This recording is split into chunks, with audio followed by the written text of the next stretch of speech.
Beautiful. No doubt about it. See, I got to run something by. We just hopped off. You guys been working me? Well, Brittany has. Tevin, I've known you for a long time, but had only worked with you a short time. And the same with AJ. Whenever I come on the show and criticize someone, and it's no reason to tell anybody who I criticize because the guy's a massive asshole pain in the ass. But have you ever noticed whenever I do that, it's for a very specific reason? And even I didn't realize it until just now. Why do I do that? Because this person attacked somebody who couldn't defend themselves. That is one of the big reasons. You're absolutely right. And the other one is I was doing comparisons because a really good friend of mine died yesterday. You guys know John Romarchik, owns some of the greatest restaurants in the Twin Cities area. I only know him by proximity because of you. Yeah. Mm-hmm. Was that right? No, I'm telling you, just a great guy. I remember went to, where the hell did we go? Well, Monte Carlo. He used to own the Monte Carlo. I don't know if he still did at his death, but he died yesterday. He was 84. I had no idea he was 84 years old. I thought he was like 72. He did not look 84, I'll tell you that. But in any case, I go in there and he brings everything over and all the rest of it. So I go to pay and he said, I'm not taking your money. Forget it. He said, you've been nice to me on the show and blah, blah, blah. I'm not doing it. So I put a bill in an empty coffee cup and walked out. He comes running out with the coffee cup. What did I just tell you? But John, we will miss you. At least I will miss you. I guarantee you that. He was always very, very pleasant for me to deal with. And but I did just notice that about myself. It's like, why did I even bring up that guy and criticize? There's a story about the guy I'm criticizing, but why did I bring that up? Because whenever someone I like dies, I always go with the comparison. I'd rather he died than my friend. Yeah, that checks out for you. I do that all the time. I really shouldn't be doing that, should I? I know. I don't think you should tempt the gods, so they say. Hey, listen, here's the deal. I wish you were dead instead of him. Could That's you not even very nice. imagine if like somebody dies and Tom leans into me and is like, Brittany, I wish it was you. I'd be like, you'd have died instead. Like I said, that's not very nice. I'd like to point that out. No, right? Not super nice. What the hell? That does bother me though, because he went out. I don't know, some people maybe he didn't get along with or whatever, but man, he was always just such a gentleman to me. John Romarchik, restaurateur who shaped Twin Cities dining in the North Loop for 60 years. John has died at 8. I cannot believe. I'm looking at his picture. He looks nowhere near 84 years old. I literally would have guessed he was about 72, 73, maybe 75 at the most, but not a clue. Look, I mean, you go to Star Tribune and look at his picture. He looks like he's about maybe 55. That's always a little jarring too, especially when somebody looks younger, because like, if you know, you know them and all that stuff, you just have this like image in your head of, they're my friend and blah, blah, blah. But based off visuals, you're like, oh, they're younger. I'm probably going to die before them or something along those lines. But then in reality, they look 20 years younger than they actually are. Yeah. And just due to, whatever circumstance, boom. Okay, perfect example of why I admire John. And again, John wasn't one of my best friends or anything like that. We were friends, but, just a really decent guy every time I ever ran into him. Here's another reason why I loved John Romarchik, who shaped Twin Cities dining in the North Loop for 60 years, died at 84. At his urging, the Romarchik family will reopen the Convention Grill in Edina, baby. Gosh, yeah. That's the best news I've heard all day. I'm telling you, man. One of the things I love about the Convention Grill, God, it's so great news because that's been closed for about 3 years now, hasn't it? Because of COVID and all that. Yeah, that's amazing. And wait, so this John owned he owned it, correct? I think he bought it and apparently he knew maybe that he was ill. I'm just speculating here. So he told his family, you got to open it. Okay. You got the Convention Grill. I wonder if they were planning on it or if this is just bad timing where he just happened to die before they announced that it was opening. Yeah, maybe that's true. It will reopen the Convention Grill for takeout on a limited basis. So you can't go in there and eat for right now, but hopefully if they do enough business, they'll reopen the whole thing. And I got to believe, look, I have so many great memories. Don't you have certain places in your life like the Convention Grill or whatever where you had these experiences and you'll never forget them. Like, Convention Grill. I already mentioned one time that John Gordon, Twins announcer, he calls me and goes, "Hey, Tommy, let's have a little lunch over at Convention Grill." I said, "Okay, I'll see you over there." So I go over there, and John Gordon sitting there with a young man. And he says, "Tommy, I'd like to introduce you to my son. This is my son, Gordon." And I said, "Your kid's name is Gordon Gordon?" And he goes, No, that's not my real last name." I thought for like 2 seconds he named his kid Gordon Gordon. Gee, thanks, Dad. I really appreciate it. But the one thing that I did love about that place is about half the time when I went there, I'd run into Dan Gladden, who can't stand me. And it's just, it was hilarious because he'd always glare at me while he's eating his burger. Oh, take it easy. Dan he's got an edge to him. There's no doubt about that. I don't know him very well. I've talked to him a couple of times. He kind of had an attitude, but I've heard from other people they really like the guy.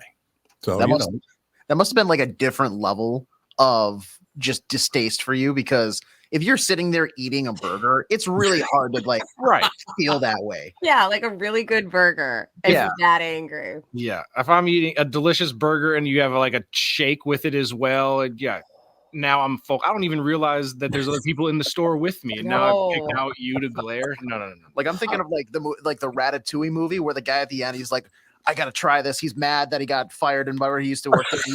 He takes the money. He's like, "Oh my god, I love it so much." Like it overwhelms you. Like you can't hold on to that hate while you eat a good burger. No. Are you kidding me? Now you're talking. No question. Well, look, I mean, let's be honest.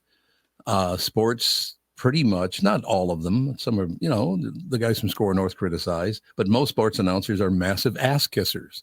So that's what they're used to being around, as media people who kiss their ass at high noon. And that was never going to happen with me because like I said, even if I tried to kiss somebody's ass, the words wouldn't come out. Yeah, I think it would be really hard to be a sport announcer because you have to go in that domain, right? Like being in radio, hopefully, I would hope that people report on sports honestly, but like when you have to show up there all the time and be at their stadium and see them and rely on their interviews for your job, you do probably have to play both sides. I would guess. I mean, I literally, what's so weird about that is Al Newman couldn't stand me, Dan Gladden, Tom Brunansky hated my guts, all the rest of it.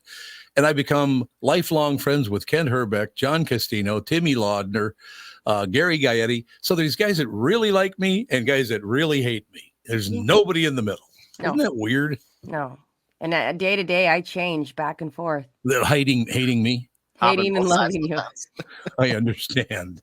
I understand completely. It makes total sense. Matter of fact, when we pop on with Judd here right now, I want to bring that up to him. Judd, how are you, sir? I'm good. How are you doing? Just fine. We're just passing through a story that John Romarchik died. A friend of mine, he'd known many of the great restaurants. And the good news is he asked his family to please reopen the Convention Grill for takeout on a limited basis if they had to. Just any opening of the Convention Grill in Edina would be enough for me. I love that place. Man, I love it. You ever been there? I think I've only been there like once. Once, that was it? Yeah. So not much. Because a lot of Twins players used to go in there and eat lunch. I don't know why they picked that particular place, but we were just joking around. We're not joking around. It was true that I used to run into Dan Gladden there all the time, and Dan Gladden cannot stand me. And it was I pointed out he would eat his hamburger while glaring at me. Now, is Gladden still like that to this day with you, or is that? I have not seen him in years now. He's lightened up, I think. I think he's lightened up quite a bit since his playing days. So yeah, he might be a little bit more able to acknowledge you without the disdain now, I would imagine. Could be, but yeah, once again, before we move on to sports, John Romarchik, I'm going to miss you, pal. He was such a gentleman to me, the nicest guy in the world. And the only time he ever got pissed off at me is when I tried to leave money to pay the bill. He did not like that at all. How dare you? How dare you? I'll decide who pays here. How dare you try to pay the bill? So yeah, Johnny, we will miss you. That's all I'm saying. Great restaurants. I mean, you go down the list of all the different restaurants that man opened, just amazing places. That's a huge name in this town. Yeah, it is. There's no question about it. So as far as sports are concerned, any big news today? Not really. No. The Wolves and Wild didn't play last night. The Twins have done nothing. Right. They literally have done nothing to this point. And the Vikings actually did officially, although this is not a surprise, name Nick Mullins the starting quarterback for Saturday's game against Cincinnati. Yeah. Yeah. I was going to say that just really moved the needle of the sports world right there. Is there somebody that would go, because we're going to be semi low in the draft because we've got that mediocre record, and that will put you nowhere near the top of the draft. So is there going to be anybody left at quarterback they could maybe get? There might be, but here's the thing. We never know because all of these, once the combine starts, there's the combine where the teams all go and watch the prospects. And then there's the pro days where they go watch and talk to the prospects. That always changes it because of what teams find out. Sometimes it's good, sometimes it's bad. I'm guessing there probably will be at least one quarterback left when the Vikings pick. The issue is, if not a couple, but the issue is this: is that really who they want, or would they be forcing the pick? Because, go back to Christian Ponder, that was a pick that they forced, and that worked out like a fart in church. Yeah. You know what though? He was a nice guy. I met him a couple of times. He's a very pleasant person. Yep. He was a good guy. God, was he a bad quarterback, but he was a very nice guy. You're not wrong. He was as accommodating and as he seemed at least as down to earth as you can get for a quarterback. But boy, I always felt bad for his wife a little bit because she was on ESPN doing NFL Live when he was a quarterback. And because he was a first round pick, we gave him a long leash to try and see hey, can we milk anything out of this guy? And so now she's on ESPN as her husband is just absolutely floundering and having to cover that. I was like, that can't be a fun situation to be in. No. And they met around that time though, right? Like she was Samantha. What was her? I forget her maiden name, but yeah, I think they met around that time and then started dating. And so it was self-inflicted. It's like, okay, if you want to talk about him as your boyfriend at the time, you go right ahead. But man, he's not good. Nah, Vikings have had a few of those not very good quarterbacks, haven't they? Oh, God, yeah. There was one day because when all my Packer friends were bragging about how Jordan Love is going to be the next, quarterback of the future for them. And they're like, we've had 3 over the course of 30 years. The Vikings have had 30 quarterbacks over the span of the time that the Packers have had, Brett Favre to Aaron Rodgers and now Jordan Love. So it's absolutely disgusting the number of quarterbacks we've chewed up and spit out. Yeah. It's true. And there's been a long line of the 90s were filled with all those veterans, right? They kept trying to bring guys through. They would go. Jim McMahon played quarterback here. Yeah, isn't that amazing? That people don't remember that. Isn't that interesting? Yes. Yeah, I still remember being down at training camp, and at that time in Mankato there was a bar called the Albatross, and they would get done. Oh God, and it was a gong show. And players would get done with meetings at, I don't know, let's say, 9:45 and curfew was 11, right? And there would be a group of those guys, including, guys that could really drink at the time. Oh yeah. Jim McMahon knew how to slam beers, and they would hightail it down there and get as many as possible and then have to go back to the dorm. But yeah, that was a different day. That's for sure. Well, you're not mentioning one other feature on the menu they had at the Albatross. What's that? All the women went there because the Vikings were going there. Oh God, yeah. Oh yeah. Well, and then that became true of the bar that replaced the Albatross in the same parking lot. Boomtown at the time. Okay. Oh God, yeah. And I still remember Boomtown had something like a special on, I forget, it was Thursday or something. And I kid you not, it was 3 for $1 Long Island iced tea pitchers. Oh God. Oh God.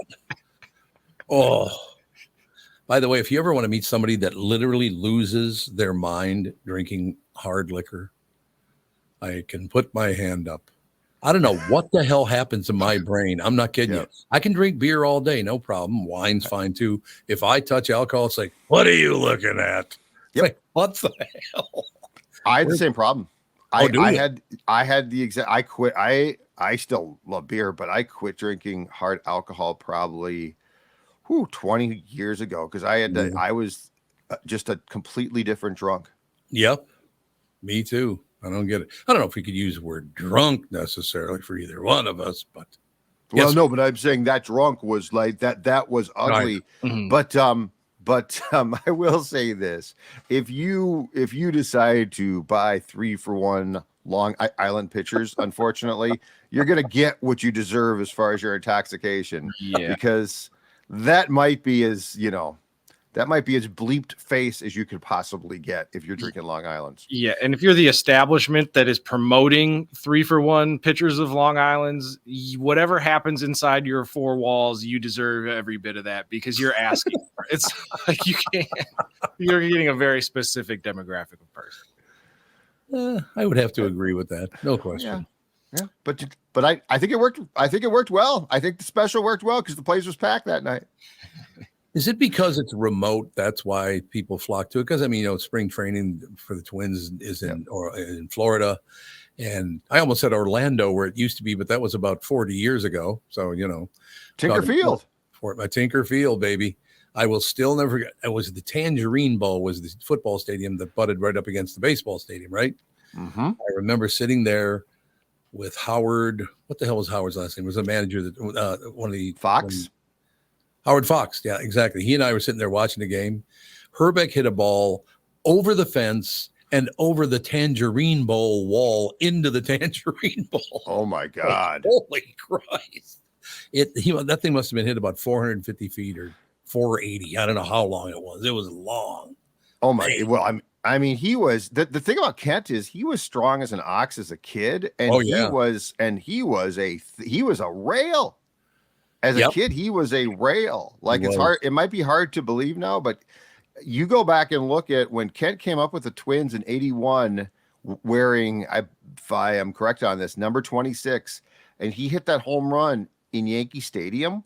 Mm-hmm. He probably weighs. He was tall, but about $195. That's about right. I would say, 6'5". 6'5", 195 is about right. But you're right. He's always been very strong, even from what I understand. And now, of course, the field he played on as a youth is Kent Herbeck Field. Oh, very, very special. Well, and he was a Kennedy kid, right? Yes. He went to Bloomington Kennedy, so he was on the Met Stadium side of the things. Yes. No, that's absolutely. He said he could see the lights of Met Stadium out of his bedroom window. Imagine that dream as an American boy. You're a little kid. You're looking out your window and you see the stadium lights. And then before you know it, 15, 20 years later, he's playing in that very stadium. What an American dream that is, man. Oh, God, yeah. Isn't that a great story? Well, and then you win a World Series not in that stadium, but I mean, and then you win a World Series and then you play your entire career. The thing I love about Kent, too, is he could have kept playing. Mm-hmm. But got out and had clearly made enough, and then had his outdoor show, which was extremely successful. Like he's lived a great life. Kent's lived the real, it seems like he's lived the great life as far as that goes. Can I tell you about Kent Herbeck Outdoors? Yeah. Do you remember who the show announcer was? I seem to remember your dulcet tones. It was Uncle Tommy, and at this juncture. Because I didn't do it for money. He said, I'll give you some beer. I'll bring you a bunch of beer. I think when we finally ended up that series, he owed me about, I would guess, 10 cases of beer, about 240 beers. He owes me. And I don't even drink anymore. So he's skating on the whole thing. So what does that tell you? That you should have got his cold hard cash at the time? Yeah. I don't think that was going to happen, though. I don't think that was going to happen. But yeah, he's become a great friend. It was great working with him on the outdoor show, just going in. Like whenever the whole team was pissed off at me, Kent still wasn't. He was like, "Oh, so hey, how you doing, Tommy? How's everything?" Great guy. Really nice man. He did get mad at Royce in 19. I want to say it was 1990 because yes, Royce, because he didn't have a good year. Kent didn't. Royce named him the Turkey of the Year. Oh God, that's cold. Because just off the top of your head, can you remember a couple other turkeys of the year that were just horrible people? I mean, there were some. Oh God, yeah, there were definitely some. Yeah, no, Kent was, but yeah, Kent had a bad year. And then, of course, Patrick took credit because he came back in 91 and was great and won a World Series. And Royce said, I motivated him. But I think he told Royce, I'm not going to talk to you all year after that because that is true. Yep. Because he said, yeah, he didn't play well. You know what? That's one of the worst things. Tommy, if you go back, one of the defining moments in the Twins going from being good to terrible in the 90s. Do you remember there was a they had a backup first baseman who wasn't bad to Kent, Paul Sorrento, and they were playing a game. I want to say it was in St. Petersburg, but they were playing a spring training game, and that day they traded Sorrento to like Cleveland or the Angels. I think it was Cleveland. And that's the day that Kent belly flopped, I think, into third base and separated his shoulder. Oh, yeah. And his shoulder never, as I recall, never really recovered from that. And so they went from a surplus of first basemen to trading one to having essentially none because Kent was so damn good too. You know what I'd like everybody in this show to do and everybody listening right now? Picture the giant of a man, Kent Hrbek, trying to slide into third base head first. Yeah, okay, Kent. He doesn't come across as a very graceful.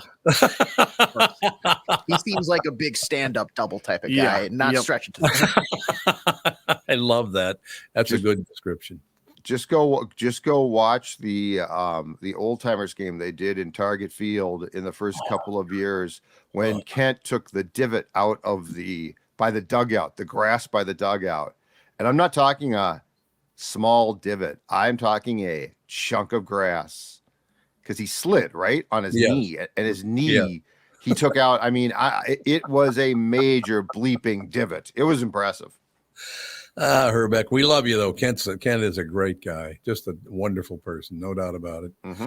I used to love. We used to go out to Bear Path on the 4th of July and play in a golf tournament out there. And Hrbek every year would wear one of those glow rings on his head. There was a good look. He's playing golf. My God. You know what I'm talking about? Those little kind of light they light up. I don't know, some kind of chemical reaction with them or something like that. Yeah, but he wore the thing on his head the entire round. It's like, why don't you grow up, Kent? What do you think of that? Oh, but he hit the ball about. No, don't grow up. That's the whole thing about Kent. Exactly. He never seemed to grow up. That's what made him great. I couldn't agree more. Plus, like I said, he could hit the ball about 400 yards. So that's another good thing for him. Yes. Yeah. Although Laudner is the golfer. Laudner is a phenomenal golfer. You guys know that? No. Oh, Timmy Laudner is a great golfer. Really? Matter of fact, the Golden Valley 360-yard par 4. I tee off. I hit the best damn drive I could possibly hit. I hit about 260. 360-yard. He takes out a 1-iron and hits it about 20 yards short of the green. Jeez. I said, get away from me. Don't ever talk to me again. That's all I have to say to you. Maybe I'm just not an avid golfer. Who has a 1-iron just handy dandy in their bag? Not many people, because most people cannot hit it. It's like hitting a straight up and down club face, basically. And most people can't hit it. I mean, they can hit it, but they can't hit it well like Timmy Laudner could. Yeah. Laudner, I think, still plays a lot of golf. I'm not sure. We should have Timmy on one of these days. He's a great guest. Oh, I'm sure he does play a ton of golf because he does the TV work. Because, you know, from those teams, especially 87, Laudner does TV work still, studio work a lot of times. Smalley does games as well still. Another great guy, by the way, Roy Smalley. Nice guy. And his kids couldn't be nicer. Well, that's good. You did a good job with them, no doubt about it. But all right, I suppose you got to go to your. Do you have another job, or is this the only thing you do? This is what I do. I'm gonna go back to bed now. Sleep till about noon. Go to the bar, and that's about it for me for the whole day. Oh, you're going to the bar? No, I'm kidding. So you got 3 for 1. Yeah, 3 for 1 Long Island. Yeah, I've really learned how to. You know what? I'm a fine drunk now. So no, I have lots to do today. Judd getting tanked up tomorrow morning. Judd, how you doing? None of your damn business. Yeah, be all hungover. I got nothing to say to you. All right, young man. Well, thank you very much, and we will talk to you tomorrow. Awesome. Talk to you all tomorrow. Bye. Ladies and gentlemen, Judd Zulgad, Score North. We'll take a break. Be right back. Chris Eggert's up next. You know the song Kokomo. It's supposed to be off the Florida Keys, right? I hate to break your Beach Boys bubble, but that is a fictitious place made up for the song. Fortunately for the rest of us, the Florida Keys island chain are as real as the taxes you have to pay in Minnesota if you're a resident. Now, that's the reason to move south. In addition to Florida and all the Monroe County being beautiful, the Keys from Key Largo to Key West are even more beautiful, and I've been there many, many times. I can tell you, I'm not making that up. They are spectacular. This is Tom Barnard, part-time Florida resident myself, and if you want a second house or a new, like a retirement home, let's say, or want to become a Floridian, that's a possibility. May I suggest you contact Matt Carlson from One Key West Realty. Matt grew up in Litchfield, and he's a super real estate agent. When it comes to finding your tropical island space in the Keys, he lives there and here, and Matt knows what's best in Key West to buy. For your second home in Florida, of course. Matt teamed up with fellow Minnesotan from Sartell and Alexandria, Kristyn Eklund, who's one of the top mortgage brokers in the country from Coast to Coast Mortgage. She'll get you the financing you need to buy a home in Florida or in Minnesota. Matt's part of the Lake Sotheby's International Realty Group here in Minnesota, and Kristyn, his mortgage colleague, lives and works in the Keys, so they both know the Florida Keys new and existing homes for sale. And are Minnesotan through and through. Contact them by heading to onekeywest.com. That's onekeywest.com. Tom here, and I want to discuss a partnership that has been wonderful in my life, Zero Res Carpet Care. Very good friends of mine. Nothing is better to someone with a family than having a completely clean home. Your carpet is the biggest filter in your house. If you want to talk about pet dander or foot traffic, dirt from the outside, they all eventually reside in your carpet. So, Zero Res Carpet Care. Listen, around the holidays, you need to contact ZeroResMinnesota.com or call 952-ZEROREZ. That's 952-ZERO-RES. They clean your home with their electrolyzed pH-elevated water that doesn't use chemicals or soaps that smell like a janitor's closet like other cleaning services. How about a Tom Barnard deal? Well, here it is. Get 3 rooms, zero resified, starting at $129, and don't forget your air ducts. Mention me, and they'll discount your air vents by $75 too. This is for the entire month, so call them right now, 952-0-RES, backward or forwarded, spells the same, or book online, ZeroResMinnesota.com. If it's available, ask for them to come to your place in the Tom Barnard named service truck. What an honor that was, by the way. Just mention me by name and get the special deal to get your home clean and your heart happy. Zero Res Carpet Care. Is that text you're sending so important that you missed your turn? Is that text you're sending so important that you ran the red light? Is that text you're sending so important you didn't see the ball coming onto the road or the child that followed? Hi, I'm Mike Bryant from Bradshaw and Bryant. When you take your eyes off the road for even 4 seconds, your vehicle travels 100 yards. That's the entire length of a football field. If you absolutely have to text, you need to pull off the road somewhere safe and do it from there. Texting and driving is against the law and can cause serious injury or even death to you and others. Now that is important. We hope you're never injured in a collision, but if you are, please contact us. Find Bradshaw and Bryant, personal injury attorneys at MinnesotaPersonalInjury.com. Going farther with Mike Bryant on your side, seeking justice for the injured. Bradshaw and Bryant. Let's take a second to talk about my bank, North American Banking Company. You've heard me talking about them for a long time now. Bilski. When they opened in 1998, they made a promise to deliver a better banking experience for their customers where you know your banker and they know you. While a lot has changed since 1998, this commitment to being a true community bank of the Twin Cities has not. So if you're looking for a better banking experience, why not bank with my bankers at North American Banking Company? Go to nabankco.com or stop by any one of their 6 Twin Cities locations. Member FDIC, equal housing lender. All right, I'm going to run it by you guys again because I do not believe for 1 second in any language there's a phrase that says indecision de molesta. Sorry, it's in that song. No way does that exist. Indecision de molesta. Really?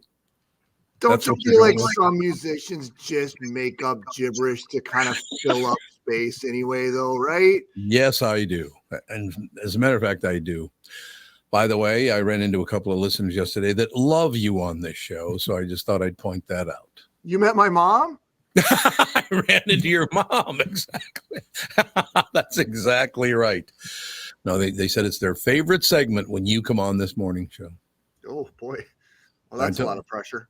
A little weight on your shoulders. Okay, I'm just going to throw it to you, Chris. Go ahead. Fire away. Let's go. Yeah, listen, it's the Tom Barnard show. Not this segment. It's Chris Eggert's Channel 5's Chris Eggert, brought to you by Mr. Money Talk Josh Arnold. Call Josh today for your free 48-minute evaluation. That number is 952-925-5608. So the big news in town is what? Or the big news in the world? Whatever.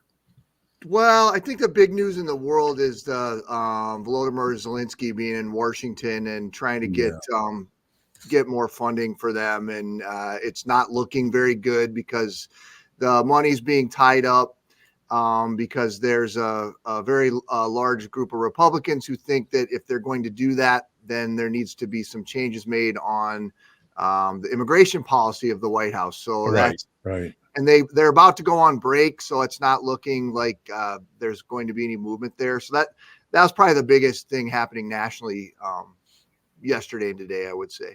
I saw on national TV a lot yesterday, a lot of people talking about the fact that Zelensky has to understand that he is never going to win that war, no matter how much support he gets. Do you think that's true? I mean, I've heard most experts talking about that since the beginning, saying at the very least, Ukraine will end up having to give some land back. Like, like nobody sees a way around that. I don't know. It definitely doesn't sound, and which would make perfect sense. It sounds like the Russians would have advantage during the winter months because they've got stronger forces, and so. Yeah, I don't know. It'd be nice if, it seems insane that it would happen, but it'd be nice if they could just come up with some kind of an agreement and just stop it, even though it might not be exactly what Ukraine and Ukrainians want. I mean, at one point, you feel like it needs to end. Otherwise, it's going to end probably pretty badly for Ukrainians, but. No question about it. And by the way, I'm not making a political statement here because I don't care if it was a Democrat or Republican, if it was Biden, if it was Trump, whomever, because I think they all would have done the same thing. Did you see Biden release a statement yesterday saying, well, Israel isn't doing everything right? Because he was in full support of the Jews, but then found out that, at least in our universities, it's not a very popular opinion. So all of a sudden he's hedging his bet.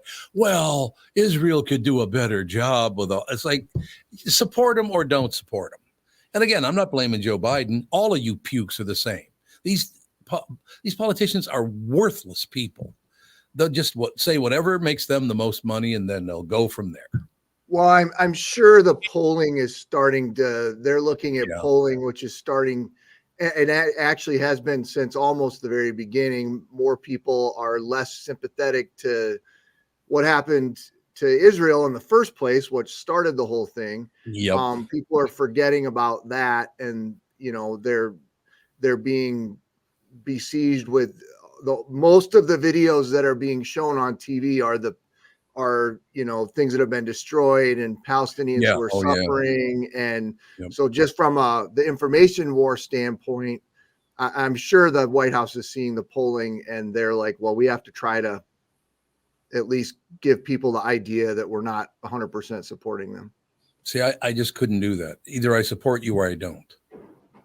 I'm well, sorry. Israel, you can tell Israel's not really digging that either because Netanyahu's really kind of ratcheted up what he's been saying and comparing it to 9/11 and like making no apologies for what happened, their reaction to what happened, because what happened in the first place was horrific. So, I should go to, because I don't know, several hundred Jewish people. I think I should go on to each one of them and go, I don't like you as much as I used to. It's like, come on. Not as easy then, right? Like, no, you have to.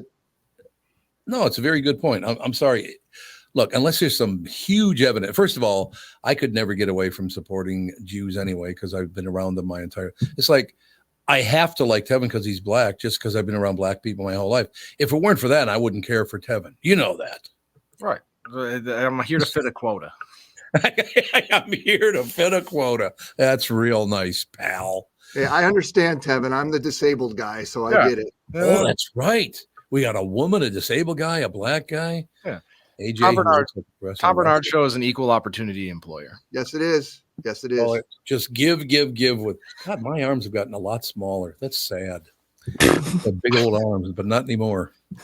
I'm wasting away to nothing. It happens. I can do all the curls I want. It ain't going to work anymore. Yeah. Every year, just kind of that you see that muscle mass kind of tick down and down.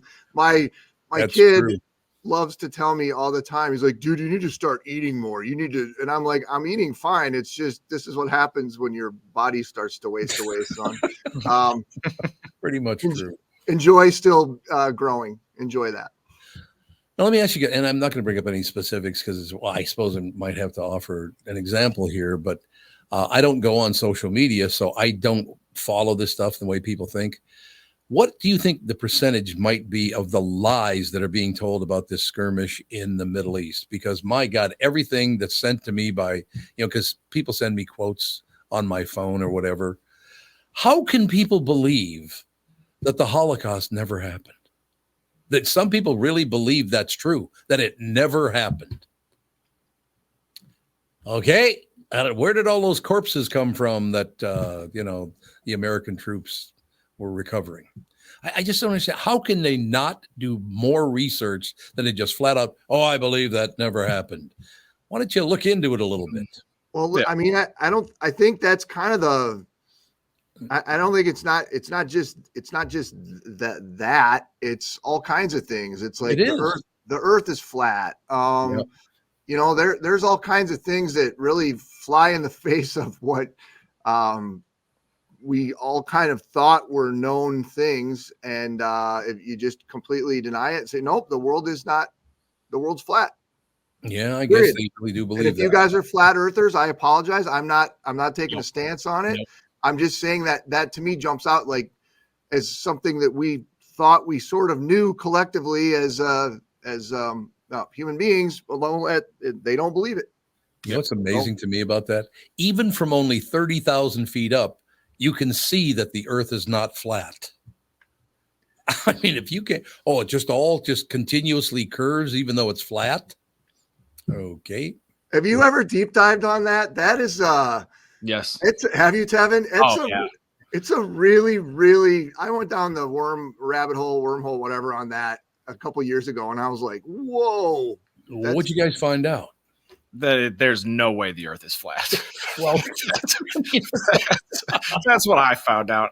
I used to work with I had a friend that he distributes meat to restaurants. And so he needed help. It's a small mom and pop business. So he needed help just kind of packaging up some of the stuff and putting it in boxes. So one of the guys that I worked with was a flat earther, and all day, every day, all he did was talk about how the earth is flat and here's why and blah, blah, blah. And I would just be very inquisitive and ask him questions like, well, what about this? What about this? And it only takes about 15 minutes to come across a question that there's no answer to. And he would point me to these videos on YouTube. I remember there was one guy that, he set up this elaborate, like $100,000 experiment. We're going to prove to you right now that the earth is flat. Oh, no. Gets to the big gotcha moment, and his test shows that the earth is round. And then the camera just turns off, and everybody goes about their business. That's a great call. It's not, it doesn't take long to debunk. Can I ask you guys a question? Because I don't know anything about the earth being flat or whatever. It's ridiculous. But what does the sun do? Does it kind of go under the earth for a while so it's dark? Or what does it do? Instead of going around the earth, it goes under the earth. No, Tom. Haven't you seen any like Hercules movie? A guy in a chariot flies up there and then he puts it in his pocket and flies down below the sun, like the scenery, and then he just goes to bed like everybody, and then the next day he flies back up there and puts it back up in the sky. So, no, you're like Greek mythology. Yeah, you're both wrong. There's a light switch that the government controls. The government, yeah, day to night. That's what exactly. Yeah, one thing the government does control: taxing the piss out of everybody. That's what you got that right. Jesus, Palomino. Boy, I looked at the tax. Minnesota's now the third highest tax state in the country. Yeah, but our roads are so great. Ixnay, Iskray. But on the bright side, we already have a new flat. Oh no, we don't. Oh. Yeah, and they finished the light rail. Oh.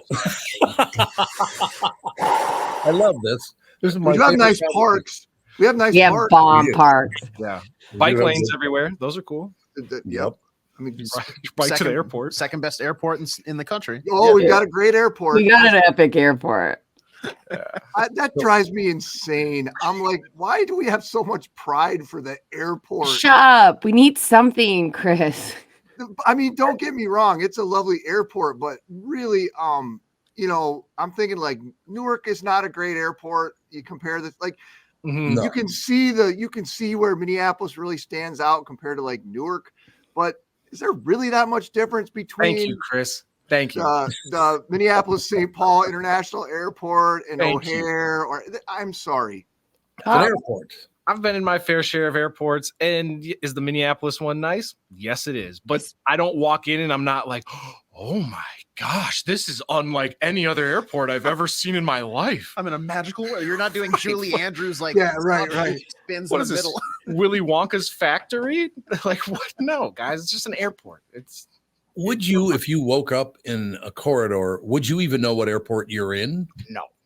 No way. They all look exactly the same. The only way you'd know is you'd look up at that gift, whatever, the Hudson News or whatever it is, and you'd look and see whatever sweatshirt or hat they had on the counter there, which is specific to whatever region it's in. You'd wake up, you'd look at the Hudson News, and based on whatever sweatshirt you saw there, then you'd know where you're at. But otherwise, no. Did you ever have your name chirped out over the speakers? No. God, I did one time. It's really weird to hear your name in an airport. Well, my favorite airport story was, I can't remember what show it was on. It was a British show. And of course, they pronounced the word Peter, right? Oh, Peter, how you doing, Peter? Right? Mm-hmm. And this guy's walking along. He's got a briefcase. Now, you have to remember, this is in England, and his name is Peter, and his last name is File. So walking along, they go, Mr. File, Mr. Peter File, please, Mr. Peter File, come to the, because they pronounce it not pedophile, but pedophile in England. Everybody's like, you son of a. Oddly enough, no one stepped forward. Yeah. Oh, they did. Yeah, they did step forward. It's like, no, my name is Peter File. God, it was a great. I can't remember what show that was on, a British comedy show, but I can't remember which. It is funny. That is magnificent. I know you only got like 2 seconds left. Any other wrap-up news we should know about? Some moms got some free cars from Newgate School, and some other local dealerships did a really nice thing and gave some disadvantaged moms and their kids a ride. That's our friend. Yeah. And that's our friend Amy. That was Amy. Is. Yep. Yeah, that was Amy. We helped her raise a bunch of money. Oh, good. So we've got, if somebody wants to check out that story, it's on our website today. You had Amy on your show too, Chris, right? Amy Seaman. Yeah, but she was doing a fashion show for two not fashion forward men. Yeah, I saw the clip on Friday, and I was like, so did you get a new look or what? It was for women. So it was just two guys hosting a show, talking to a lady about ladies' looks, and we're both like, the weirdest mansplaining situation I've ever heard. What was that all about? My God. I like that. Was I just mansplaining? No, this is what you should wear, women. Yeah. Well, we didn't say it. Like, the expert Amy was there doing that, but we were just sitting there going, should I just go sit down and let her talk? Chris is like, yes, it's sundress season, ladies. Whip out those. Show them calves. Right. Anything I say during those segments doesn't look good, so I just sit there. Tom, can we ask Chris which flag he likes before we goes? No. I think he just did. I like the one that looks like the Texas flag. Okay. What about you guys? Well, I will tell you flat out, I do not like the fact that in all areas of human life, we're moving toward things that don't cause any emotion at all. Oh, you knew that was going to happen with this thing too. It's disgusting. Of course. They don't want you feeling anything anymore except for anger. That's the one thing they want you to feel. Because I look at that flag and I go, what was wrong with the other flag? I still don't understand why they don't like that flag. I mean, they honored Native Americans in it. It depicts scenes of that land being stolen or something along those lines. Well, I think the taking of land that wasn't yours was implied with the farmer and the plow. Mm-hmm. I think that's kind of one of the things that was problematic with it. But boy, you can bet into these three now. They're nothing to any of them to give you anything other than they look exactly the same. Yeah, I saw a joke on Twitter this morning. Somebody said they all look like flags for a credit union. Yeah. Yes, they do. Yeah, it's pretty funny, but no, I just don't understand why people get so whipped up. I see some states are passing laws now where it is illegal to mess with the statues in the state, whether they're Confederate soldiers or Union soldiers or whatever they are. A lot of states are making it illegal to even bother them now. Because how many did they bust up on the East Coast there? It must have been about 100 of them. Quite a bit. Yeah, so I don't know. Why? See, here's the thing. I don't want you being emotional about a flag at all. But then, of course, I want you to be really, really emotional about what's important to me. Makes no sense. Be wary of anyone who doesn't want you to feel anything. That is not a good sign. They're controlling you. So the only thing you do feel is being alone and pissed off. They're doing more things every day. They had everybody down that road. You're very easy to control if you let them do that. I'm totally against it. No doubt about it. I'll make my own flag, damn it. Vote Tom in 2024. Ask not what Tommy could do for you. In any case. All right, sir. I know you got to go. I get a little Gotta roll, guys. Have a good rest of your day. Yeah. Chris Eggert News. Channel 5's Chris Eggert is brought to you by Mr. Money Talk Josh Arnold. Call Josh today for your free 48-minute evaluation. 952-925-5608. Yeah, I don't mean to get too emotional about that whole thing, but it's so obvious what they're trying to do. They don't want you to feel anything. Because then when you do feel something, it turns out to be anger. You're very easy to control. If you're always pissed off, you're really easy to control then. Yeah, I think it's that. I think it's also like if they're going to pick a flag, they just have to play it safe. Like, why? Because I think that they don't want to change it in 10 years.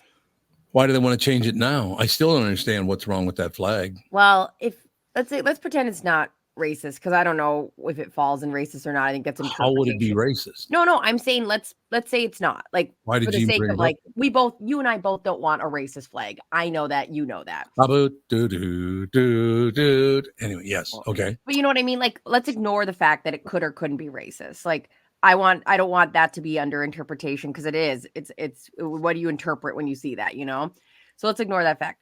It was a hideous flag that nobody had any idea what was going on. It was just cluttery, crazy, the writing on it. It just was so much stuff that it didn't mean anything. Now, did that make me like angry? No, I had no emotional attachment to it either way.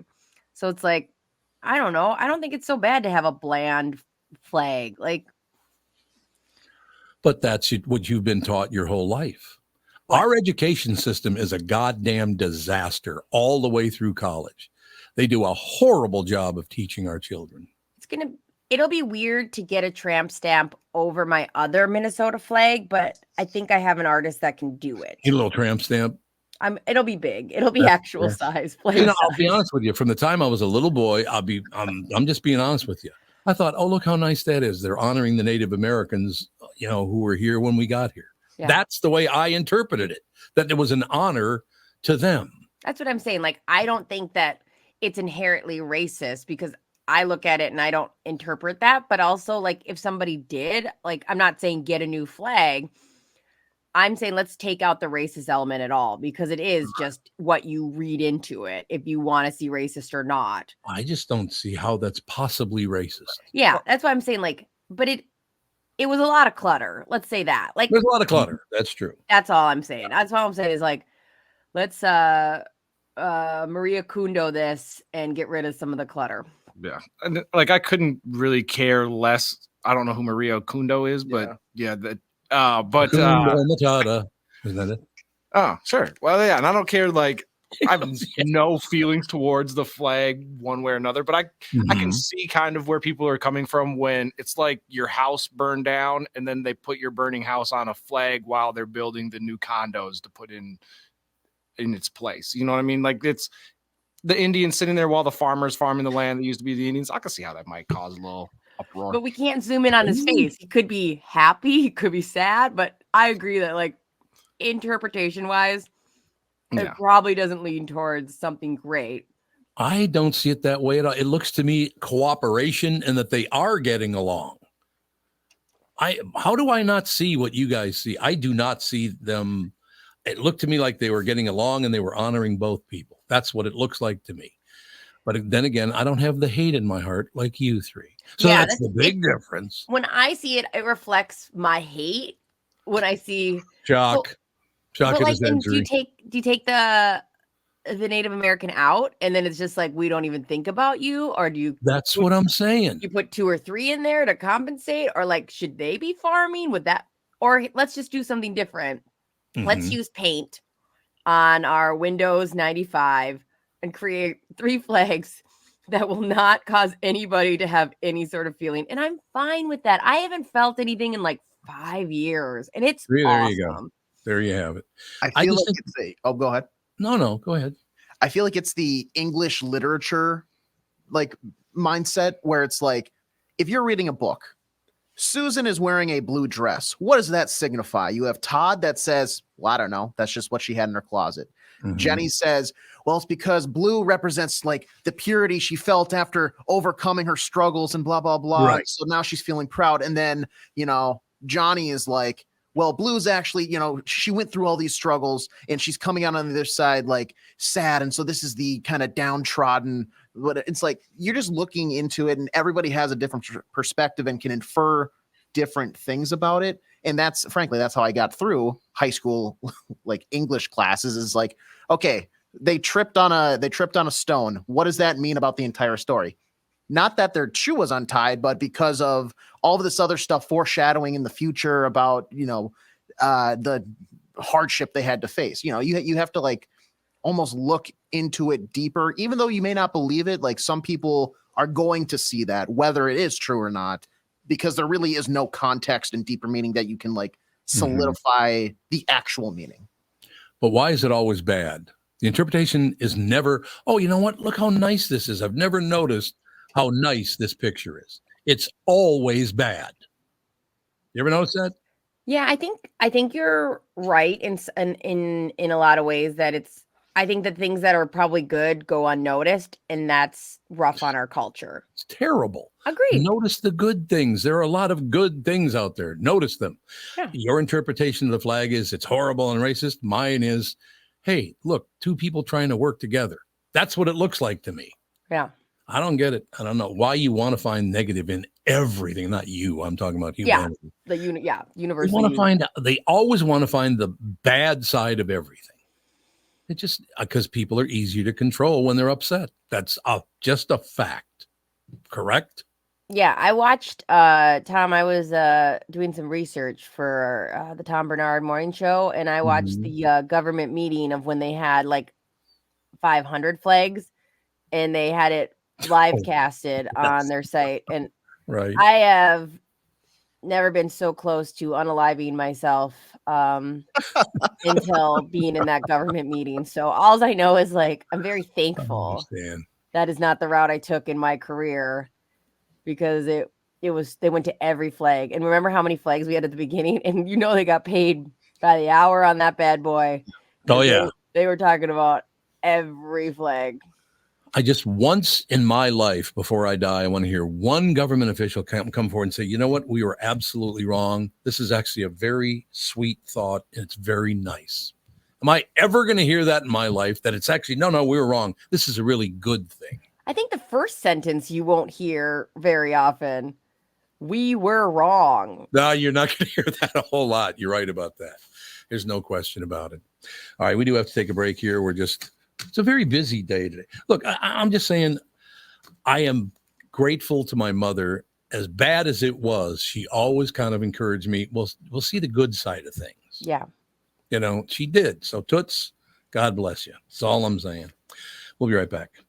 Guys, if you want to reignite your intimacy once and for all, listen, just give Twin Cities Premier Health a call for a discreet and confidential in-office evaluation by their highly trained staff of medical professionals. Acoustic wave therapy sessions are 25 to 30-minute treatments with no pain, no downtime afterward. And right now, Twin Cities Premier Health is offering a free treatment and a free consultation when you book today. Receive this $800 value when you use code word TOM at TwinCitiesPremierHealth.com. You may know that age-related erectile dysfunction is most commonly caused by a buildup of plaque in the arteries that supply blood to the erectile tissue. Acoustic wave therapy can rescue your relationship. Like I said, it worked beautifully for me. I'm here to tell you. It has been clinically proven to break up plaque and improve blood flow to the penis. Definitely take advantage of this limited time special offer. Receive a free treatment and a free consultation when you book today. This is a savings of $800 when you use code word TOM at TwinCitiesPremierHealth.com. I wouldn't recommend a service like this unless I knew that could help you.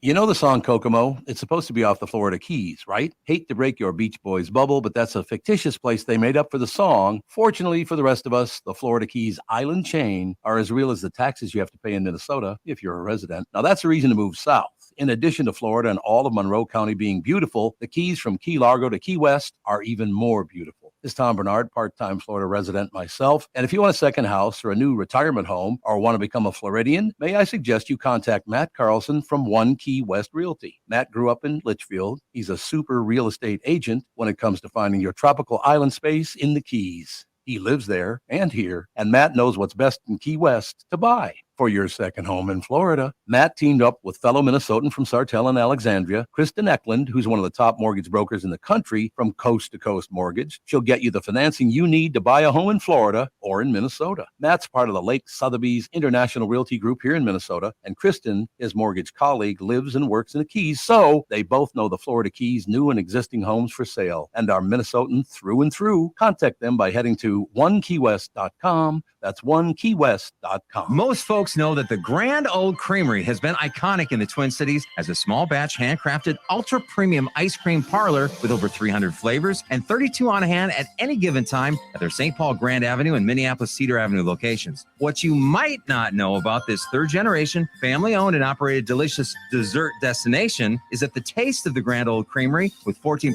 butterfat and locally sourced dairy from farms within a 100-mile radius of the metro is in a store near you right now. That's right. Nicely priced pints of the most popular flavors of Grand Old Creamery are patiently waiting and coolly placed in the frozen section of your favorite high-quality grocer. And if you're feeling a little Santa-like, ho, ho, ho, it's me, Santa. Our eggnog and Winter Wonderland flavors are available for a limited time for you to stock up on our Grand Avenue location only. The made in Minnesota taste of Grand Old Creamery awaits everyone at Lunds Byerly's, Kowalski's, Hy-Vee, and find your nearest store at grandoldcreamery.com. Then ask for a spoon. Holiday shopping season happening right now, and you can save up to 70% off your shopping with the Tom Barnard Holiday Online Auction, December 8th through the 14th. Auction items include e-bikes from EcoFun, I should say. Sorry. E-bikes from EcoFun Motorsports, a 9x12 cargo trailer from Pleasureland RV, or a Canadian fishing trip at Fletcher Lake Resort. All great stuff, no question about it. Visit TomBarnardShow.com, enter keyword auction to view items and bid. That's TomBarnardShow.com, keyword auction. Bidding ends December 14th. I'll do it. That's all I have to say to you, ladies and gentlemen. Is Dave with us?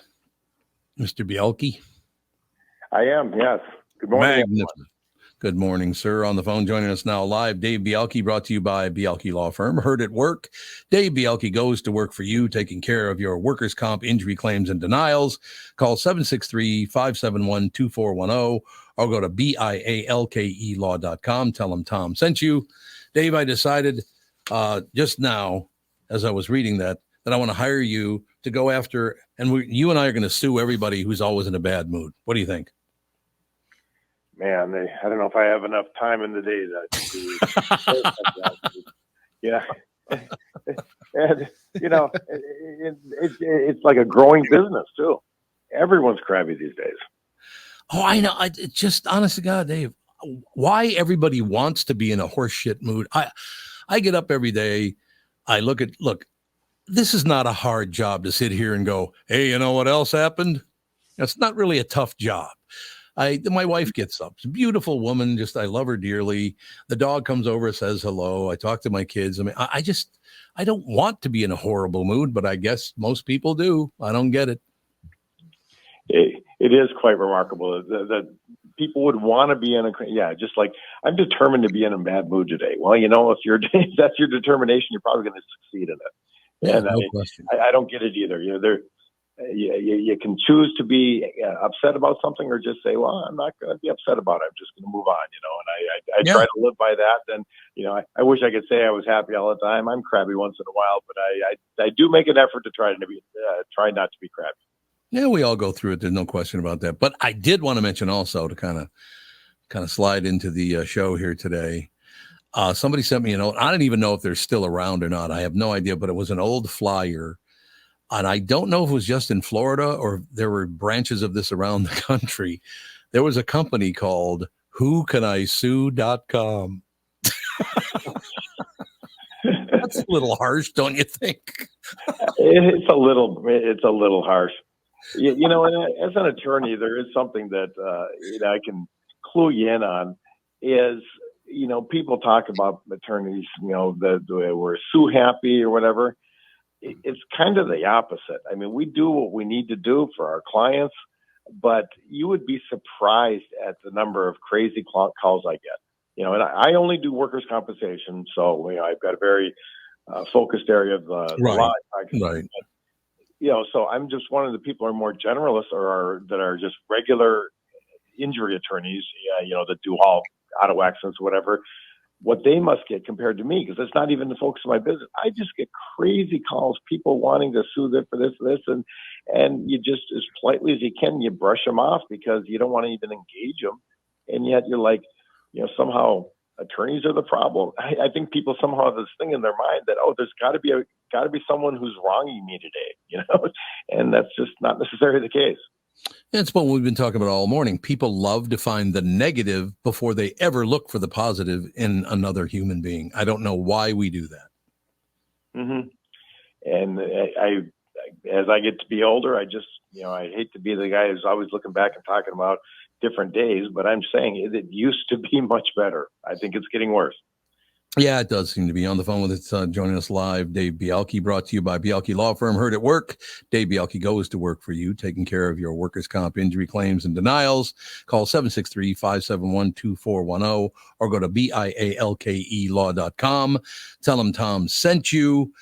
So things are going pretty well. Now we're easing into the holiday season here. Obviously, we've already had Halloween. We've already had Thanksgiving. We're sliding. Was today the last day of Hanukkah? I think it's the last day today, isn't it? Or are there two more to go? I don't remember. But it's a big holiday season. You got Kwanzaa coming up and all these holidays coming up. Do people get goofier during the holidays, Dave? Do you think? Oh, they absolutely do. What it does is it heightens emotions. So it doesn't matter if the emotions are good or bad. If the emotions are good, people are festive, they're happy, they're singing, they're looking at lights, and they get happier. If they're a bad mood, then they get a heightened level of being grumpy or upset or whatever. And the secretaries I have, they used to work for an attorney there was a larger office. There were like 5 attorneys there, and then eventually they went elsewhere. One of them was a family law attorney, ultimately became a judge. And they said all these family law cases, they hated it around Christmas time because he said everyone's calling and, they're calling in the middle of the night, leaving messages. They're drunk, I can't see my kids and I don't have money. And the calls in the middle of the night are never good. If I get a call after hours, it's like, okay, look at it, and it's never good. It's usually rambling. There usually is some other, maybe a couple of cocktails involved with it too. Yeah. So they did not family law because it again heightens all emotions. People are happy; they get happier around Christmas. If they're unhappy, they get unhappier. And most people, is their first bit of business they do with an attorney. Is that, I suppose it's pretty intimidating for the client, isn't it? No matter what the situation is, if they've never sat face to face talking about a serious issue with an attorney, do you find people tend to be a bit intimidated? Oh, yeah.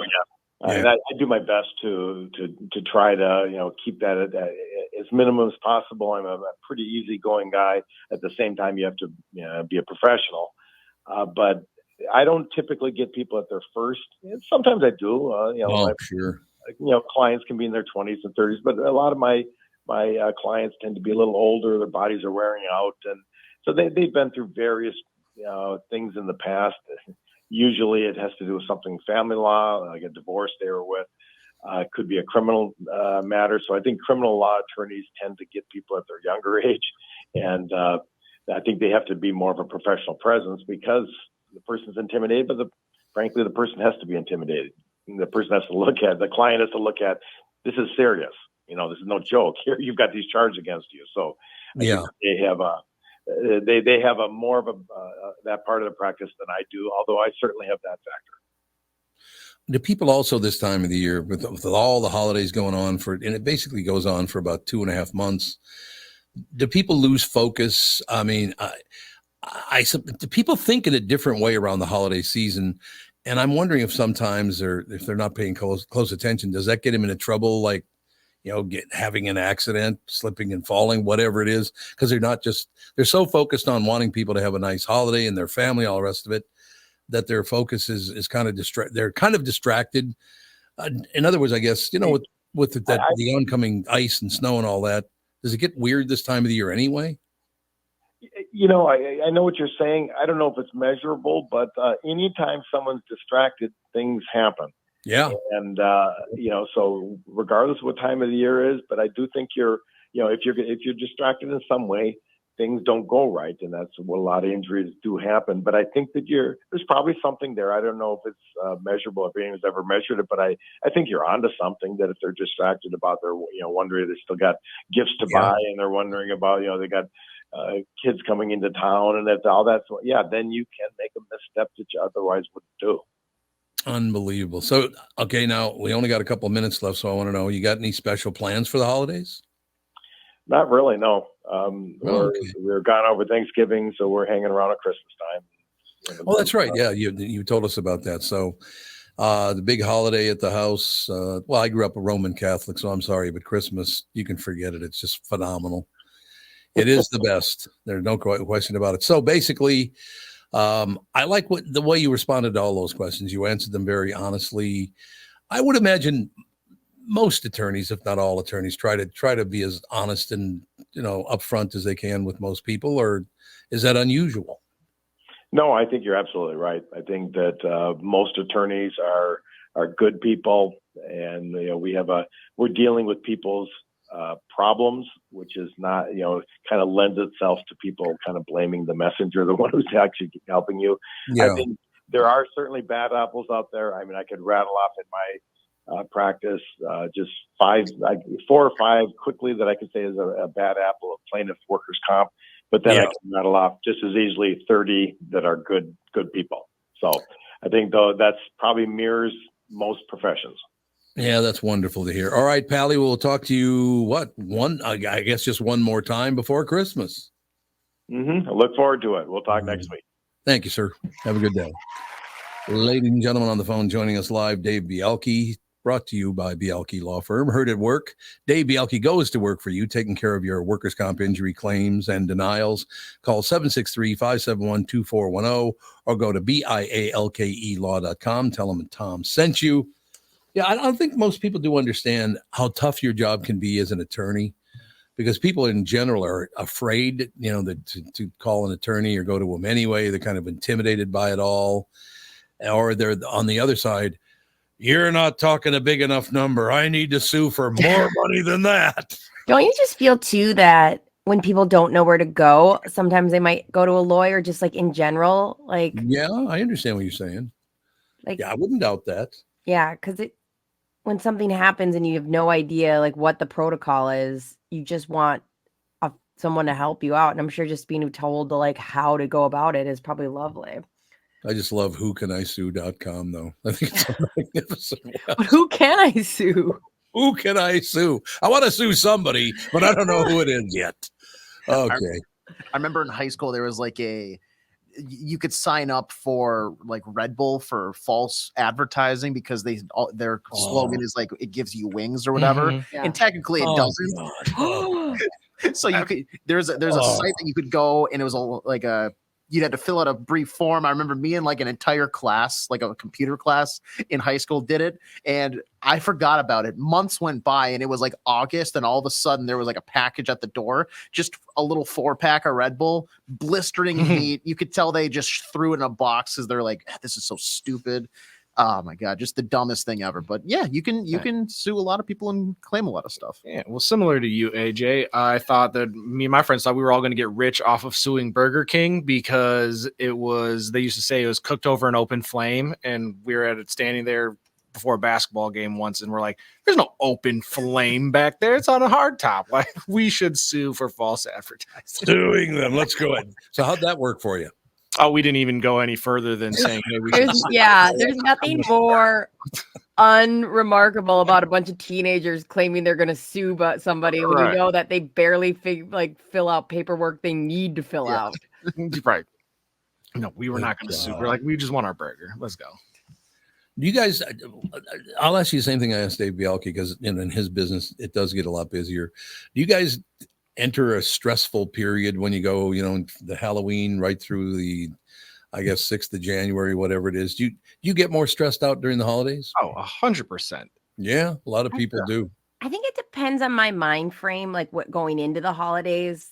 It's usually has nothing to do with the holidays because I love buying gifts. Mm-hmm. And so as long as like me and Justin and everything at work is good, then the holidays will be fine. But if I go into it, like, it's kind of like the whole, if you're sleep deprived, hungry, or if you go into it not at 100%, then I'm a wreck. Then I'm like, oh, buying my sisters. Like, everything becomes hard. You know what I mean? Yeah, it's true. How about you, AJ? Pretty easy going or not?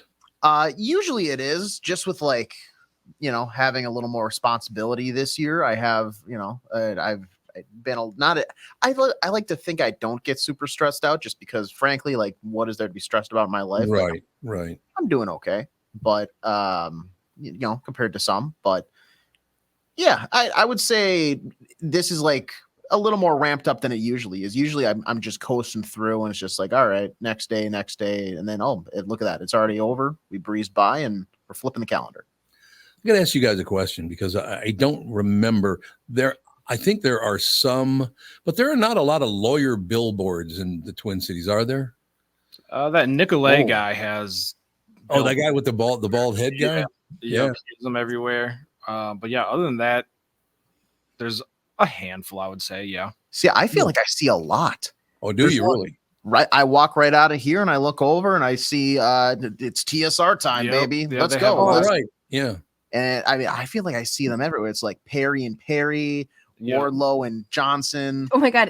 Advertising works. Advertising works on AJ. I'm so observant with those, like, only because also you're all named the same name. Just say it's Smith Lawyer Firm. Yeah, we don't have to tell us which one. Don't do Smith to like the 4th power. Like, let's just say, hey, we're a bunch of Smiths. We're doing it. I think my favorite is the I don't know I don't remember their firm, but they advertise during a lot of Wild games because they're on like a pier in Duluth and they're in these suits, and I can tell they're so cold filming this, but they're like, guys, look cool for 30 seconds while we stand here as the breeze hits our face. It's just so ridiculous. Yeah. Law firms, I feel like you can stop naming them after yourselves. Yeah, like, it's such a weird thing because, and I know Brittany, Tevin loves suits. Every time somebody gets fired on the show, they're like, we got to rename the law firm to, Johnson and McCormick. Well, McCormick's gone now. So now it's, Bill and whoever. Like, just come up with a generic name, and it doesn't matter who comes and goes. You're just a law firm. I would do more. I would sue more people if I knew I could work with like totally awesome law firm or like there you go. Like Tiger. Yeah, Tiger Blood Law Firm.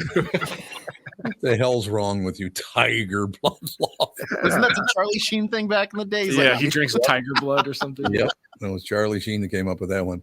No, the reason I ask is because I've been doing a lot of traveling to different parts of the United States in the last couple of months. And outside of the Twin Cities, because I don't really notice them as much. Maybe when I'm in my home state, I just don't look around like that. But every place I go, they are just peppered with lawyer billboards. I mean, I was in Atlanta a couple of weeks ago. There are lawyer billboards, like 5 on every block, for God's sake. It's like, man. But yeah, they're not that big a deal in Minneapolis. You see one every once in a while, or are they now stacking up, AJ?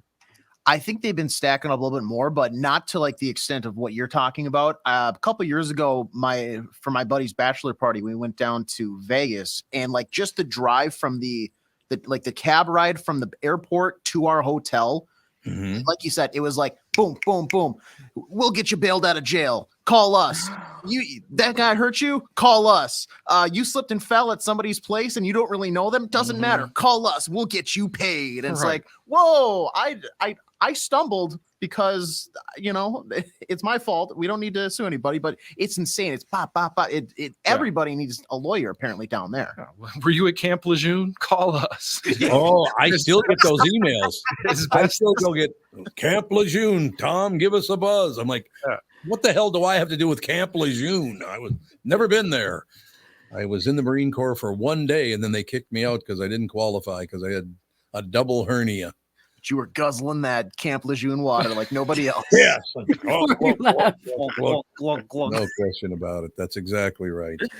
What the hell? But okay, we probably should go to break here. But the law firms are just stacked up. Now, they didn't used to allow that, did they? I don't know. What's the big deal? Because I didn't think they used to allow lawyers to do billboards or television. Oh, really? I don't know. That's news back in the day. Okay. Well, maybe we could look that up during the break because I think at one point you couldn't be that forthcoming with what you did for work as a lawyer. Maybe it's just a memory I made up in my head when I was a kid. Who the hell knows? We'll take a break, come back and find out if it's true that I'm nuts or not. What do you think? Up next is Tom Insane. Is Tom insane or not? You need to know a guy for your auto repairs, legal issues, banking, and more. The same goes for investment advice. You need a guy to help you be successful. Someone you can trust who gets results. Well, I got a guy for you, Josh Arnold, my good friend. Josh gives you straight talk, not sugar-coated advice about your financial situation. Josh has seen it all when it comes to economic and market conditions, and Josh can make sure that your retirement objectives match your investments. Do yourself a favor. Call Josh now for a no-obligation 48-minute evaluation.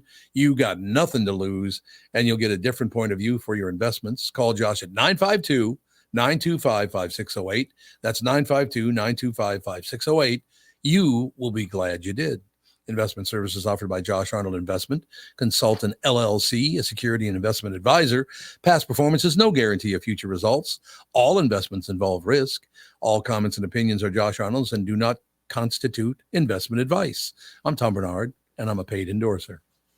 Jim Paul of Valley Buick GMC has a mutiny on his hands. His sales crew said they've had it brooming snow off the new Buicks and GMCs, then warm them up, move them to plow, and repark them again. He even overheard them cooking up an alternative plan. a sale. This is crazy. Why don't we just mark them down and sell them? This is getting real old to be out on that lot in this sub-zero weather. That's right. Everyone we sell is one less to broom. I heard we're supposed to get 6 more inches tomorrow. I'm 5'6". How am I supposed to get the snow off the roof of a pickup? I'm Jim Paul, and well, car dealers do have all kinds of crazy sales. This idea probably makes more sense than most. There's plenty of inventory, so okay, the crew has decided. Now we're talking. So then it's official. The We Don't Want to Broom snow sale is in full force at Valley Buick GMC in Apple Valley and Hastings. Snowy inventory priced real right at valleycardealers.com.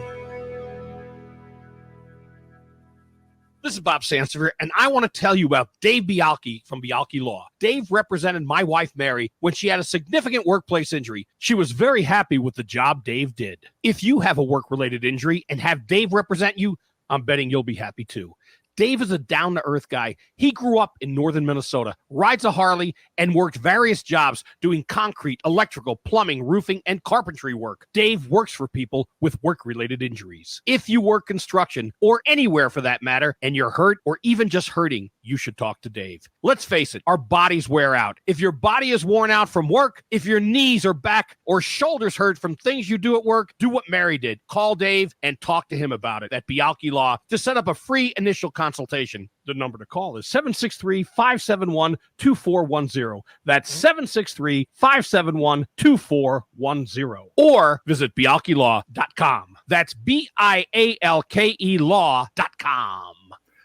You have all helped support MyPillow and their employees in these tough economic times. Mike Lindell knows this, continues to give back to listeners with great deals on his most popular products.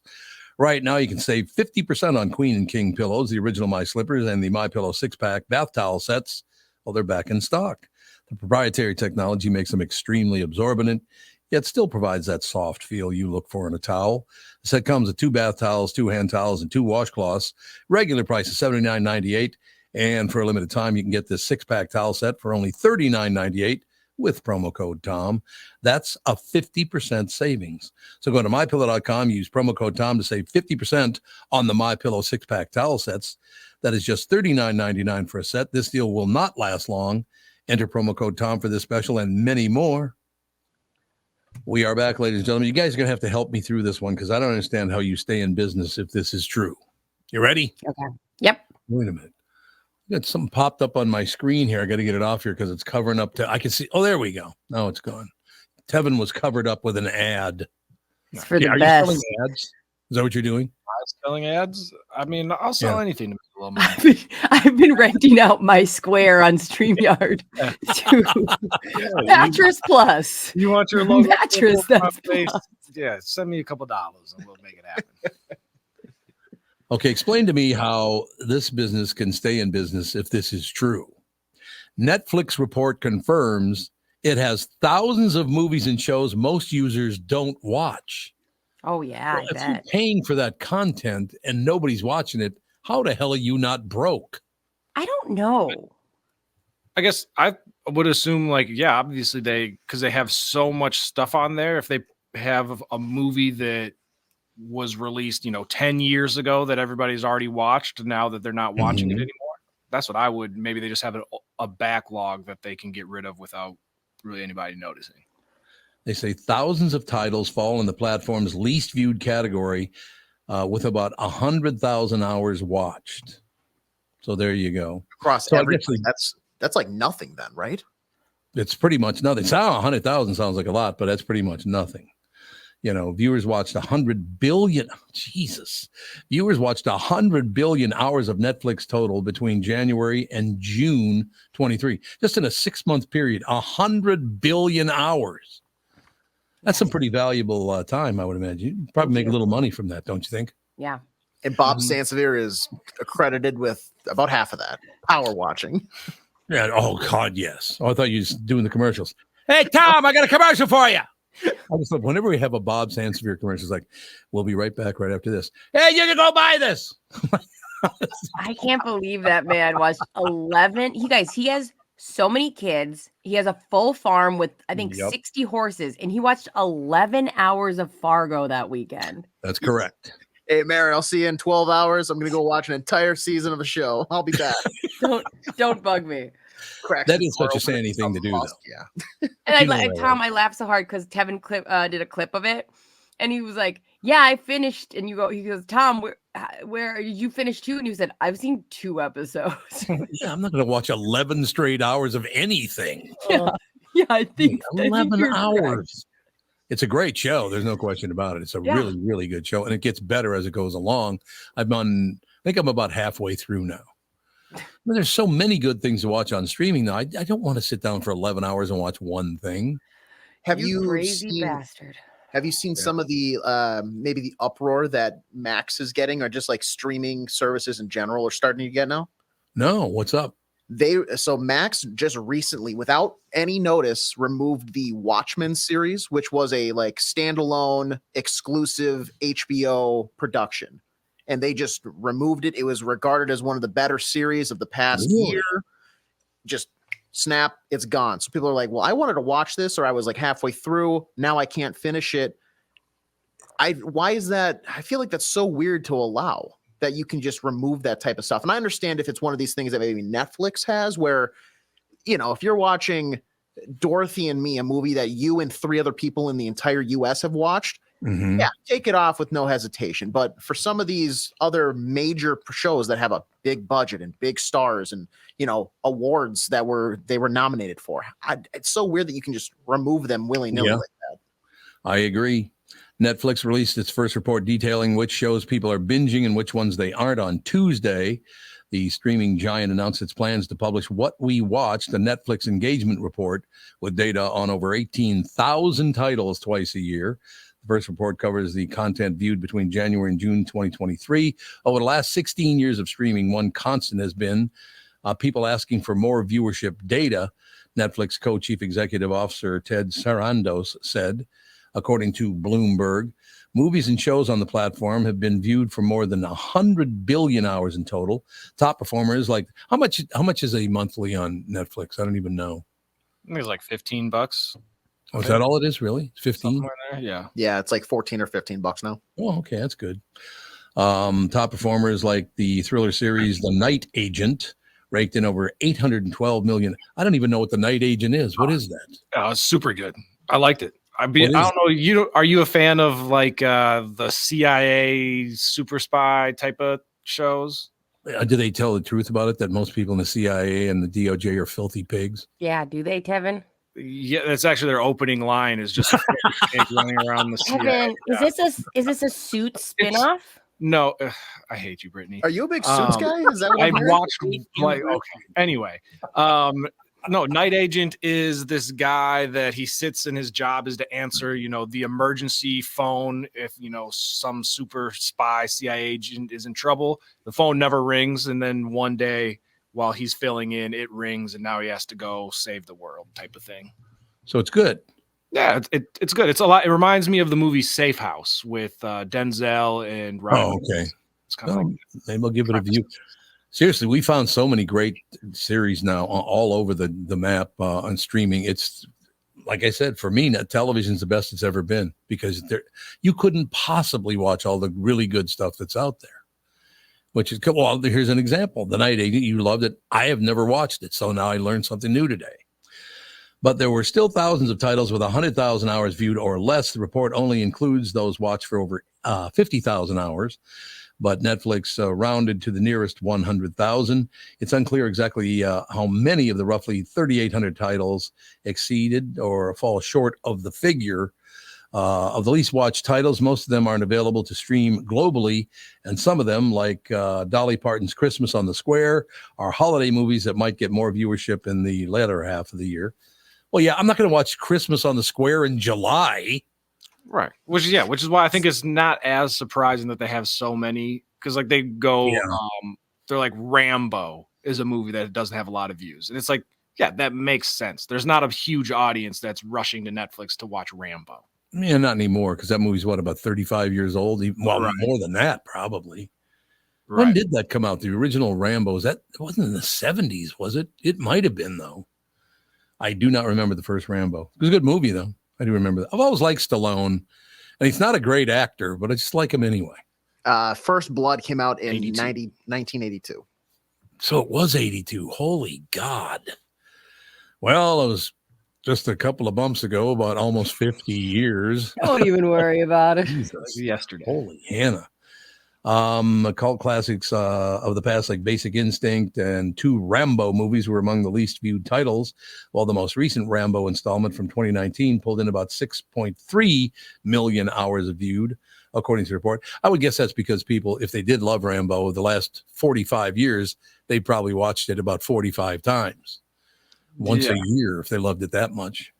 That's probably why they don't watch it now, I guess. In the report, Netflix notes a release date for its original movies and shows. It did not say how long each piece of licensed content remained available to watch on the service during the time frame studied. Netflix users slammed the streaming platform in the early months of 2023 over its attempt to crack down on password sharing. The company struggled with subscriber losses in 2022. But its tough stance on passwords boosted subscriptions in 2023. So, I didn't even know you could do this. So you can share, or you could, in the past, share your subscription with other people? Yep. Well, I didn't know that. Yeah. Well, why would they have set it up like that in the first place? Well, originally that was part of their advertisement. They were like, go ahead, share. That was a big thing. They had like even a tweet that was like, use your sister's Netflix or whatever. Yeah. And then I don't think that business model was working out for them. So they had a lot of flack, like you were saying, that when they cracked down. But man, subscribers went way up because at the end of the day, if let's say me and my sister are like, let's say she has Disney Plus and I have Netflix and we share passwords. If I'm watching something on Disney Plus and I want to finish, I'm going to subscribe. Like I just am. So Right. Yeah, the business model was essentially get them all addicted to it, take it away, and now they have to purchase it. Yeah, because Catherine, honest to God, pretty much at least once a week we sit down in front of the television, and Catherine looks at me and goes, why do we have all these subscriptions? What are you doing? Because, when you scroll down, at the top, it's usually like Netflix, Hulu, and Prime, right? Yeah. And you scroll down. And scroll down and scroll down and scroll down. She's like, Jesus, how many of these do we have? What is Floopy TV and why do we say? Well, I watched that one show. I watched it one time. I had to finish one show one time and forgot now we have a membership. My husband there's nothing that makes him happier because he calls it lifestyle creep when we like start kind of obtaining things or like it's all of a sudden we have this membership and then, also we do that. You know what I mean? Like you just slowly kind of have things added to the budget. There's nothing that makes him happier when I go, I think I'm ready to let go of Apple TV for a couple months. And he's like, oh, awesome. I don't know why he cares, but he like loves it. Like every so often I'll be like, we can let go of Max until this series comes back. And he goes, okay, great. Right. Probably because it's a stark difference than you going, hey, I think we should buy XYZ from Amazon or whatever. And he's like, oh, you're not adding to my expense list? You're trying to cut it? Oh, awesome. I think it's the thoughtfulness because it doesn't make a big difference. Right. Some of these like $8 a month thing. But I think it's just like him appreciating that I actually thought about it. You know what I mean? Because a lot of times I live like I'm a billionaire on like a thousandaires budget.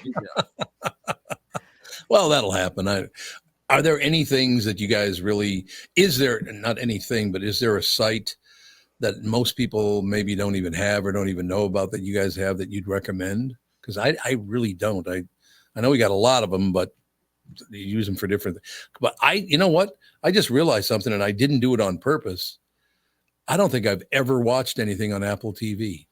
Oh, yeah, neither have I. There's some good stuff on Apple TV. I gotta wait till I get injured or pregnant again because I want to get Apple TV because the morning show is amazing, especially the first season. Oh yeah, that's right. With what's her name? Jennifer Aniston. Jennifer Aniston, yeah. And Steve Carell, right? Steve Carell, yeah. Steve Carell, and then oh my god, the one who's got the books. Anyways, and then that the new one about the Godzilla movie TV show is supposed to be amazing. I want you to pronounce that correctly. Ted Lasso's really Ted Lasso's on there. Ted Lasso's super good. But remember the one that everyone keeps telling us about, you guys? The Godzilla one is called something. What is wrong with you people? Is it called his real name? Because Godzilla is not his real name. What's his real name? Gojira. Gojira is his real name. So Monarch Monarch Legacy of Monsters. Remember? So many people have told us about it. No. I'm in the minority, I feel like, Yeah, in the same. public. Maybe Tevin's here in this club too, but like anything Godzilla, I just do not care about. Oh, you guys are going to eat. If you pronounce it correctly. It's still a out. giant lizard that No, you guys. What do you know? No, shut your stupid mouths. You're being ignorant right now. This isn't about Godzilla. It's about the before and after of a giant attack and how the world changes if this was a possibility. God, Like what? How is this? Here's what it's going to be: a lot of experiments on reptiles, and then a lot of talking. That's my biggest Eat thing. your words, AJ. I'm not a big TV show person. Your words. It's 12 hours of just talking, and then the final episode there's action, and then a cliffhanger. Let's do it all again in season 2. It's a lot of talking, but I want a movie, hour and a half, 2 hours. We have a middle and end, a start. Like there's a climax, it gets resolved, and I'm done. And it's a 2-hour commitment. Right. I'm jumping ship on his not anti-TV take. I know a lot of people aren't. I know. I was like, Tevin, who loves Suits, is going to have a problem with that. I do not love Suits. I just watched it. Anyway, but your Monster Godzilla show, like I'm guessing there was some mosquito with DNA. No, that you're we did right. in the lab. Being Oh my gosh. Tom. And now there's a huge Godzilla or Godzilla or however you're supposed to pronounce it, Tom. Gojira. Yeah, get that one. And so, yeah, I'm out. And then what does King Kong make an appearance too? And they fight and knock down some buildings, Brittany? It does like a before and after, like back in time and forward in time, and like talks about all the Tevin, I will buy you 1 month of Apple TV and you can do the research. And if you walk away not liking this show, I would you can rather punch me in the rewatch face. Suits than And then watch a large lizard destroy a city. I'll watch an episode of Suits if you watch a whole season of this Apple TV show. Perfect. Give me your Apple TV password and I'll log in. King Kong and Godzilla are just, to me, it's like, what if we just took an animal and made it big? Tom. Yeah. I just don't see the appeal in that. Like, what's next? Duckzilla? Just a giant duck terrorizing downtown Manhattan? Like, who cares? I'm pretty sure Kristyn told us this was good. I'm pretty sure Bob Sansevier told us this was good. I'm pretty sure I've heard every movie reviewer say it was good. I'm just gonna dig my heels, and I just can't get behind it. Like you'd have to like strap me down and make me watch that. Tom, these and what's the name of it? It is it's so Monarch Legacy of Monsters. And it's Godzilla and who? It's like the Godzilla part is a small part of it, but it's supposed to be great. And I've heard what's the big part of it? So it's like how the world, how the world would change if there was, it's kind of like Pearl Harbor, how the world changed before and after when the possibility of an attack happened. Before and after what, though? Of a Godzilla attack. But then they talk about like. So the whole show is about a Godzilla attack, but how is that still the small part? I'm just saying it's not, don't focus on like the Matthew Broderick Godzilla that we watched as kids. It's not like that. All right, who was the first star of I think the first star of a Godzilla movie? You probably never seen his show. You may have heard his name, but who was the guy who was going to take care of business? Do you remember? I don't know, but no, I don't know because I keep getting King Kong and Godzilla confused. I think. You know what? I think you're right. I think it was Godzilla. Okay. It was Perry Mason, Raymond Burr. Was in, if not the first, one of the first Godzilla movies. And it was so weird because he was not a very emotional actor anyway. Mm-hmm. So he'd come on screen and he'd go, well, we've got a few problems with a giant lizard. Really? That's as emotional as you can get? But Tom, that would be like your version. Like if you were an actor, you'd be like, we should probably take care of that goddamn lizard. Am I right? Oh, listen, do me a favor. I got something to type up. You go kill that lizard because I'm sick to death of it. Go get it. Yeah, it's a hell of an undersell of just a giant lizard. Somebody shows up thinking, just a big. No, you could have said that he's destroying the whole city. So I have a question. So Godzilla, I'm assuming, was inspired by the dinosaur. I'm assuming that's what it is. Although Godzilla is not really a dinosaur, is it? No, I don't think he is. I guess that's the point. But that had to be what inspired it. Can you imagine if this giant lizard, like in the dinosaur days, would come forward and he attacked Japan first, didn't he? I think. Yeah, I think that's the big thing. Yeah. I don't know. I could give it a whirl. What's it called again? Monarch Legacy of Monsters. It's a terrible title. That was a great test by you, Tom, because she'd stumbled on it about 5 times already. It's a terrible title, and like they're not advertising it, but it's word of mouth. People are. I haven't heard one person watch it and go, "This isn't good." But it's on Apple. Yes. Maybe I'll watch it because I've never watched anything on Apple TV. I don't think I've watched one thing on Apple TV. Give it a whirl. I'll give it a whirl. I'll get back to you. And if you can see this look, then I'm sorry because I'm more scared of that than I am Godzilla. Godzilla. I'd say Tomzilla. Tomzilla. I like Tomzilla. That works for me. And actually, Zilla is a last name, and I can't remember what country it's from. Oh. But you could, that'd be tough to go with the name Zilla, wouldn't it? Oh, I'd love Zilla as my last name. Brittany Zilla. Britzilla. I like it.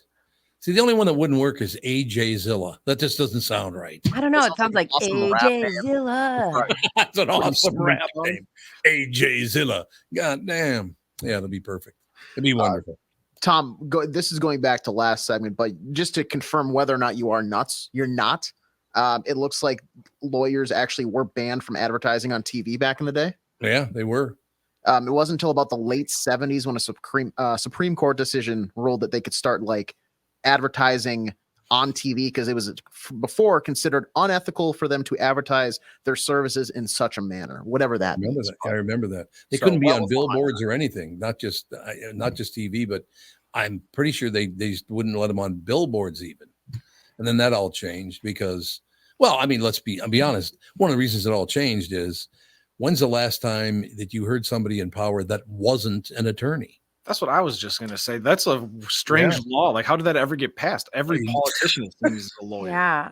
Didn't used to be that way. It is weird to think about what can't be advertised on TV. Like, alcohol can, but cigarettes can't. Like, they both kill you. That's true. Yeah. They both. So, do you know anybody that smokes cigarettes anymore? Because I don't think I know one person that smokes cigarettes. Yeah. Yeah, I know. I know a few. Oh, do you really? Yeah. They're your age group? Mm-hmm. Yeah. That surprised me that someone in your age group would even start smoking. Yeah, I thought we were past that. Like, I understand how like people older than me maybe are still hooked on it. But it's just one of those things with like scientific backing. There's really no positive, right? No. I mean, other than looking super cool, like super cool. Like those candy cigarettes. I saw a TikTok of a girl that was like, I was walking down the street to go get a bagel or something, but I saw this girl and she was just ripping a cigarette. And then I saw another girl like 5 steps later take a puff out of her vape, and she's like, you know what? Our parents were right. Smoking is cool. Yeah, so much cooler than vaping. I call those robo dicks because they always just look like a robot penis. They're like, well. That's just not as cool. An e-cig is not as cool. Brittany, did you ever meet my mother? No, I didn't. I don't think you did. I knew you when she was still alive, but the one thing that I asked, well, actually, I didn't ask. One of my other brothers asked it. Troy, who's no longer with us, unfortunately. It's my youngest brother. He said, Tom, you know what we should do? And I said, this is when my mother died, right? And I said, I don't know. What should we do? He said, do you want to really celebrate who mom was and what made her happy? I said, yeah, that'd be kind of nice at her funeral if you could present her and around all the things she was so happy about. So you want to get like a picture of all the kids standing behind the casket. He said, no, I'm talking about what she really loved. I think we should put a cup of coffee in her left hand and a cigarette in her right hand. A woman after my own heart. Wouldn't it be great? You look at a casket, that's with a cigarette in the right hand and a cup of coffee in her left. And at the least you guys could have done is everybody walking in, like, here's your coffee and here's your cigarette. You can have a seat over there. Like, everybody gets one. Everybody gets a cigarette. They'd have to be Winston's, though, because she smoked Winston's. Because that's baller. I will tell you, when I was a little kid, though, both my father and my mother smoked Pall Mall Straights.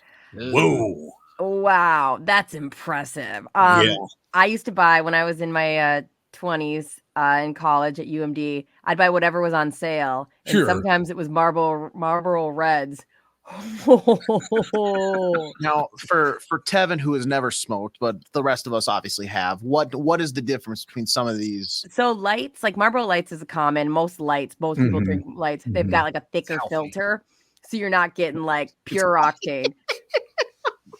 But then when you've got a Marlboro Red, you're pretty much like straight to bed. I mean, it is like a forest fire in your chest, and you just people pay for that? Yeah. Oh yeah. I never got the allure Smoking of cigs. cigs. I don't care what you say. Like, and keep in mind, I run now. I like am obsessed with what I put in my body, but there will never be something more amazing than taking a cigarette break in your life. Yeah, I'd have to agree with you. I stopped smoking when I was 21. I smoked from the time I was 11 to 21. And I still remember the fact that do they even make Lark cigarettes anymore? I don't think so. I don't think they do anymore, but I haven't seen them in a long time. But a pack of Larks. So a pack of cigarettes now is what, like $7 or something? I think it's like 10 last time we $10 looked. for one pack. It was 5 when I quit. So a carton of cigarettes is $100? I remember I was in high school and I was stopping to get like a coffee on the way to my Saturday morning shift at the hockey store I was at. And there was a trucker guy loading up, getting, his big gulp and all this stuff. And I was running late. So I was like, buddy, let's hurry it up. Let's go naturally. Yep. But he's like, I need 6 cartons of this and blah, blah, blah. With his like coffee and his drink and everything like that, the cashier goes, all right, that'll be $3.74 and change. I was like, what are we Costcoing it? Like, what are we doing here? You just dropped $300 on cigarettes? You guys remember when I think it was Wisconsin, they upped their tax or whatever for cigarettes, and there was some state in the area, it was probably like Iowa, that was behind, and they were like, wow, we don't have that tax. And so people would make cigarette carton runs to like Iowa. Oh yeah, to stock up so they could bring them back so they could save a couple $100. Like, ridiculous. When I stopped smoking, so you said it's $100 for a carton of cigarettes now. $10. Yeah, because I just looked it up. Average price in Minnesota is, I just saw $10.49 for a pack of cigarettes. And we are the 1, 2, 3. We're the 5th highest. Yeah, 20 cigarettes per pack. At least that's what it used to be. I assume it still is. I could buy a carton of Lark cigarettes when I quit.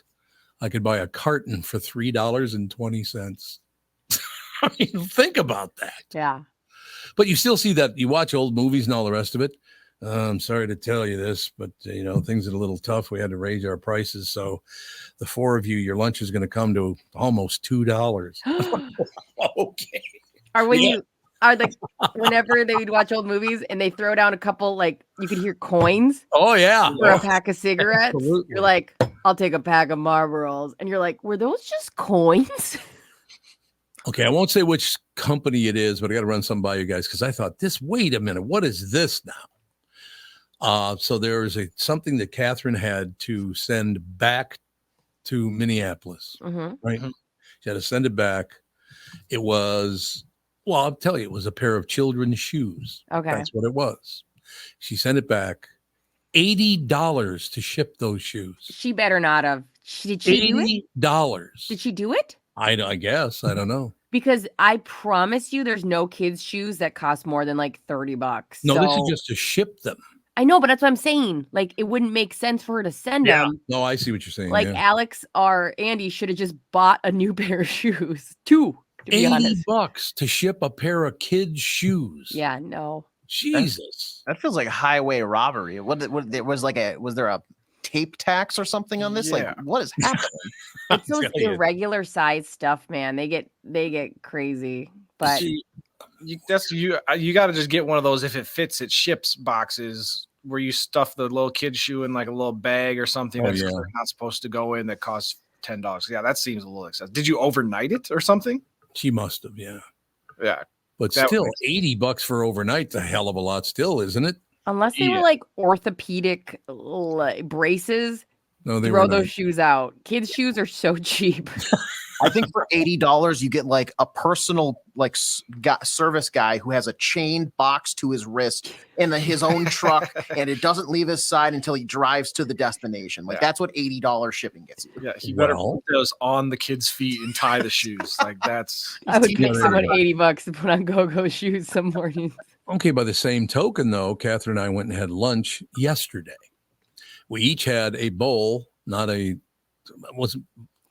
big bowl, but the medium, not a cup. It's between a cup and a big bowl.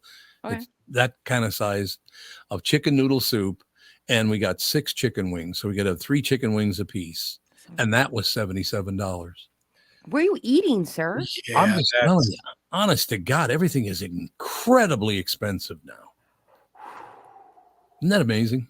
But that lunch sounds really good. Chicken noodle soup and some chicken wings. Forget about it. I love when people are on the same page, when it's like we're going to share this and we're both going to get this. I love that.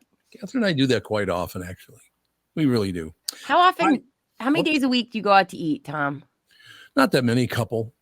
Catherine she likes to go out to eat, but she doesn't like to do it every day. Yeah. And I think that was because of my friend Alan, when I was a kid. He was my attorney, actually.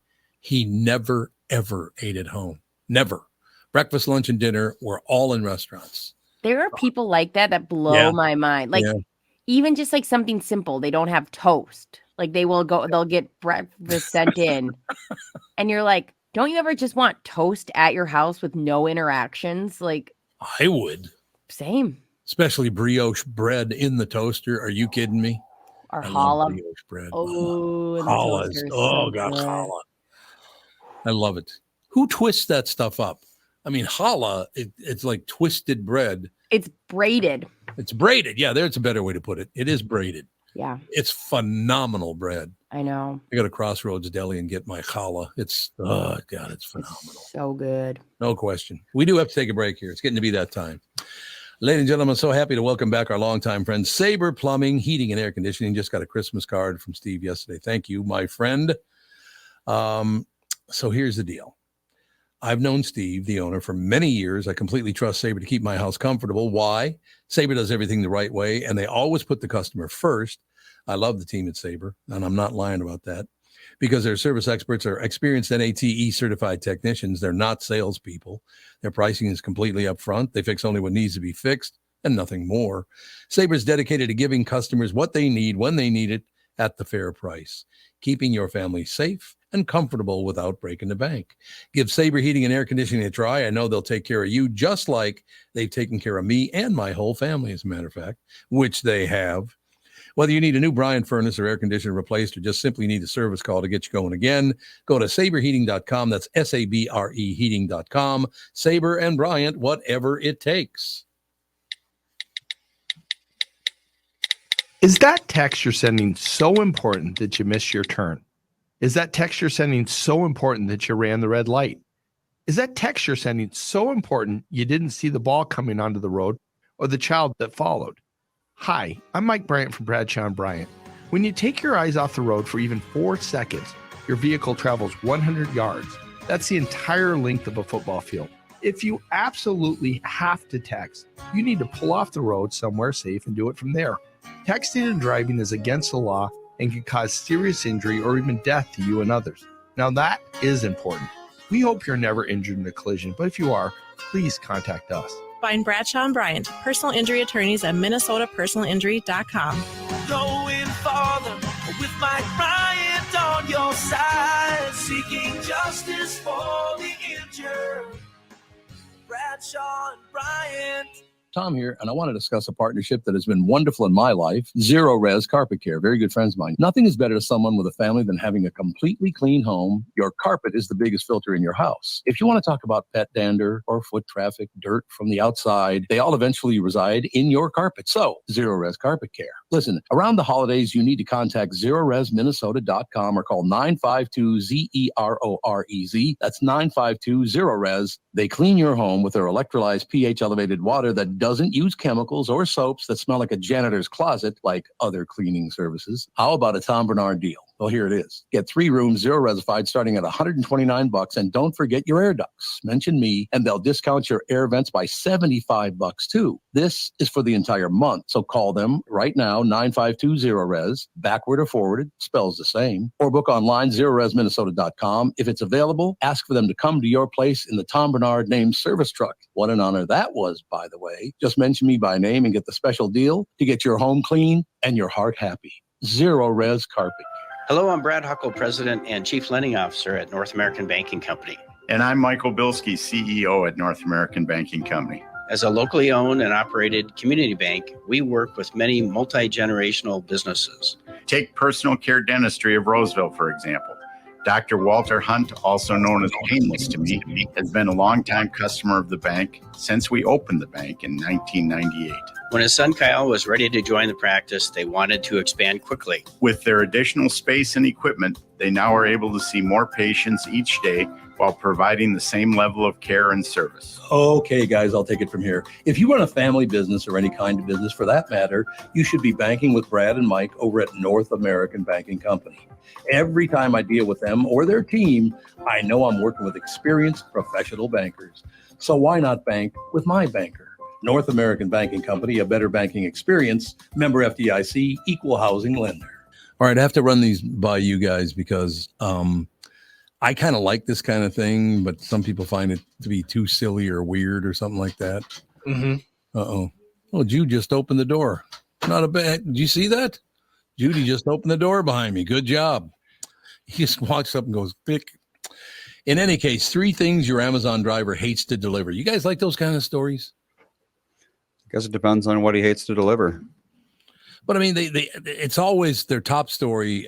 This is, a news delivery service, but the top story is all about things like 3 things or 10 things or 7 things or whatever about your life. I find that kind of interesting, but I mean, I want to make sure you guys think they're interesting too, because I need the listeners to think it's interesting. What do you think of that? I think listeners like it. Yeah, I do. think I'm always interested to hear what people don't like about their job that too. I wouldn't necessarily always think about. 3 things your Amazon driver hates to deliver. I'm thinking, God, what am I refrigerator. Steamroller. That would be heavy. A steamroller. Yes, I have to deliver a steamroller today, and therefore, okay, we'll figure out, because I cannot think of what they would hate to deliver so much. Something that really stinks. There was some kind of. Is there a food that really reeks? Well, I mean, you're not supposed to be able to smell food through a package. If you can, that's probably not a good thing. I would assume it's like anything heavy, maybe something fragile, like if it has to be set up a certain way. I bet TV is one because, Oh, yeah, maybe. You drop those just right and they are gone. It's a tough time of year to be an Amazon driver. So help them out by not ordering this stuff online. A driver named Jennifer Lewis is blowing up on TikTok after listing the top things she hates to deliver. Brittany, any guess one thing that might be that she would hate to deliver? God, I'm guessing it's got to be the shape and size. So maybe like toilet paper would be annoying because it's probably really cheap and takes up a lot of space. Like I've heard them talk about that kind of stuff. Okay. Yeah.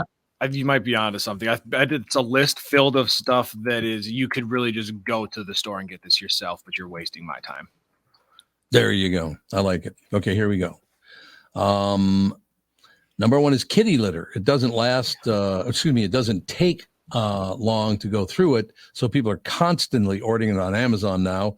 She wishes you just pick it up at the grocery store. Why would you care? Kitty litter doesn't weigh that much, does it? It weighs a lot. It's super heavy. Yeah. It's basically just solid clay. So when it comes in big bags. Yeah. Yeah. Oh, see, I didn't even know that. I had no idea. I think like the standard box. Well, let's see. Someone's got their headphones on too loud. They do? Or something. I don't know what's going on. Every so often I'm getting some feedback. Squeaky from. Thank you very much. Great to be here. Yes, exactly. I know my level's at the same as always is. I wonder if I don't know what to tell you. I don't know. Are you still hearing it? No, it's only every so often. All right. A single jug of cat litter, and this isn't a big jug, weighs 20 pounds. And this is like maybe a gallon. So 20 pounds. So if you get like a 6-pack, all of a sudden you're up to, 120 pounds. Exactly. Yeah, that's true. That would be a tough deal. Dog food, again, those bags can weigh 30, 40, or even 50 pounds. And it's something you can get at grocery stores or Petco. And finally, and I could really understand that, because Amazon sells 40 packs. They're not light, bottled water. Yeah. Yeah, buying bottled water on Amazon is a weird thing to do. It's I would super agree. weird. Yeah. Because bottled water, for the most, like, there's only a few brands really that are different. Like, I can tell the difference between like Dasani and, I don't know, Ice Mountain. Yeah. But beyond that, it's like water is pretty much just water. And your local grocery store has one of the good ones. I guarantee it. I like sparkling water. That's my deal.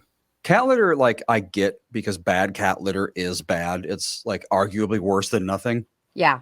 And there's like special cat litter, the non-clumping, ultra clumping, multi-cat, scented, non-scented, etc. Yeah, So and it's once your cat likes a specific one, Yep, you cannot change it or your Oh, life will really? be hell. Yeah, because when they start to go somewhere else and they've committed, good luck. Yep. Really? So they just go pee in other parts of the house? Yep. Yeah. I suppose. Yeah, and that's not the one you want. Yeah, so cat litter, like, I get. If Amazon has that special cat litter, or it's like Chewy. Chewy's going to be the same thing. Delivery driver is going to be dealing with that too. So, and like I get my kitty litter just like out and about, no big whoop. But then I will get this stuff called Cat Attract that I sprinkle on. Yeah. And I don't know if I'm too scared to change it. I don't even know if I could quit doing that, but I'm too scared to ever make that change. So I have this like whole ritual I do with the kitty litter. You have a ritual. Yeah, and I pray on it. A nomine Patri, Filii, Spiritus Sancto. I like that. You bless the kitty litter. Yeah, I love my cat. He is my son. And I also could not handle him peeing in different parts of the room. That is the cat pee is so intense. Ruins carpets instantly. Yeah. I can see that. On a typical day, Amazon drivers deliver up to 350 packages. So if you do order water, at least leave a bottle on the porch for them to take. If they brought you lots of boxes this year, maybe even think about a holiday tip. Well, yeah, I mean, if you have the same driver, you would tip them at Christmas, wouldn't you? Yeah, it's rare you have the same driver or even know, especially with Amazon, because it's all over the place.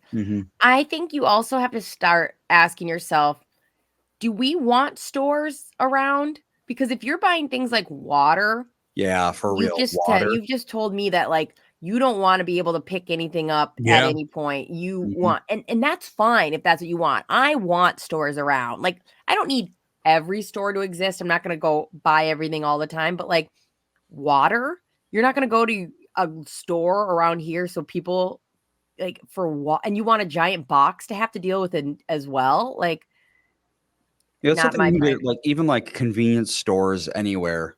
It's literally everywhere. Yeah. So I have a question.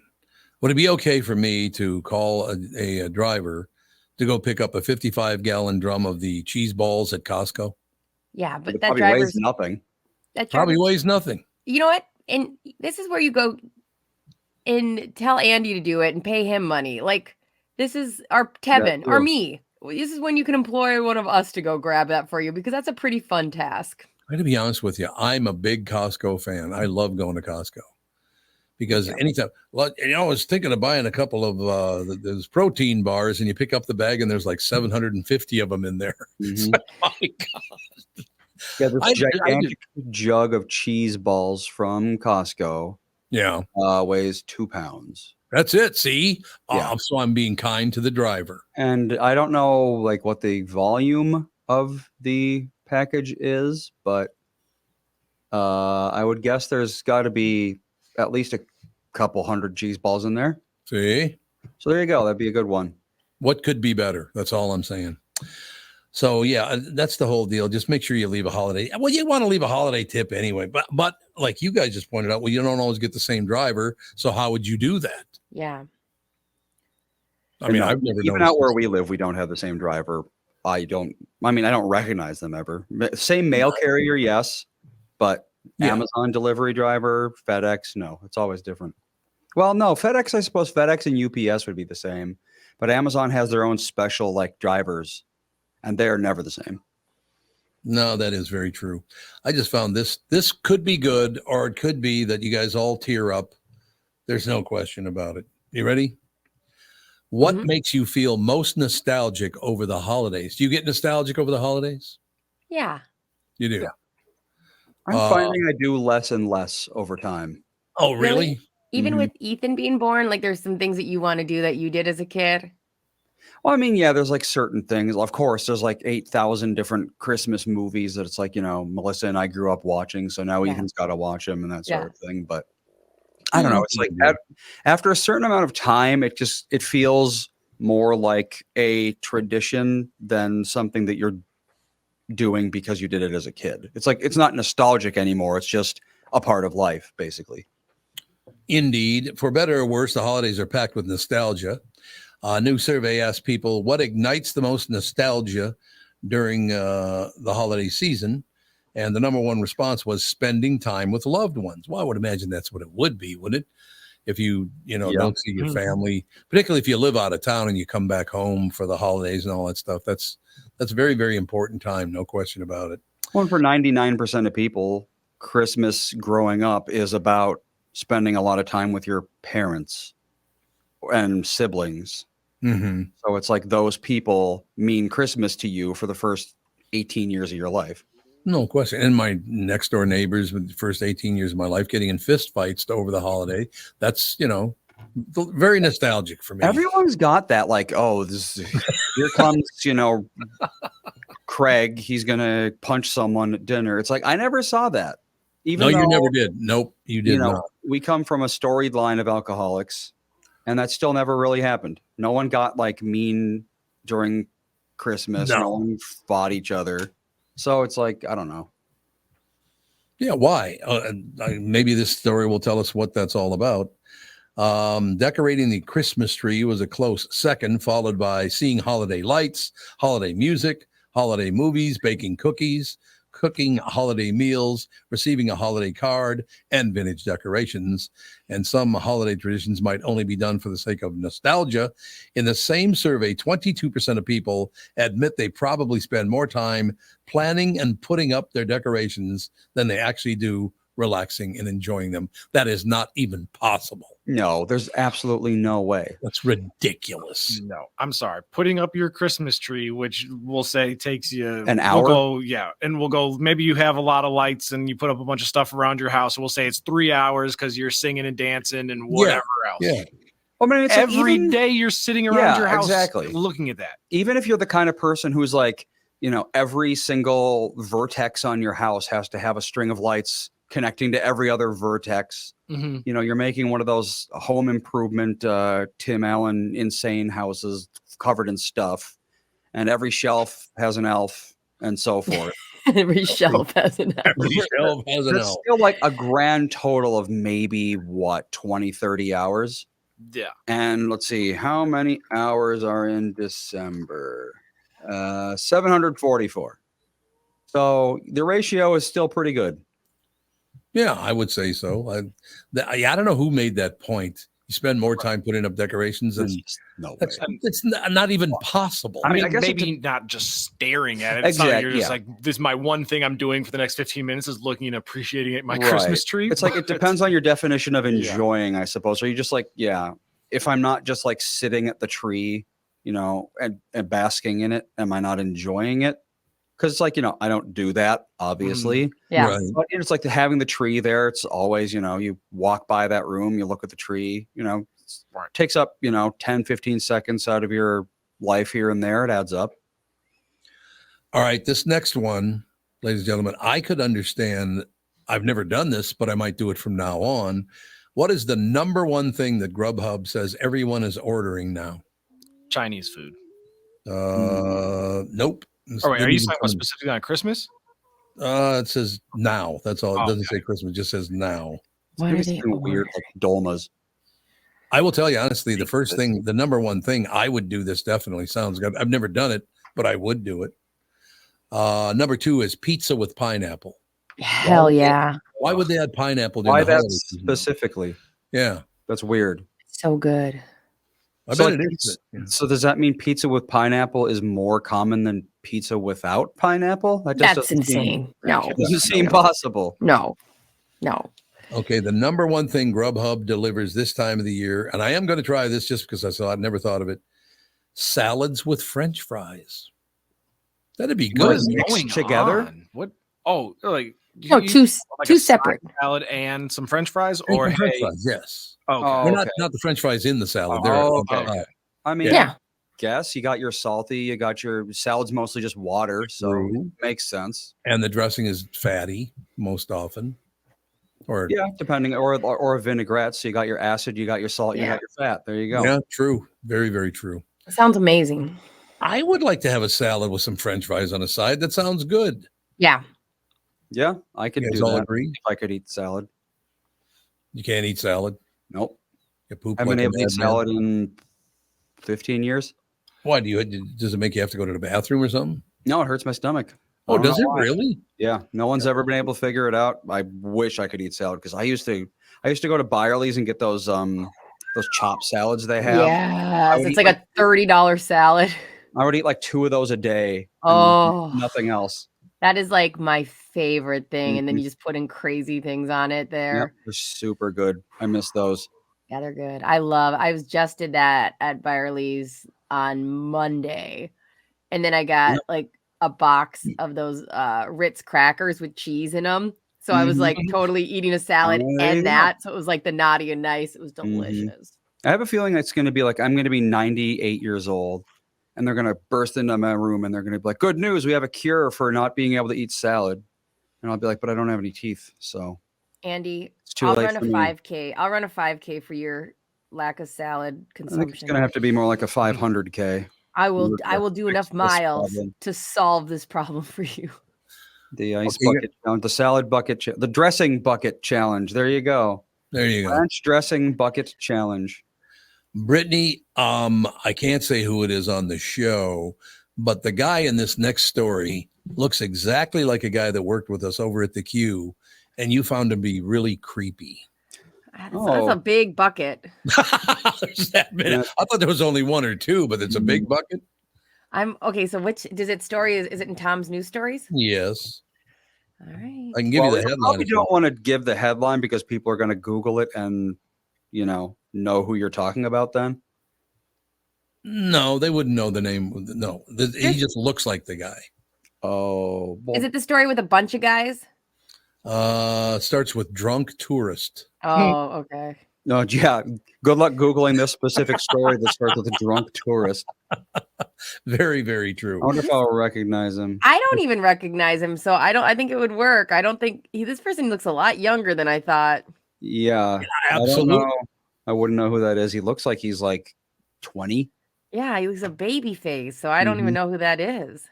All right, Tevin, you ready? I'm ready. Drunk tourist sexually molests manatee statue at Florida restaurant after being asked to leave. Sexually assaulted a statue. Not the statue. It's not possible. That's awesome. Well, where would you put it? That's what I would like to know. Also, I don't know if you can molest a statue. That's what I'm saying. It's like it's a statue. It's molest proof. That's true. It's a very detailed statue. So it's like an anatomically correct manatee statue. Are we saying then? I hope that statue not. was thick. Yeah, they're not specifically saying what he did to the manatee statue. A tourist found himself behind bars after he drunkenly threw gator nuggets into a restaurant and sexually molested a manatee statue when staff asked him to leave.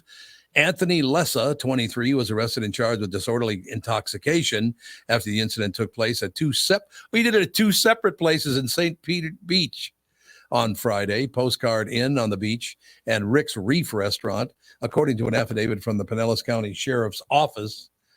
The man from Pittsburgh is accused of throwing gator. What's a gator nugget? I don't even know what that is. Chicken nuggets except gator. It says gator bites are pieces of fresh fried gator. So yeah, really? It's a McNugget, but it's a gator. Oh, okay.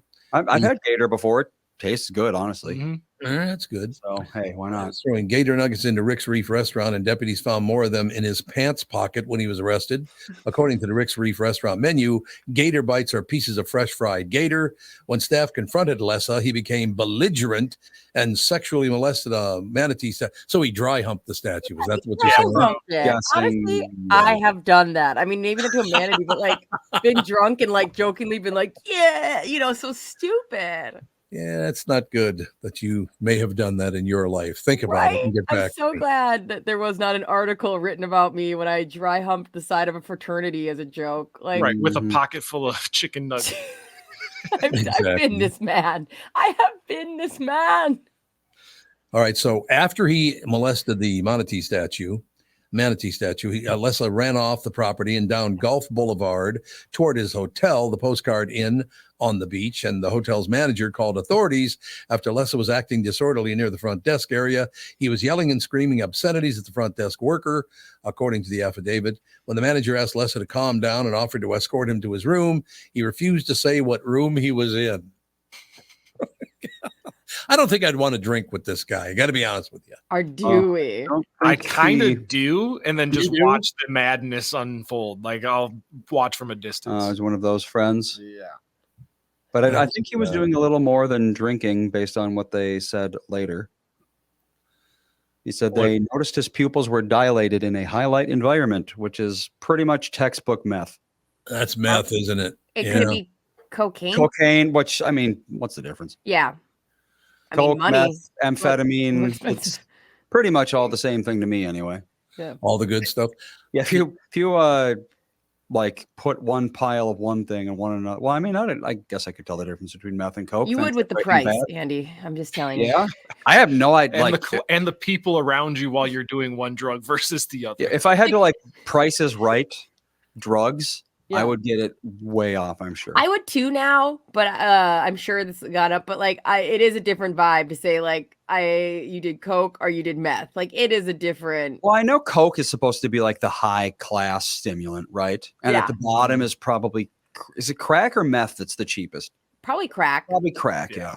So it's like crack, then meth, then coke. I know that. I know the hierarchy of things you shouldn't take. Yeah. Wasn't there there was a story on the national news, I think it was last night, that a bunch of young kids were doing gummies. Mm-hmm. It turned out there was fentanyl in the gummy. Yeah, that'll happen. The story. Yeah, it was a bunch of middle schoolers that got gummy bears laced with fentanyl. Yep. Where was it? That I'm not 100% sure. I just saw the headline today. Looks like it was in Virginia, Amherst County, Virginia. So were these gummies supposed to have weed in them? No, they weren't supposed to have anything in them. They were just gummies. Mm-hmm. They were like apparently Haresbro type gummy bears, but they got mixed up somehow. Well, apparently they were eating them from a quote plastic bag. Yeah, so that means they like found a plastic bag full of gummies and started eating it, because you shouldn't do that. No, there's so many weird things in this story. The bag was brought from home by a student, so I think he found gummies. They thought they were probably weed gummies, and then the kids thought, oh, these are just gummy bears. And exactly. Everybody's high on fentanyl. Yeah, I think he found mommy's fent stash. Basically, is what happened. But nobody died. I don't think so. Well, it must not have had. Let's see. I tried one. It tasted weird. Then it tasted good. So probably was like a combination of weed with a little. It was probably weed that had fentanyl in it that the parent didn't know about. Yeah. Because that's getting more and more common as well. Because fentanyl you couldn't taste in a gummy bear. How hard up? Like these kids, give them some fruit snacks. Like they're going around finding fruit. Like I used to do that when I was a kid. I would go into the cupboard and I would just like start eating like raw macaroni and like pine nuts, just like whatever the hell I could find. I would just eat. Yeah. It drove my mom insane, but that's just like what kids do. So if you have a bag of food somewhere in your house, your kid's going to find it and eat it. Well, there you have it. It's a good time to take a break and ask Kristyn Burt these very same questions. We'll be right back. This is the Tom Barnard Show. I'm so happy to welcome back our longtime friend, Sabre Plumbing, Heating, and Air Conditioning, to the show. I've known Steve, the owner, for many years, and I completely trust Sabre to keep my house comfortable. Why? Sabre does everything the right way, and they always put the customer first. I love the team at Sabre because their service experts are experienced NATE certified technicians, not salespeople. Their pricing is completely upfront, and they fix only what needs to be fixed, nothing more. Sabre is dedicated to giving customers what they need, when they need it, at the fair price, keeping your family safe and comfortable without breaking the bank. Give Sabre Heating and Air Conditioning a try. I know they'll take care of you just like they've taken care of me and my family. Whether you need a new Bryant furnace or air conditioner replaced, or just simply need a service call to get you going again, go to saberheating.com. That's SABRE heating.com. Sabre and Bryant, whatever it takes. Before you head back to one of the big box stores for your hunting and shooting needs this season, do yourself a favor and visit my choice, K&L Surplus and Ammo in Lino Lakes. Not only does K&L have one of the widest selections of firearms and ammo in the Twin Cities, they also do business the right way. They want to make sure that you have the right firearm and the right ammo for your needs. Jim, the owner, has over 25 years of experience in the business and will help you find what you need at a fair price. Speaking of prices, a lot of stores are using inflation and supply shortages as an excuse to raise prices on ammunition. Not K&L. Jim's doing everything to hold the line on pricing so you can spend more time on the range. Find out for yourself why K&L Surplus and Ammo has been the choice of gun owners for over 25 years. Go in and chat with Jim in person at the store on Lake Drive in Lino Lakes or online at klgunstore.com. klgunstore.com. The Tom Barnard Show is proud to have partners like North American Banking Company, Bradshaw and Bryant, and attorney and advertiser Dave Bielke. I've been advertising on Tom Barnard shows for years. I like Tom, not just because he's a good guy, but because the ads I run on his show bring me new clients that are hurt at work and need legal help. Tommy B works for me. If you'd like to find out more about growing your business with the Tom Barnard Show, go to tombarnardshow.com, keyword partner. What do you think of that action? Oh, there's Kitty. She's here every day. I know. But she wants more and more camera time lately. I've kind of been noticing that. She knows it gets her hugs, I think. Yeah, oh, it's you're in funny. front of the camera. She knows when we're going on, and she'll crawl in my lap and then just be like, "Hey, start, showing how cute I look." Does she purr? Because I always have to take Kevin off screen because he purrs so loud. No. Yeah, she's purring right now. And the more Tom talks, the louder her purrs get. She loves like deep voices. I called you here today for a bit of bad news. Ooh, London. Of my 3 main cats I've had, none of them were really purrs. Oh. Yeah, I've never had a loud purring cat before. Oh, when you get one, it's crazy. Yeah? It's so good. Relatively rare. Both of my cats are pretty loud purrs, but they both like to be held. They both are lap kitties. So. Oh yeah, Hobbs was like the lappest cat there is. But yeah, Hobbs was like the first cat. I was like, I like cats because I just thought cats were garbage. And then one time Andy was out of town, and I was checking in on Hobbs, and I was like, this cat just jumped in my lap. I was like, okay, am I a mom now? Oh, very sweet. I tried breastfeeding Hobbs. He didn't like it very much. Nice story. They're sweet babies. They are indeed. What's going on in Hollywood, sister? Oh my goodness, Andre Braugher. The loss of him is so sad. Yes, I'm not Googling who this is at all. Yes, Brooklyn Nine-Nine. He was from Homicide, Life on the Streets. Passed away yesterday at 61. They're saying it was a short illness. They haven't disclosed exactly what that is, but kind of throws a really big wrench into Shonda Rhimes' show because he was in the middle of shooting The Residents, which is an upcoming drama from Shonda Rhimes. They had done 4 episodes before the writer's strike. Then obviously they had to pause, and they were scheduled to go back January 2nd. It's a Netflix drama that's coming up, and they have no idea what they're going to do. Are they going to write his character out? Are they going to recast it? Because it is kind of a pivotal piece to the story. So that kind of like leaves them scrambling at this point. Because I mean, we're talking about it's what, December 13th, and they're supposed to go back in a little over 2 weeks. God. How old did you say he was? 61? 61, very young. And what did he die of? We don't know. They just said a short illness. And I don't know if you guys are noticing, but lately people are they're not saying what people die of. Like, unless we knew that they were ill, people aren't releasing anything unless maybe there's like, or, a crime investigation going on with something like that. But otherwise, families are really keeping that private. It's like celebrities also keeping their pregnancies very private. All of a sudden they're like, look, I had a baby. And you're like, what? Where have you been the last 9 months? So we're seeing a lot of those personal details sort of be pulled back from Hollywood, which I think is kind of interesting. You know what I find also interesting is for every celebrity death, there's one person who is rushing to Wikipedia to change every is to was. They do it immediately. It happens within like 5 minutes. It's crazy. It's like the news of this person coming or dying comes out, and someone's already on Wikipedia being like, Andre Braugher was an American actor. So it's true. It's creepy. And, I came out of Pilates last night at about, let's say 6 p.m. West Coast time. And I'm going to bet if I had gone to Wikipedia at 6:01, it probably was already changed. Yep.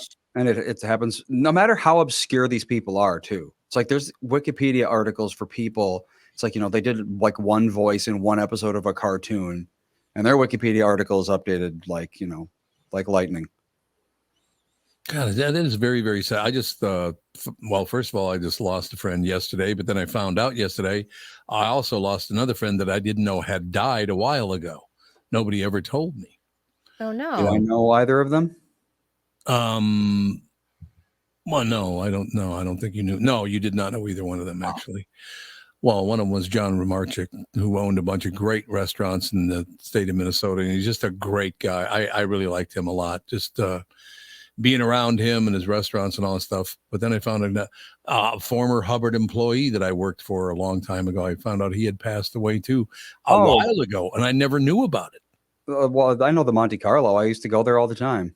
Yeah, he owned it. Yeah, that was a John Romarchik thing. I used to live in the North Loop, so I mean, actually, a lot of these places I used to live just right by. Does anybody ever make a better chicken wing than Monte Carlo? Yeah, they're definitely up there. Oh man, they were good. Mm-hmm. Yeah, this guy. And the weird thing about it is they put his picture up, and he looks like he's about maybe 55 or 60. He was 84. It's like, a lot of people, it's like, they don't want to be remembered as the old, frail, the end times. Yeah. I'll tell you what, the last time I saw him was a while ago, several months ago, but I would have never guessed he was any older than about 70. Oh, well, I don't know. Some people just don't take pictures either. Before Ethan and before I met Melissa, there's got to be a grand total of 20 pictures of me in my 20s. That's it. So live in LA, you take photos daily. That is We're true. so vain out here. But also, it's like, he died at 84, which means he was born in what, 1940? So I mean, for a lot of his life, to take a picture was a big deal. Yeah, it's very, very true. But yeah. Are there a lot more deaths during the holidays anyway? Does it seem like there's some kind of stress that comes up? It seems like it. That you lose people in the holiday season. I wonder, actually. There's probably, let's see, deadliest month in the U.S. is January. So, yeah, I guess that would make sense.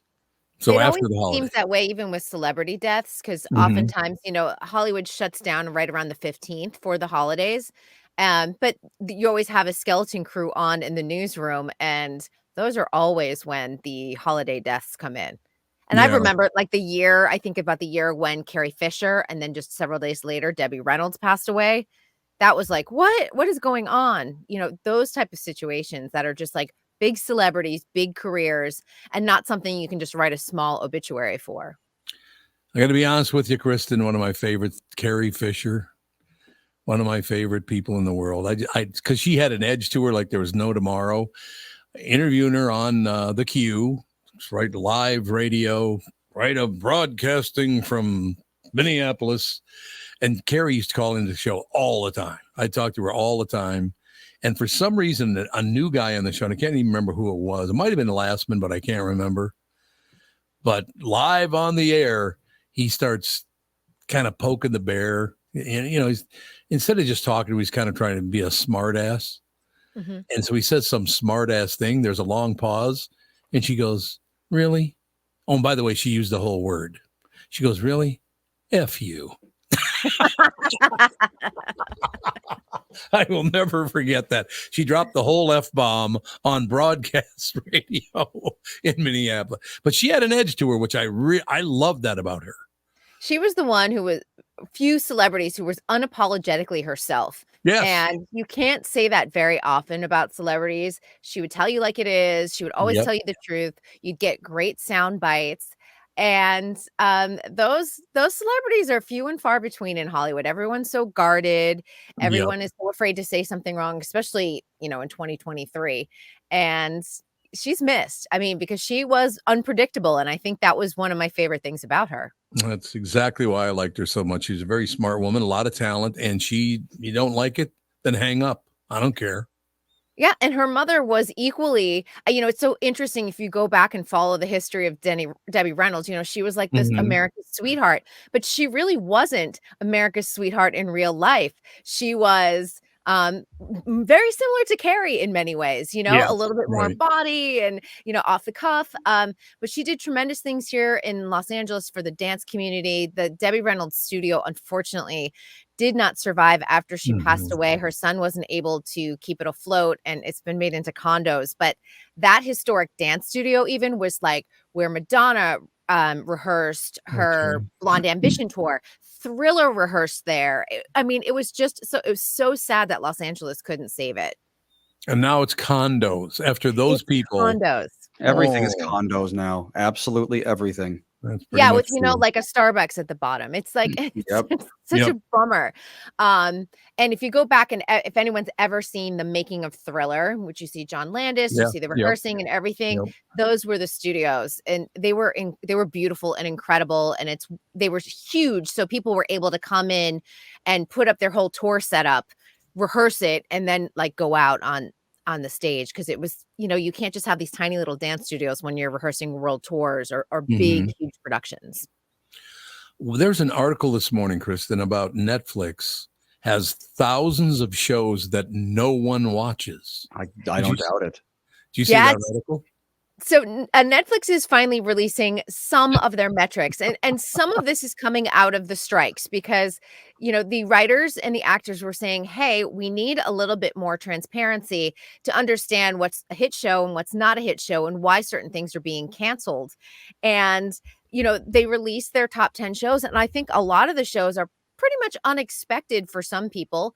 And the metrics are only from January through June. So it's not everything from this year. You kind of have to take it with a grain of salt. But yeah, there's plenty of shows that nobody's watching at all. So why do they keep on? I suppose it costs them nothing to stream them, I guess. Once they're produced, it's the cost to stream is basically zero. Well, they're starting to cancel things and not give things a second season. So they're reacting a little bit quicker than they have in the past. But I was honestly super surprised that Arnold Schwarzenegger's FUBAR was the 10th most watched show for the first 6 months this year on Netflix. Really? I never heard one person talk about it. We talked about it a little bit here on the show. It's actually decent, but it's not something that I think I cannot wait for season 2. It's one of those, like, if it's on and you're watching, you're like, okay, it's good. I love Fortune Feimster. She's one of my favorite comedians. So I usually watch something with her in it. But, it's not like Arnold's greatest project ever. So what was it about? He's basically playing his like True Lies character, where he's playing like a private detective with like one last major case that he has to solve. Yeah. So he goes back out there, comes out of retirement for it. But, obviously there's a season 2. So there's another case. I don't know. So there is a season 2. There is a season 2 coming. No, Tevin, this is something you watched? No, it's come across my Netflix feed, but I don't know. It never really grabbed my attention enough to actually hit play. He's a horrendous actor, first of all. I mean, he is bad at acting. I'm sorry. And I know he's got an accent and go, it's just because he's got an accent. No, he's a terrible actor. I've never talked to him. Yeah. Is he a good guy? I think I think that's why, like, the Terminator was probably the thing that really skyrocketed him into popularity, is because in the Terminator, especially the first movie, he basically never talked. Yeah. He just walked around with a stone face and shot people. But he did well after that. You know, you look at something like Kindergarten Cop, where you're like, yeah, you know, I mean, it's crazy. But I mean, I think maybe his accent probably, you're like, okay, the comedic timing is off, but we'll forgive it because of the accent. And you're like, I guess that's funny. But people went to see movies like that in droves back in the late 80s and 90s. Oh yeah, definitely. Mr. Freeze, Batman and Robin. That's the perfect role for him. I mean, his story is incredible. The fact that he wound up becoming governor of California, his personal story with his family housekeeper and having a child with her. I mean, it is unbelievable when you look at the full scope. The other person who I think is very similar to, like, you look at the whole story and go, that is crazy, is Caitlyn Jenner. Another one who's had an epic career. And you go, you could, if you put this in a screenplay, I'd be like, that is so unbelievable. Very similar to Arnold Schwarzenegger. Yeah, I suppose that's true. Did he do it? He did a movie called Running Man, didn't he? That's what finally turned me against him, because he apparently runs into a guy who's dead or something, and he goes home and tells his wife, I just saw Al. And she goes, Al? Who's Al? And he goes, Al from work. I'm like, oh God. I cannot watch this anymore. Al from work. I'm like, oh God. And all these years later, he still hasn't lost his accent. No, he hasn't. He has not. Must sell. It must make him money, I guess. Well, it seems like if you have an accent once you're like in your 20s, it never goes away. Oh yeah. Which is my mom still has her Boston accent. She's in Florida. Yeah. She's been in the South. It becomes permanent at some point. It's one of my favorite accents in the world, though, because it's nothing but a bunch of Catholics who used to drink a lot. Well, there is that. I do, though. The Boston. No lies there. It's all true. The Big Dig, man. How long did that go again? The Big Dig? Oh, over a decade. And at the time, this is actually funny. At the time, it happened like while I was living in New York, Minneapolis, and Los Angeles, just to give you a scope of like how long that was. Yeah. But there would be times I would fly home to Boston and my dad would pick me up. He was living in Charlestown on Constitution Wharf. If anyone knows Boston, you kind of get like an idea of where he was living. And he'd pick me up at Logan and he'd be driving and he'd be like, whoop, this street was open last week. And it would just be a dead end because they were taking, if people don't know Boston, but Boston used to have this freeway structure, highway structure, we call it in New England, but it was like a double decker, and they took all of that and they put it underground. Right. If they didn't, it would have caused massive traffic. It was too congested to deal with this double decker because you had to make it.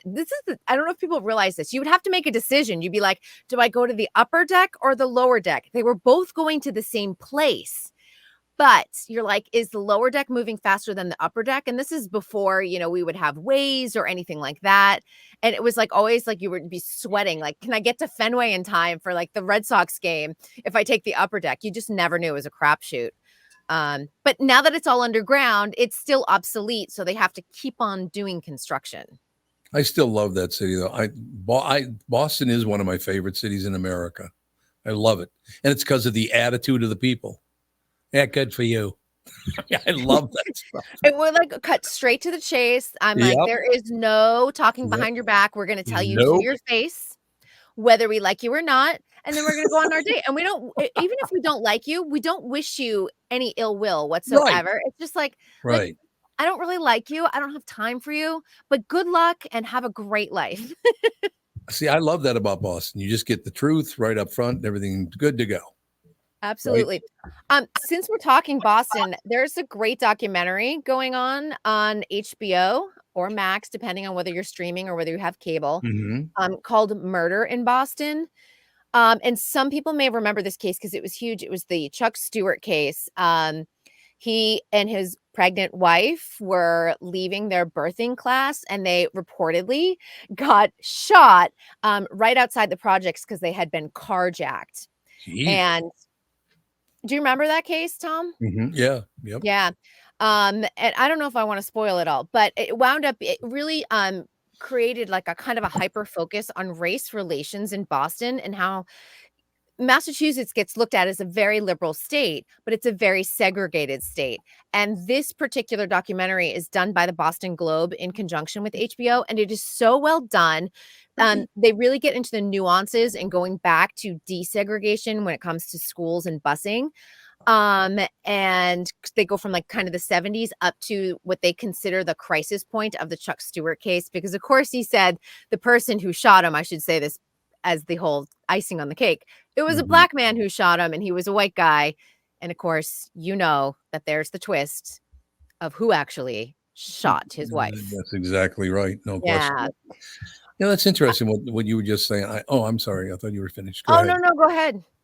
No, what I like about Boston is what you just said. The people in Boston, it's not that they want to see any ill will come your way. If they don't like you, they just don't like you. They don't want to hurt you. It's just, look, just stay away from me. It's pretty much the exact opposite in Minnesota. That if I don't like you, I'm never going to tell you I don't like you, but I will try to harm you. What is Minnesota that? nice. Yeah, Minnesota nice, which never existed and I love Minnesota, don't get me wrong, but we got to stop lying to ourselves. Minnesota can be not very nice. And it's the same group of people. By the way, being a liberal in Minnesota and being a liberal in Boston are two completely different things. They're completely different. You know, in Boston, it's like, hey, yeah, everybody should be able to get what's coming to them. It's that kind of deal. Whereas in Minnesota, they have to tell you whether it was a woman, it was a person of color, it was a this, it was a that. There always has to be some excuse of why they're pissed off at you about it. Boston doesn't do that. No, Boston's just straight up. Just straight up in the way it is. But yeah, I love straight that. up. Tell you like it is.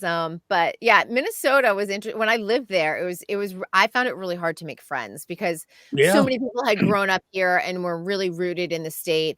And adding another friend to the table for some people was just too challenging. And I'm like, I cannot believe I moved to New York City knowing no one and had plenty of friends. And now I moved to Minnesota and I'm like, will you be my friend? Like, it was really hard. You think a conglomeration of Scandinavians and Germans is just too much to get past? Is that what it is? Maybe it is. Even at work, it was just tough. Like I was in a cutthroat environment and stuff too. So that made it challenging. But you worked for Jesse Ventura, didn't you? Oh, well, here's the interesting thing. I was working 2 jobs because I was working for Shop NBC, which I think now is Shop HQ or something like that. But at the time, NBC owned it.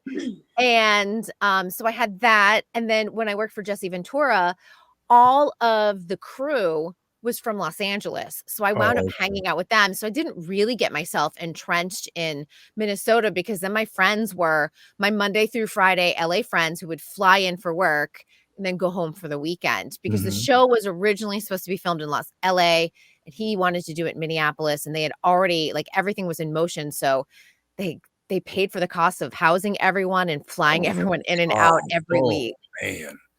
So did the show ever make any money? Got canceled. I wouldn't think it would make any money. You're spending money.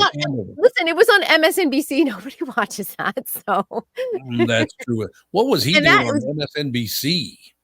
Who? Jesse. Why was he on MSNBC? That's weird. Because you know that every single network, when it has a political bent, has to have one outside the box of their bias. So you know what I mean? And he's libertarian, I guess. So he was you know, and literally my job as a news reader, I was just there to read the news, but he always wanted to debate things. So my segment producers would be like, if he says black, you say white. If he says up, you say down. Okay, because they liked irritating Jesse and creating the tension. Yeah. Jesse I haven't seen Jesse in a long, long time now, but I got another note from someone that said they ran into Jesse. He said, Jesse, when are you and Tom going to get back together and be friends again? He goes, as soon as he apologizes. So I have to apologize in order to be his friend again. Jesse, why don't you settle down with that? Tom, do it on the air. Do it for the ratings. Just have people just tuning in. I'd like to say I'm sorry to former Governor Jesse Ventura. Yeah. And have him in. Yeah, and have him on. Be like, I'm going to apologize to you live on the air. What do you think of that, Jesse? It's about time. I'm going to tell you about the time I was a Navy SEAL and would pee in my wetsuit to keep warm. You know that story. Yeah, I'm glad to hear it. Yeah, it's like the Jesse story for most people, I think. Well, seeing my kids, Andy and Alex are both here, and they knew the Ventura family really well because they had a couple of children. They weren't the same age as you guys. They were younger than you guys, right? They were older. I think they were older. Her daughter babysat us. Oh, that's right. That's right. What was his son's name? I want to say it was Tyrell. Tyrell. Yeah, Tyrell, yeah. Yeah. Tyrell, yeah. Tyrell worked on the show while I was there. He was a production assistant, and it was just kind of after maybe because he wasn't governor anymore, but there was still that sting from Tyrell having a party at the governor's mansion. Yeah. Oh, yeah. And Jesse was very upset at all the reporters that covered that particular story. And whomever was the newsreader ahead of me, and I wish I knew who it was, I don't even remember at this point, but they had covered the story, and he was like, you have to get her off the show. And that's why they called me in, because I had nothing to do with Minnesota. And I knew one of the segment producers, and he's like, you're living in Minnesota, just come in and read some news. That's literally how I got the job. Really? Jade is 39 and Tyrell's 44. So actually, Jade's only a couple years older than me, but Tyrell's a decent amount older, I suppose. I didn't ever spend much time. I was around Jade a lot. She's a very, very nice person. I remember that. Didn't you guys find Jade to be very nice? Honestly, don't remember them very well. I remember her, and I remember her being nice. Yeah, she was nice. I didn't know Tyrell pretty much. I met him, but I didn't really know him at all. But Jesse's wife and Catherine were good friends, and their daughter babysat our kids, and I mean that's close. But she's only 2 years older than me, so maybe she babysat just me. I'm wondering because I think it'd be a little weird for a 14-year-old to babysit a 12-year-old. Well, I think it was in the time where it was like you just were always in the basement playing video games. Yeah, I didn't need to be babysat. I was gonna say, I think babysitting Andy at any age would be very weird because I feel like he's the kind of kid who would be like 4 and be like, yeah, I'm not gonna do that. Bye. Yep. You were always just downstairs playing video games. And Alex is like, I'll do anything. Let's do it. It's like, here, let's do 13 activities in the 2 hours that we have together. Like, let's make up a dance. 100%. There were dances made up. Yep. There were crafts. There was running around outside. There were games. Yeah, for me, it was like, give me a box of cereal and a Genesis game. I'm good for 6 hours. Yeah. Mom, she hired people to hang out with me. Yeah, pretty much. Jesse also had a really nice assistant. I think her name was Dee, and she was super sweet. And I feel like she was like the buffer to his very gruff exterior, and like she would always smooth things over, and she'd be like, the governor would like you on set now. She was so sweet. I love that part of it. Yeah, Jesse, what an interesting guy he really is. What he was I believe he was a high diver when he was in high school over at Roosevelt High School. He was a swimmer, like 6'3". I think at the time he weighed about 190 pounds. And then the steroid era came along and he no longer weighed 190 pounds. I'll tell you that. But he never wanted to talk about his wrestling era, and I think it's one of his more fascinating. See, he's another one with a really interesting story too, of like wrestler, Navy SEAL, governor. There are some like Caitlin, Arnold, Jesse. I'm sure there are a few others, but some people just have some really epic stories and a lot of different chapters that don't make any sense when you put them all together. You know, that's one of the reasons he got so pissed off at me. Because he was never a Navy SEAL. He was in UDT, which became part of the Navy SEALs. He was never a Navy SEAL. I was a Navy SEAL. No, you weren't. You were in. I mean, look, what you did was wonderful, and it's now part of being a Navy SEAL. Okay, UDT, very, very. I mean, that's a very important job, no question about it. But so that's. I suppose most people, Navy SEAL sounds really great. UDT sounds like it's boring, and it wasn't. It was a very tough job. And he's going to die on that hill that he was a Navy SEAL no matter what. So, that's just how Jesse is. He was also 5-time champion of the world at wrestling. With a pink feather boa around his neck. Pink feather boa, that's true. Oh, geez, we got to get cooking here. All right. Any words to wrap it up? We do have a Primetime Emmys host, just so everybody knows. The Primetime Emmys from September were bumped to January 15th. They're on Fox this year. It is Anthony Anderson, just so everybody knows. Anthony, is he doing any heart medication while he's on there? Isn't he in some pill commercial or something? They're all in a pill commercial at this point. Well, that's true. They're all doing commercials. Pharmaceutical money is big money. Big sure is. Huge dough. All right, young lady, we'll talk to you tomorrow. Sounds good. Have a good one, everyone. Thank you very much. We will take a break, come back and wrap things up right after this. This is the Tom Barnard Show. Listen live on the Tom Barnard Show app or at tombernardshow.com. Tom here, and I want to discuss a partnership that has been wonderful in my life. Zero Res Carpet Care. Very good friends of mine. Nothing is better to someone with a family than having a completely clean home. Your carpet is the biggest filter in your house. If you want to talk about pet dander or foot traffic, dirt from the outside, they all eventually reside in your carpet. So, Zero Res Carpet Care. Listen, around the holidays, you need to contact ZeroResMinnesota.com or call 952-ZEROREZ. That's 952-ZERO-RES. They clean your home with their electrolyzed pH-elevated water that doesn't use chemicals or soaps that smell like a janitor's closet like other cleaning services. How about a Tom Barnard deal? Well, here it is. Get 3 rooms, Zero Resified, starting at $129, and don't forget your air ducts. Mention me, and they'll discount your air vents by $75 too. This is for the entire month, so call them right now, 952-0-RES, backward or forwarded, spells the same, or book online, ZeroResMinnesota.com. If it's available, ask for them to come to your place in the Tom Barnard named service truck. What an honor that was, by the way. Just mention me by name and get the special deal to get your home clean and your heart happy. Zero Res Carpet. You need to know a guy for your auto repairs, legal issues, banking, and more. The same goes for investment advice. You need a guy to help you be successful, someone you can trust who gets results. Well, I got a guy for you, Josh Arnold. Josh gives you straight talk, not sugar-coated advice about your financial situation. Josh has seen it all when it comes to economic and market conditions, and Josh will make sure that your retirement objectives match your investments. Do yourself a favor and call Josh now for a no-obligation 48-minute evaluation. You've got nothing to lose, and you'll get a different point of view for your investments. Call Josh at 952-925-5608.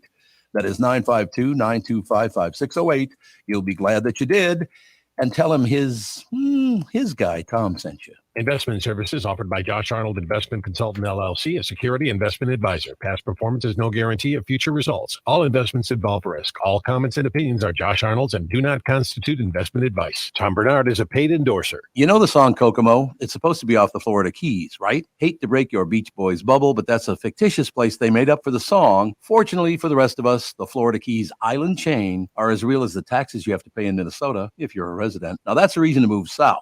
In addition to Florida and all of Monroe County being beautiful, the Keys from Key Largo to Key West are even more beautiful. This is Tom Barnard, part-time Florida resident myself. And if you want a second house or a new retirement home or want to become a Floridian, may I suggest you contact Matt Carlson from One Key West Realty. Matt grew up in Litchfield. He's a super real estate agent when it comes to finding your tropical island space in the Keys. He lives there and here, and Matt knows what's best in Key West to buy. For your second home in Florida, Matt teamed up with fellow Minnesotan Ellen Alexandria, Kristyn Eklund, who's one of the top mortgage brokers in the country from Coast to Coast Mortgage. She'll get you the financing you need to buy a home in Florida or in Minnesota. Matt's part of the Lake Sotheby's International Realty Group here in Minnesota, and Kristyn, his mortgage colleague, lives and works in the Keys, so they both know the Florida Keys' new and existing homes for sale and are Minnesotan through and through. Contact them by heading to onekeywest.com. That's onekeywest.com. The new Tom Barnard Show is proud to have partners like Bradshaw and Bryant, MyPillow, and North American Banking Company founder, chairman, and president,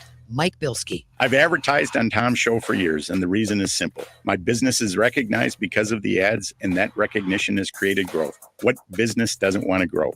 I highly recommend the Tom Barnard Morning Show for your advertising. Grow results for your business by partnering with the Tom Barnard Show. Visit Tom Barnard. All right, so we can wrap up the show, take the break, and come back with the family show. Would you get drunk on Doritos flavored liquor? No, I would not drink Doritos flavored liquor. I would. Okay, so we're 2-1. Hard pass for you, sir. But like, I'd get drunk on anything. So what? I don't know if my vote counts. Well, it's like would I taste it just to see what it tastes like? Sure, but yeah. I almost certainly would hate it. And even if I didn't hate it, I would be too scared to drink more than a shot just based on what it would probably do to my digestive system. Doritos plus liquor, no. It's not a healthy combo, I can tell you that much. That sounds disgusting.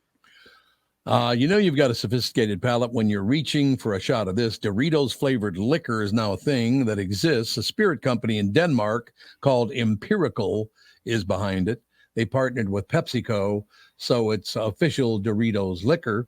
It's supposed to taste exactly like nacho cheese version of Doritos. It's 84 proof, so it's 42% alcohol. That's a little stronger than your average 80 proof liquor. Not much, though. Not much.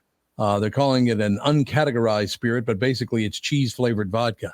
See, they just lost me with that. Cheese-flavored vodka. Nacho cheese-flavored vodka. Can you imagine the next day?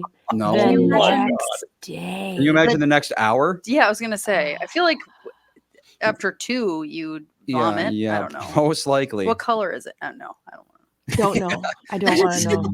Yeah, it's like a melted down traffic cone in a bottle. Ugh. Maybe that's what it says. So does it actually taste like Doritos? According to people who've tried it, they say, yes, it's pretty close. They're infused with actual Doritos.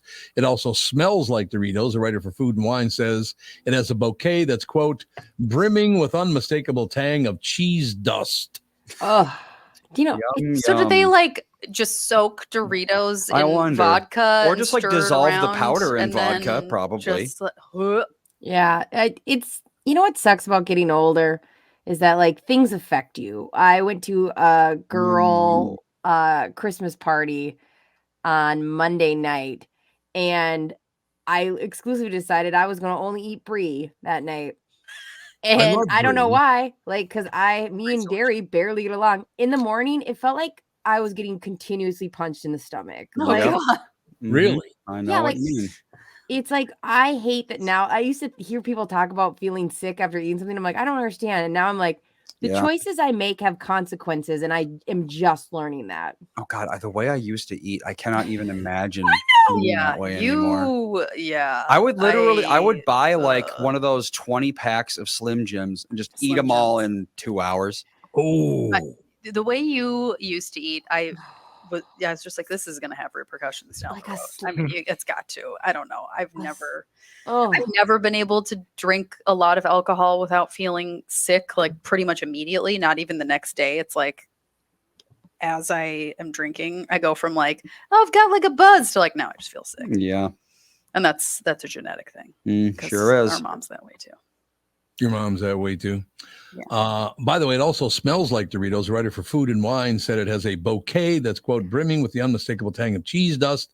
They thought the aftertaste was a little more like Fritos than Dorito.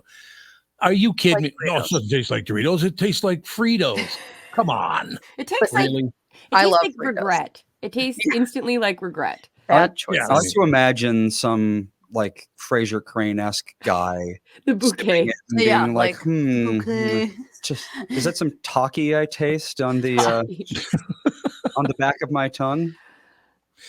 The evil genius behind this is a former chef named Lars Williams, who co-founded Empirical. He's actually been making Dorito-infused booze for years. It started when an employee came back from lunch with a bag of them. Lars saw the bag, wondered if it was possible, started experimenting. He's been making small batches since then for friends. They announced pre-orders would start today at 9 a.m. Eastern. So yeah, you're 9 a.m. Eastern. You're a few hours into it already. It's not clear how many bottles there are, but we assume they'll sell out. It's no, I don't know if this is expensive or not. It's $65 for a fifth. Is that a lot of money? That's very expensive. expensive. A lot. Extremely expensive. Oh, is it? Buy one of these bottles, you're an idiot, and wow. Okay. That is $65 for insane. $65. I wouldn't pay $65 for any alcohol. And it's because it's Doritos infused. He's taking, I'm assuming, and I know it's a Minnesota company, but like something like Phillips vodka or the lowest bottom of the barrel vodka you can I'd get. almost be offended if it was high-end vodka. That would almost be worse. Like $65. That's more than you're paying for like Grey Goose at a liquor store. But now you're just because it's cheese. We get to watch Tevin vomit. That's really great. No question about it. All right, we only got about a minute. Any wrap-ups? No, I don't think so. Doesn't sound like it. Everybody's very happy with the ending of the show then, and we'll be back in about around 5 minutes with the family show. Bye, you guys. Love you. Love you.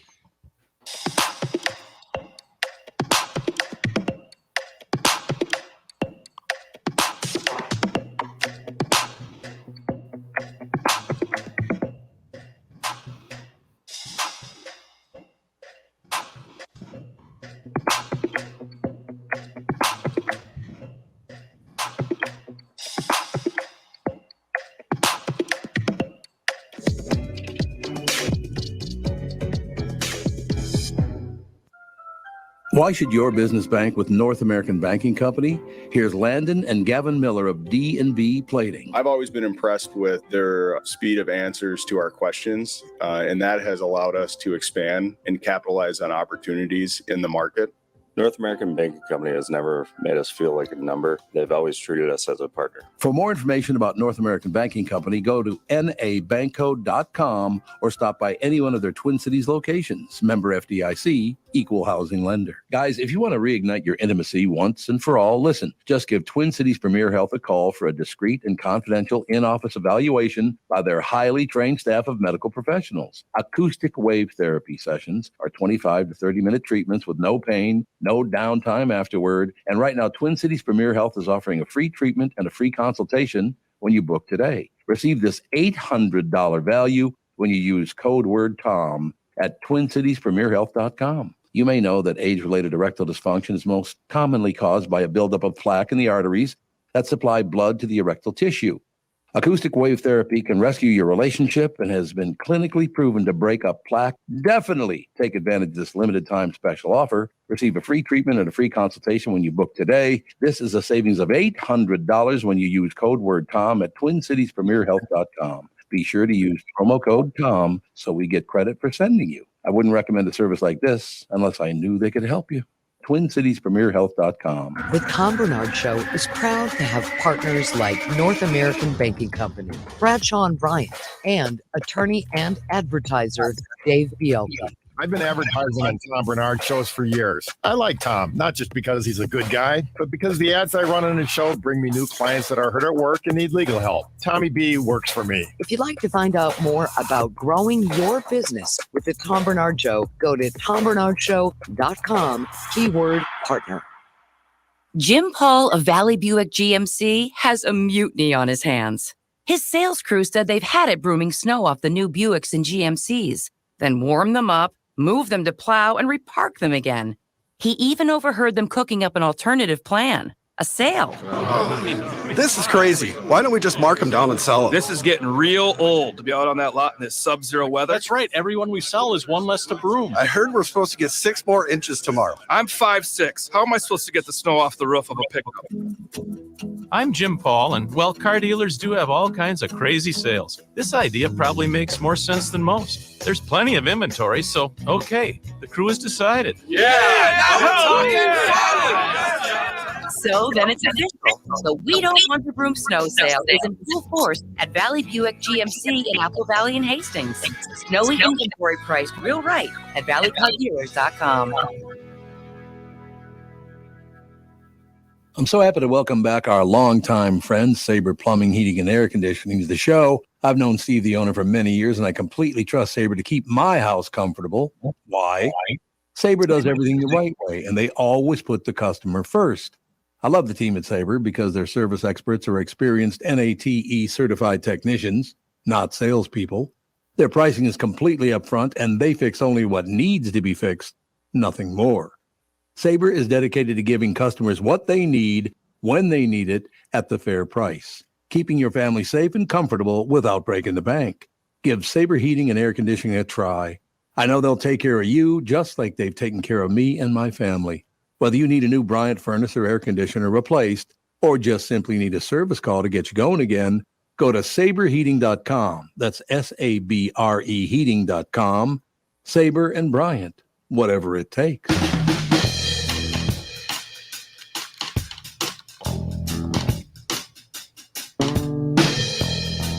Welcome to the family with Alex Brant Bernard Rasmussen, Tevin Pittman, and Andy Brant Bernard.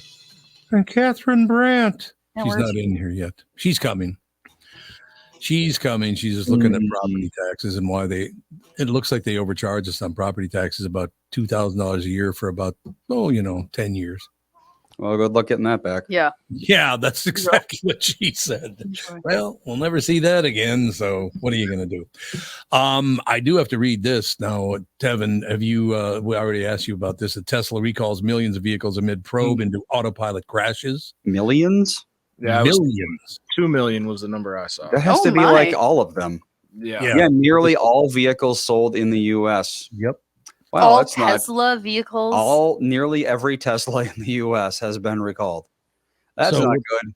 But is it a recall of like, you just have to bring it in? Is it one of those? It's probably just I would assume a software update. Yeah, my girlfriend sent me the link to it, and she's like, maybe you get a new Tesla. And I was like, I don't know if that's how it works, but well, your Tesla's new anyway, isn't it?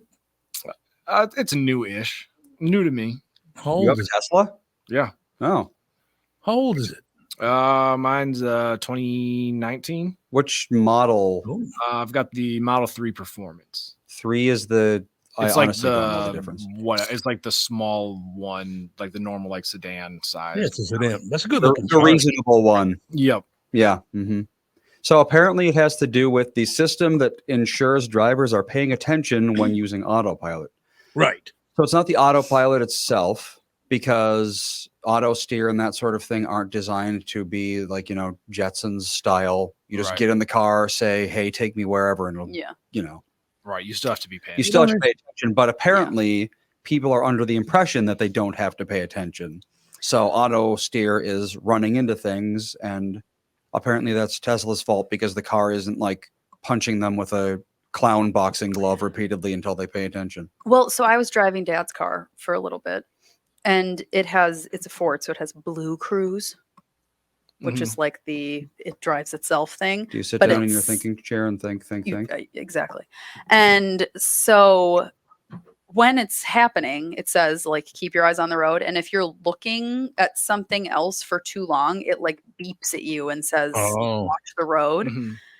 And then it goes from like totally driving by itself and staying between the lines to you have to keep your hands on the wheel. Like, I think if the lines are not super clear because of road salt or whatever. So you have to keep your hands on the wheel, but it's still driving itself. And then it will just be like canceled. And it's this big, like red beeping thing. Yep. There's a lot of different things going on. Yeah. Apparently the, oh no, the auto steer isn't working alarm isn't prominent enough. Oh, okay. That's all it is. This one in your car, Dad, is very prominent. Yeah, so it's like basically you're driving down the road, all of a sudden auto steer stops working for whatever reason, the sensor gets something on it. Yeah. And the car is supposed to say like, hey, pay attention, you're not auto steering anymore. Mm-hmm. But on a Tesla, apparently it's missable. Oh, okay. So people will think it's still going. But I mean, you should still have your hand on the wheel, and you should still be looking at like the road and stuff. There are times when it will click out because like the sound that it makes, sometimes you can miss it. Like it's happened to me once before where I was driving down the freeway and I thought I clicked it into the auto steer, but it was just into normal cruise control. Mm-hmm. And so I was like, oh yeah, if I wouldn't have noticed this, I potentially could have hit somebody. Yeah. I don't know. I've used cars with auto steer and I don't like it. I just don't trust it. No, I got to be honest with you. I would never use autopilot. There's no way I would use autopilot in a car. First of all, I like driving anyway. I like driving a car. You don't like driving? You should use it. Well, because you tailgate people. Well, that's not auto steer. That's adaptive cruise control. Well, no, when you do the Blue Cruise thing, it keeps you car lengths. It combines. Yeah, like you can have. So, like in my car, it would be you have the cruise control, which will just lock you into the speed, and it'll do the adaptive thing. Or then the next step up is where it reads the lanes and it'll steer you around the road. And then like the full self driving, which I don't think I would ever use. That is where you like turn your blinker on and it'll merge for you and get off on exits. And that's scary his stuff. car has that too. I've only done the lane change with it when I'm like, there's many car lengths between. And I'm like, sure. And I did it. I was like, well, this is weird. I haven't done it for like exiting and stuff like that because I'm like, I don't know. That's scary. And it's not full self-driving enough where I can just take a nap and it'll wake up at my destination. So right. You still have to pay attention. Yeah. When are they going to set up the horn instead of honking? When you push it, it says, "You son of a bitch." I think Tesla can do that, can't it? Can't you put like custom sounds on the horn? I would probably. I haven't dug into it enough. Oh dear, that's all Dad needs. What? Ring car. Hey, your car has got an IIHS Top Safety Pick Plus, Dad. So what does that mean? Means it's a very, very safe vehicle. It means it's very, very safe car. IIHS is an independent safety thing where they buy cars with their own money and test them and run all these different independent tests. So no one is giving them cars to be like, rate our car and we'll give you a free one or whatever. So they buy like 6 of the same car with their own money and do multiple different tests, because it's like, they do like a side impact test on each side and a front one and a rear one and whatever, and then the car's totaled so you can't use it again. Right. And so it's like the thing to look at for car, like if you're looking for how safe a car is, look on the IIHS. So mine looks really good on there, huh? Yours is very, very safe. I'm glad to hear that, because from what I found out, I paid a lot more for it than they sell for now. So that's great news. There you go. Yeah. That makes sense especially with yours, because they'll mark it up just because they can and then lower it later. Yeah. Oh, that's great news for me. And then they fired my friend. Yeah. What? Because it's new and exciting. Mm-hmm. Yeah, I guess. I don't know. I do not understand. The other I word angering voters across Western world. Well, what would the I word be for there to be an other I word? That's angering voters? Can't think of any I words, honestly. Oh, you'll know what it means. Imbecile. Yes, you imbecile. Immigration? That's exactly right. Oh, that definitely. You got it. That's the word. But it's the other I word is immigration. So I don't know what's what's the first I word? Yeah, that's the one I would think of. I guess people are very. We're still worried about becoming independent from Britain. Yep. Does it tell you what the first I word is? Yeah. Believe it or not, there is something that might hurt President Biden's reelection chances more than inflation. Right. Inflation's the other I word. Yeah. Mm-hmm. In the latest, the Wall Street Journal poll, twice as many respondents named immigration as the biggest. They should not just say immigration. They're lying already in this story. It's illegal immigration that people don't like. They conflate it on all purpose. Immigration is terrible. All immigration is horrendous. I won't have it. See, I wish they wouldn't write articles like this, because they do that on purpose. Their work is checked. That should have said illegal immigration. 100% do it on purpose, yes. Oh, yeah. They do. There's no question. Like, to get people riled up. Yep. It's the biggest issue in next year's election as inflation. His disapproval on the border exceeded approval by 37% percentage points compared to 36 points for inflation. Not that it is much comfort, but Biden has company. Surging immigration is a global phenomenon as tight labor markets attract migrants, often helped by sophisticated smugglers. Sophisticated murderers. I thought it said murderers for a second. I'm like, okay, so basically the whole world is getting people going from one continent to another, one country to another. They're just, why is this happening? Why so much immigration now? It's because mega corporations need cheap labor. Oh, that's it's beyond that. So basically what happens is the government is responsible for securing the borders. Mega corporations need cheap labor. So mega corporations give lots of money to politicians to look the other way at the border. So there you go. It's like it's a big triangle kind of thing. But how is that legal? How is it legal to give our leaders money? Lobbying. It's been legal forever. Well, that's filthy. As filthy as it gets. And people have been having this conversation since what? I think maybe 1777. Probably true. Yeah. Well, I mean, it's also it is about voting blocks. No, that's exactly what true. Yes, it's 100%. Like ostensibly illegal immigrants can't vote, but they do. Well, an example, just 3 days ago, 3 days ago, something like that, a guy snuck over the border. You don't have to even sneak over. You can just walk over now because it's wide open. Yeah, most of it, yeah. The first thing the first thing he did when he got to America was murder a 16-year-old girl. Mm-hmm. First thing he did. When is that going to stop? It's not going to stop. So you can just allow 16-year-old girls to be murdered by these pigs, and that's okay. Yep. That's unbelievable. He promised they would fling open the borders, and he did. Why is anyone surprised by this? Yeah, this is what people voted for. Yep. But if you voted for this, you have no right to be mad. Yep. Sorry. 13 million new people in just the last few months. I don't Yeah, know there was a statistic about it fills up the same population of 3 states in America. Yeah. Yep. I mean, if you put that in perspective, it's a lot of people. Yikes. Yeah. So does anybody have a plan to do anything? This article doesn't say much about it. People are very pissed off about it. They can just wander on in. And the cost of this, I don't see that figure very often. The cost of all these new people, millions of new people in our country that don't have any money and aren't making any money. How much is that costing the taxpayers by the month? Does anybody have a stat on that? Pretty sure they haven't even bothered putting that out. God, it's got to be a That would huge number. That would irritate people. Well, you've got a perfect storm for the Democratic Party. Women only care about abortion. It's a single voting issue. They're never going to vote any other way. Literally all they care about. That's all they care about. Women don't care about anything else, apparently.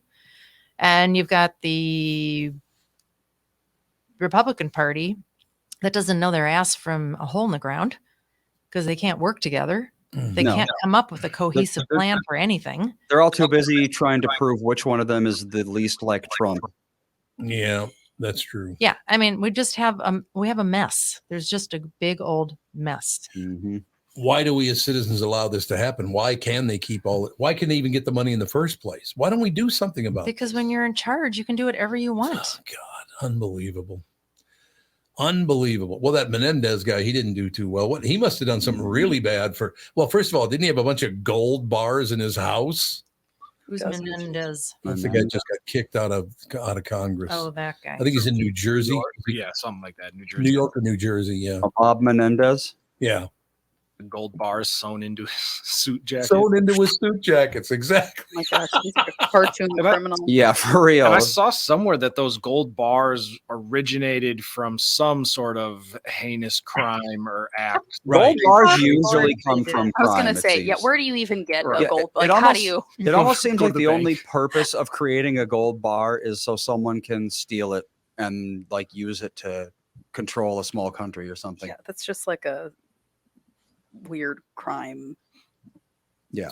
Why do you think it is we all sit back and allow this stuff to? First of all, this should have been stopped at the very beginning.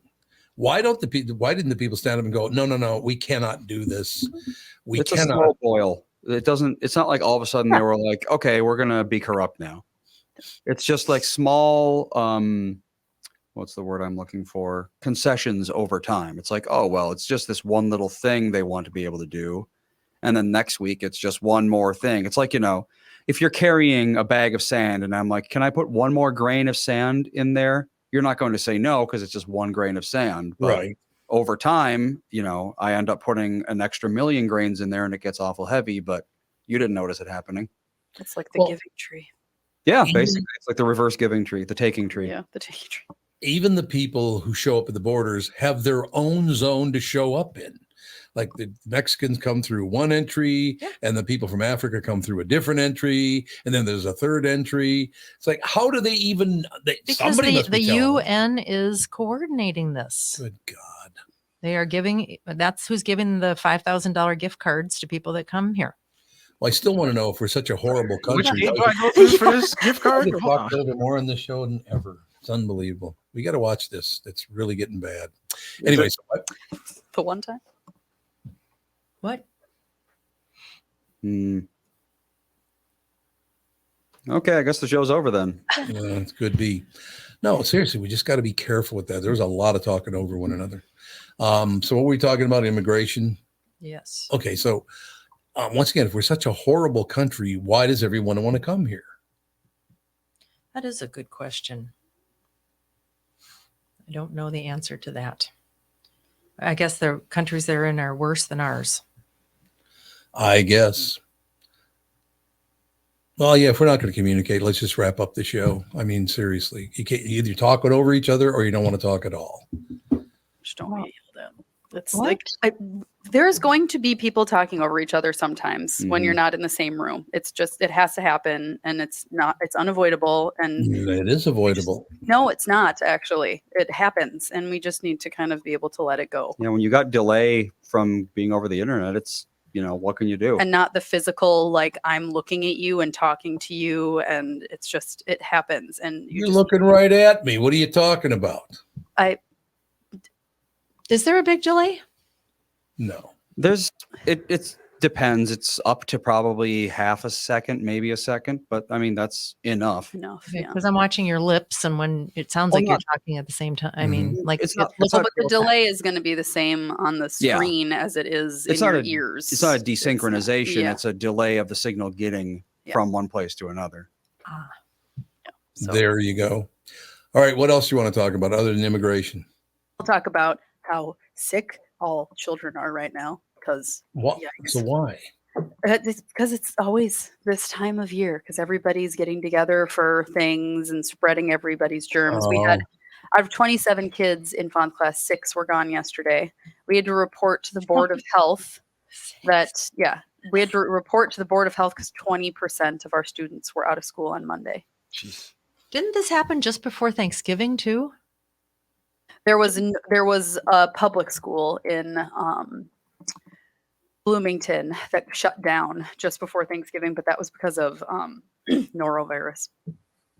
Oh, yeah. Please shut down if you have norovirus. Stay the hell home. Yes. So we had to report it to the Board of Health, and we're all of us staff are just like, can we just make it to Christmas? So a kid almost threw up during their Christmas rehearsal yesterday, like on everybody.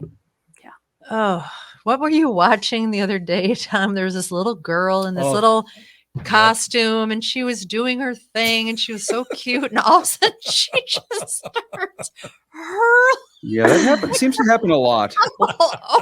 Kids projectile. It's like, oh my god. Well, kids get nervous, and they're nervous barfers, and like we have staff at the Christmas rehearsal or the Christmas show standing in the back, like in the wings, waiting to whisk away kids that either pass out or throw up, because it happens so frequently.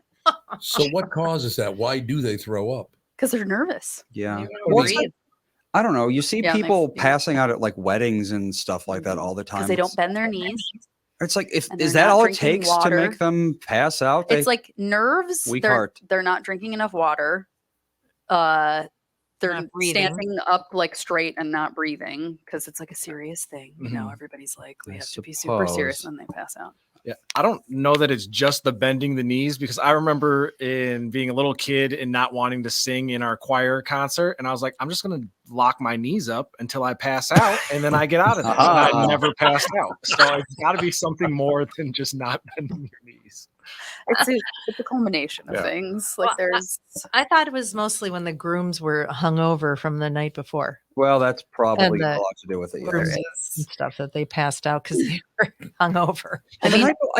Why would you get drunk the night before your wedding when you're going to be on your feet for like 12 hours? I don't know why anyone talking to everyone you know. It's like, that's the most sober I would ever want to be. Yeah, because the bachelor party the week before. Yeah, I was exhausted by the time we got home. I don't know. I've been in a lot of weddings. I've been the maid of honor in 5 weddings, and I've been a bridesmaid in 3 others. And I'm always the one that I'm like, drink water, eat something.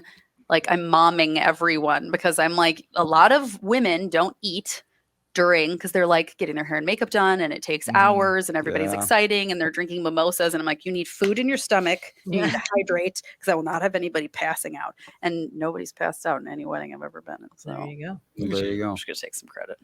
Yeah. One of my all-time favorites, got to be honest with you, and he's no longer with us. So Lyle, I'm throwing you under the bus. My buddy Lyle was the best man in a wedding. My buddy Lyle was about 6'6", weighed about 320 pounds. Very, very large man. He was a big guy.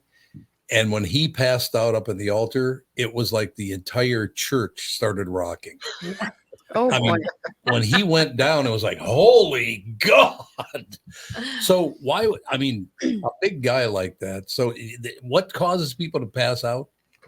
Any number It can of be things. panic, sickness, blood flow issue. Like there's a lot of When you're 6'6" and 320, blood flow issue is probably up there on the might list. have had a heart problem. Right. Yeah. If it's an outdoor wedding and you're standing out in the sun. Oh gosh, I know. I've Yeah. been in some weddings and I'm like during the wedding, I just like held my hands as tight as I could to my sides because it was just like dripping sweat. I'm like, and the dress was like the type where you'd get a drop of water on it and it would spread, like that type of fabric. And I was just like, this is not going to be a good look. So I'm just gonna.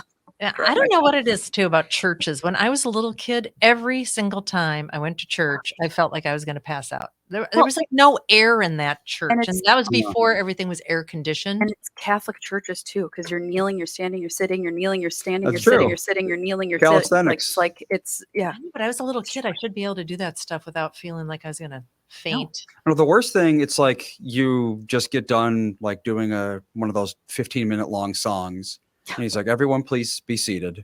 Praise God. Everyone, please stand." I know. It's And you're like, why did you have me sit if you're just going to have me stand up again? I know. After you gave a 3-word prayer. I know. I don't know.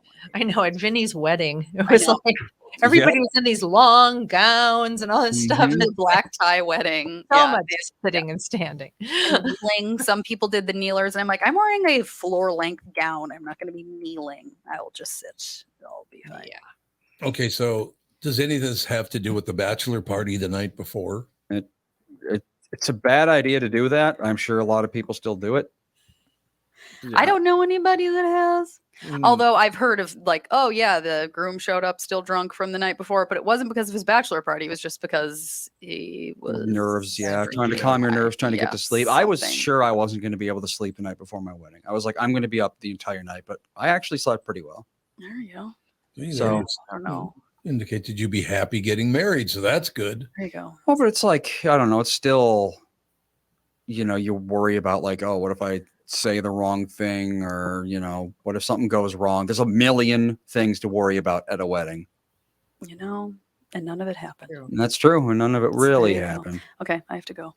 No, you're out of here. Yeah. Oh my God. It is Okay, Mom, I have to say, your car for a hybrid gets horrendous gas Does it? mileage.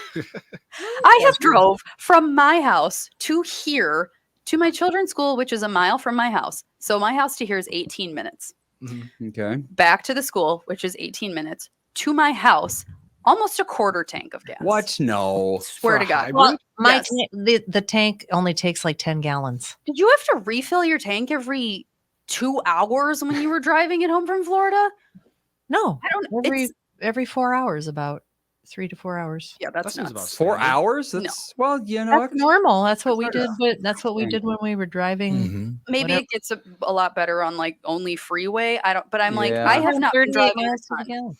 I have not been driving a ton, and it has. I'm shocked. Like I said, it's a teeny weeny gas tank. It sure is. 10 So gallons I is have to pretty go- small. I have to It's go small. and go to Costco and fill it up. What type of gas does it take, by the way? Regular. Regular. Okay. Regular. Okay. See you Monday. Okay, get some cheese balls. If you're I'm going not going into Costco. I'm just getting gas. Well, no. They might sell them at the gas station now. That'd actually be a good idea. Put some like cheese balls out by the gas pumps. Goodbye. Bye. See you later. Yeah, I just drove about.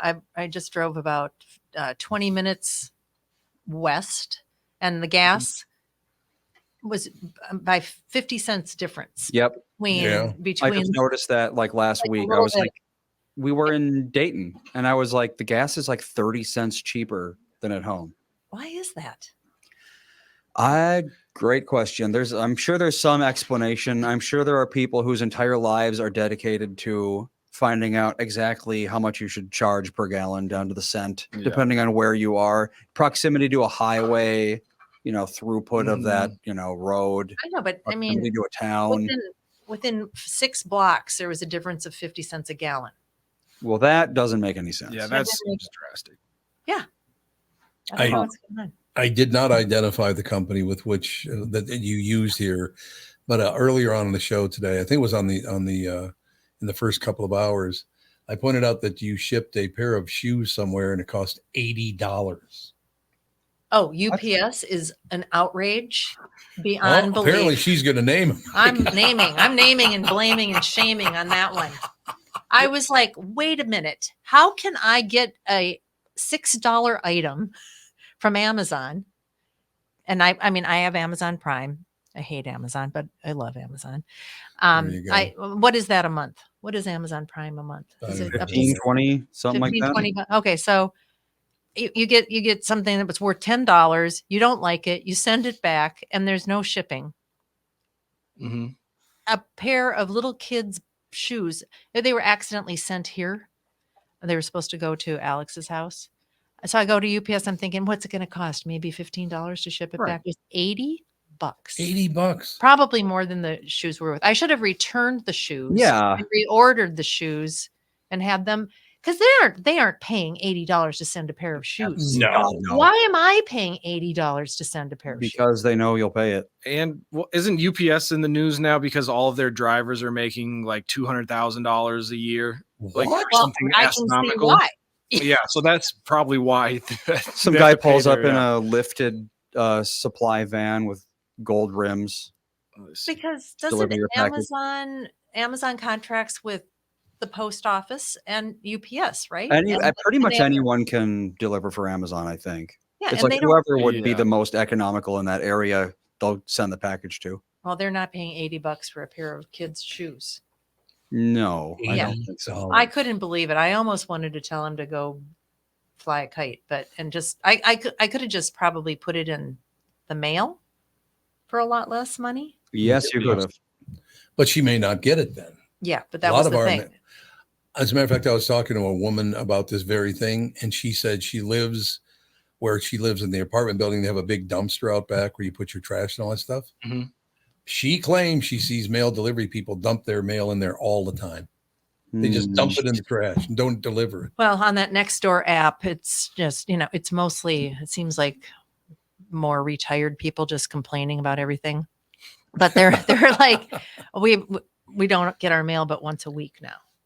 That's a very common thread, is that we don't get our mail anymore. Huh. Yeah. I don't know. Oh, well, there's not a lot of stuff. I can't remember the last time I didn't get something that wasn't a bill in the mail. Like I would never have to, maybe you get a holiday card this time of year, but for the most part, there's never anything really important that at least I get in the mail on a regular basis. Well, unfortunately, though, official notices from taxes or the government or the state or whoever, that all has to come through the mail. So if they're throwing their bags of mail in the dumpster, that could cause a problem for somebody. Well, yeah, it sure could. Because we were supposed to get a title to a car and we never got it. It just never showed up. I didn't get my license plates once a few years ago, I think. It was my tabs. They just never came. Well, and that's not easy to correct or get fixed. Oh, God. Some things, if it gets lost in the mail, you're going to be dealing with that. Well, tabs, duplicate tabs are pretty inexpensive, I think, because they get stolen constantly. Yes, they do. But we had to do a duplicate title, and I went on the website, and the DVR, Department of Vehicle Services, I think it's called now, not the DMV, and it said that it was printed and mailed at a specific time, but we never received it. And then I was like, okay, well, I guess I have to apply for yet another one.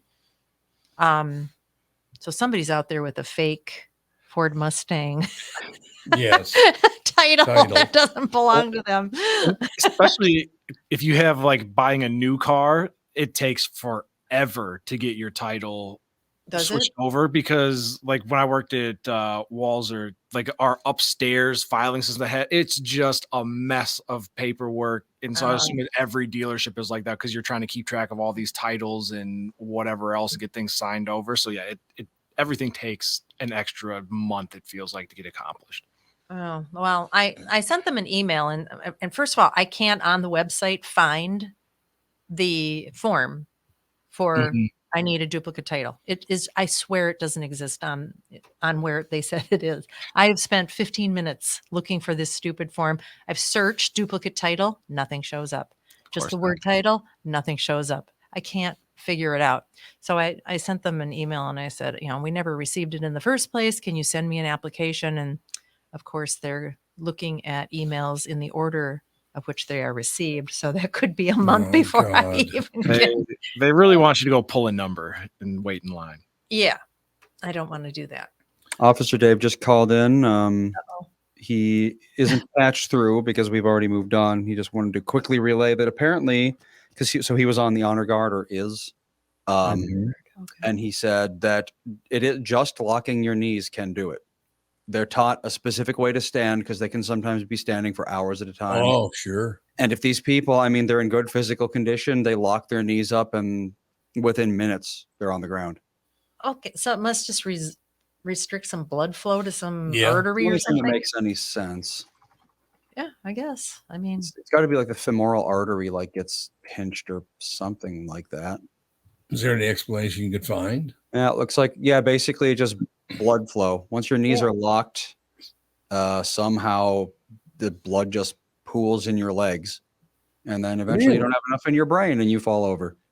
Jesus, I never knew this. Timber. I had no idea that was the situation. Why that would? That's a little odd. Huh. Yeah.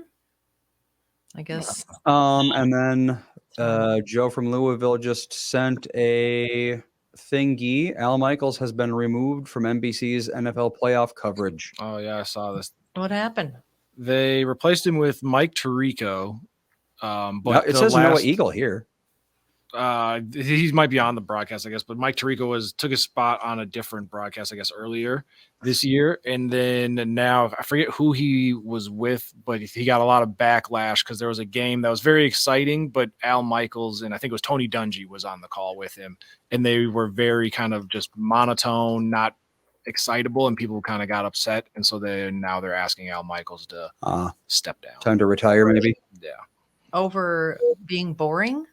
Well, you don't want to be boring if you're the color commentator, right? Yeah, and so Al Michaels, who's a legend and one of the best color commentators to ever sit in the booth, but everybody else's broadcasts are very young, very high energy. They have, young former players. And so when you have kind of an older generation, it's not, I guess, really on trend with what they're seeing. So I think ageist. Yeah, pretty much. Ooh. So they just want to, I think, get younger and are using this as an excuse. So is Al Michaels just going to retire now? Probably, because it's just football. I think he still does. He probably does Olympic stuff maybe or off special events. But for the most part, this will probably be the end of Al Michaels unless somebody else picks him up. How old is he? 79. Yeah. So it's time to retire anyway, I would say. Yeah, and I'm sure he made some pretty good money. I'm sure he's a great guy. We used to have him on the queue back when Michelle Tafoya was on there with us because she worked with him, obviously. And so Al would call in once in a while. Could not have been a more, pleasant human being to talk to. But I suppose if he's not showing excitement and everybody wants excitement, I just see phony excitement to me would be the exact opposite of what I'd want. If you're not excited in reality, then I don't want you to pretend you're excited. Yeah, I don't know. I have a feeling most of them probably are pretending for the most part. Because can you really care about every football game? Yeah, and he's never been the overly excitable guy anyway. So not like a South American soccer commentator. No. Oh my God! Always excited, no matter what happens. They are indeed. I grew up in an era. I was very, very lucky because I grew up with the Howard Cosell's, and some people didn't like Howard, but I thought Howard was terrific, no doubt about it. Although the only time I ever met him, he told me to go F myself. But other than that, But yeah, the commentators on Monday Night Football used to be a lot better than they are now. Yeah. Now it's kind of rote. It's like, oh yeah, I know you were going to say that or whatever, but these guys it was unbelievable. Although Howard did say that one thing, and I still to this day don't understand why he ever said it, about the guy running for a touchdown. And he said on national television, and I know he didn't mean it the way it sounded, he said, look at that little monkey run. Yeah, not great. Not a great thing to say.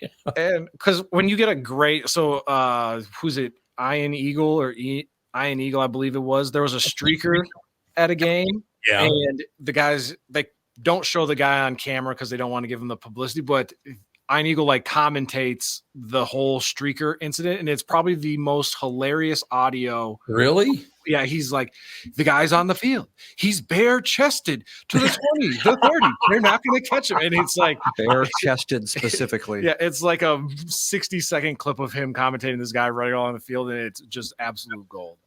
Has anybody ever understood why someone would want to go on a baseball or football field? You mean naked? Like streaking? No. Yeah, but I don't think once they get you in the locker room, they're all that nice to you, if you know what I mean. Well, it's technically they can be prosecuted for any number of crimes. And most of them get banned from the stadium. Yep. Oftentimes if it's a football game, you're getting hit by some middle linebacker that's had enough of you interrupting the game.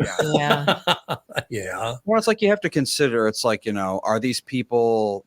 So no, if you're going to streak, especially at like an NFL game or something like that, like a big professional sports game, you're going to be doing it in front of kids, and you know that ahead of time. Mm-hmm. So there's always, it's like, are they trying to? Is that their goal to begin with? I don't think little kids care about that so much. But speaking of bare-chested, that post, was it Tevin? Did you put that up there of Brittany with that boxer? He showed up on screen without a shirt on. Yeah. That was so funny. Yeah, weird thing to Brittany do. was like, Brittany's just, kind of slumped in the chair, and all of a sudden we get some chiseled boxer that's shirtless, and she just sits right up and face lights up, and she was like a dog. Her ears went. Woo. Yeah, well, it's an interesting thing to do. Come on a video podcast with no shirt on. Yeah, on brand for a boxer, though. That is true. Boxers never wear shirts. He probably just got done doing 5,000 crunches, Right. Could be. Yeah. I just looked at the headline here, and we'd have to get take from all you guys on this one. The Supreme Court of the United States will hear a case that could undo the Capitol riot cases, including Trump, because they're claiming there never was a riot. Depends on your definition of riot, I suppose. Well, I don't know. Nobody was actually, I don't know. One woman was shot by a police officer, and another guy died of a heart attack. See, there's so much. I mean, I have a brother-in-law that swears that 200 people were murdered during the Capitol riots. Yeah. Still to this day, that's what he thinks. Oh, he does. He thinks 200 people died. Mm-hmm. I'm like, no. I always thought it was like a maybe 5 at the most, but it was always like 2 or 3, something like that. Mm-hmm. But it wasn't. Yeah, it wasn't from rioting, actually, right? No, I mean, nobody got hit in the head with a rock or a. Right. Yeah.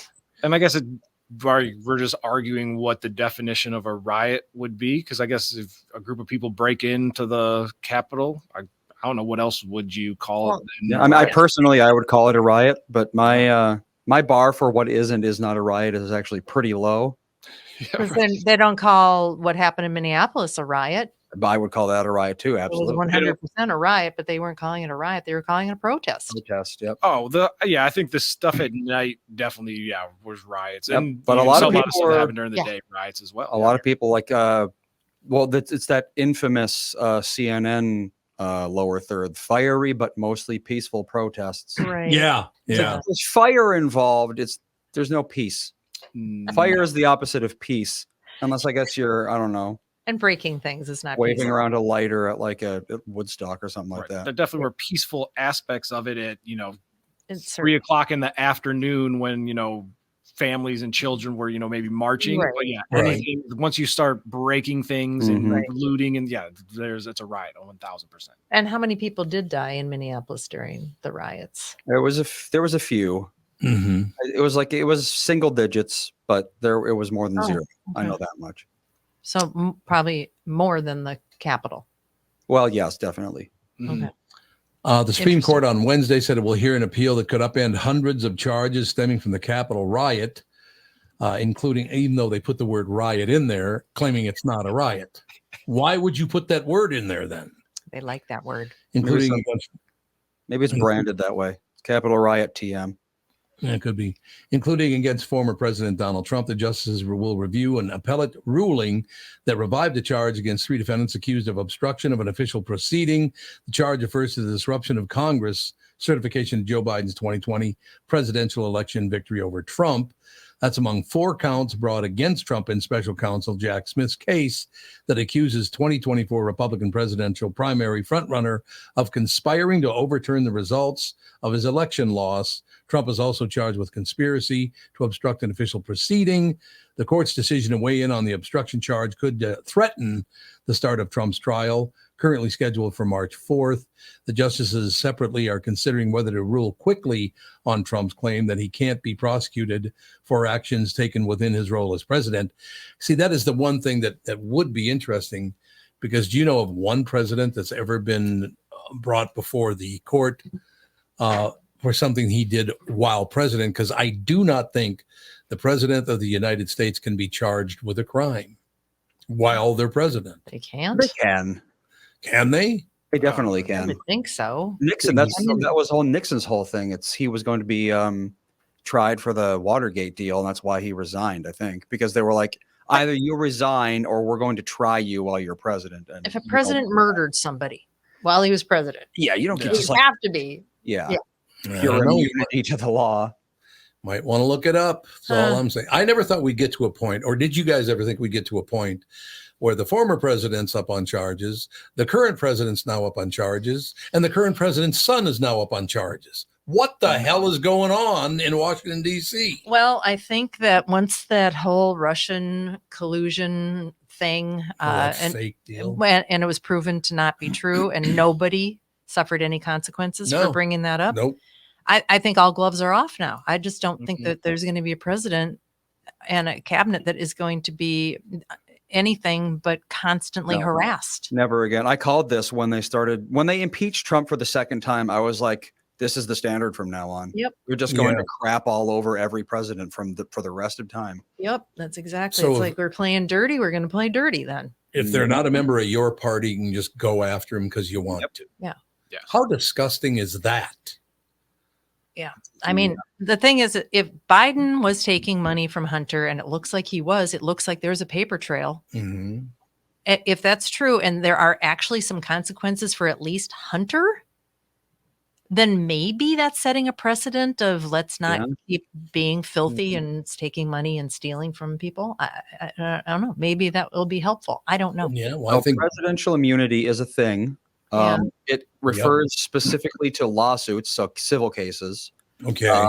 Absolute immunity from pretty much all civil cases while in office. Civil cases. Okay. They might be immune to criminal cases as well, but it's untested. No one has ever brought a criminal case against a president who is sitting. So and once that happens, it'll be up to the Supreme Court to decide whether or not the Constitution says you can't arrest a president. Wow. So we might be finding that out soon. Yeah, I think we are going to find it out soon. I do not know this because I don't pay that close of attention to it. Trump was never at the Capitol. Was he on the phone with people or something? I mean, he was just on Twitter. I thought he was down the street, wasn't he? It was like he was off site at a thing, and then his people went from wherever he was speaking and walked the 10 blocks or however far it was to the Capitol. At least that's what I thought. Yeah, I have no idea. I thought he wasn't even there. I thought he was at the Ellipse. He was at the Ellipse, which is apparently some sort of building that's near the Capitol. So he gave a speech at the Ellipse, and then he left. I think he flew away. Yeah, he didn't, because some people want to make it sound like, he was at this Ellipse place, got off stage, and then led this group of people down the street. No, he was long gone by then. He went about his day, and then people acted however they wanted to act. With his saber and his Confederate flag. Yeah, exactly. Riding off on a white horse, I'm surprised that hasn't been out there. The wonder I have for all of you and everybody listening right now is, I understand there's a Democratic Party, and I understand there's a Republican Party, and I understand you guys hate one another.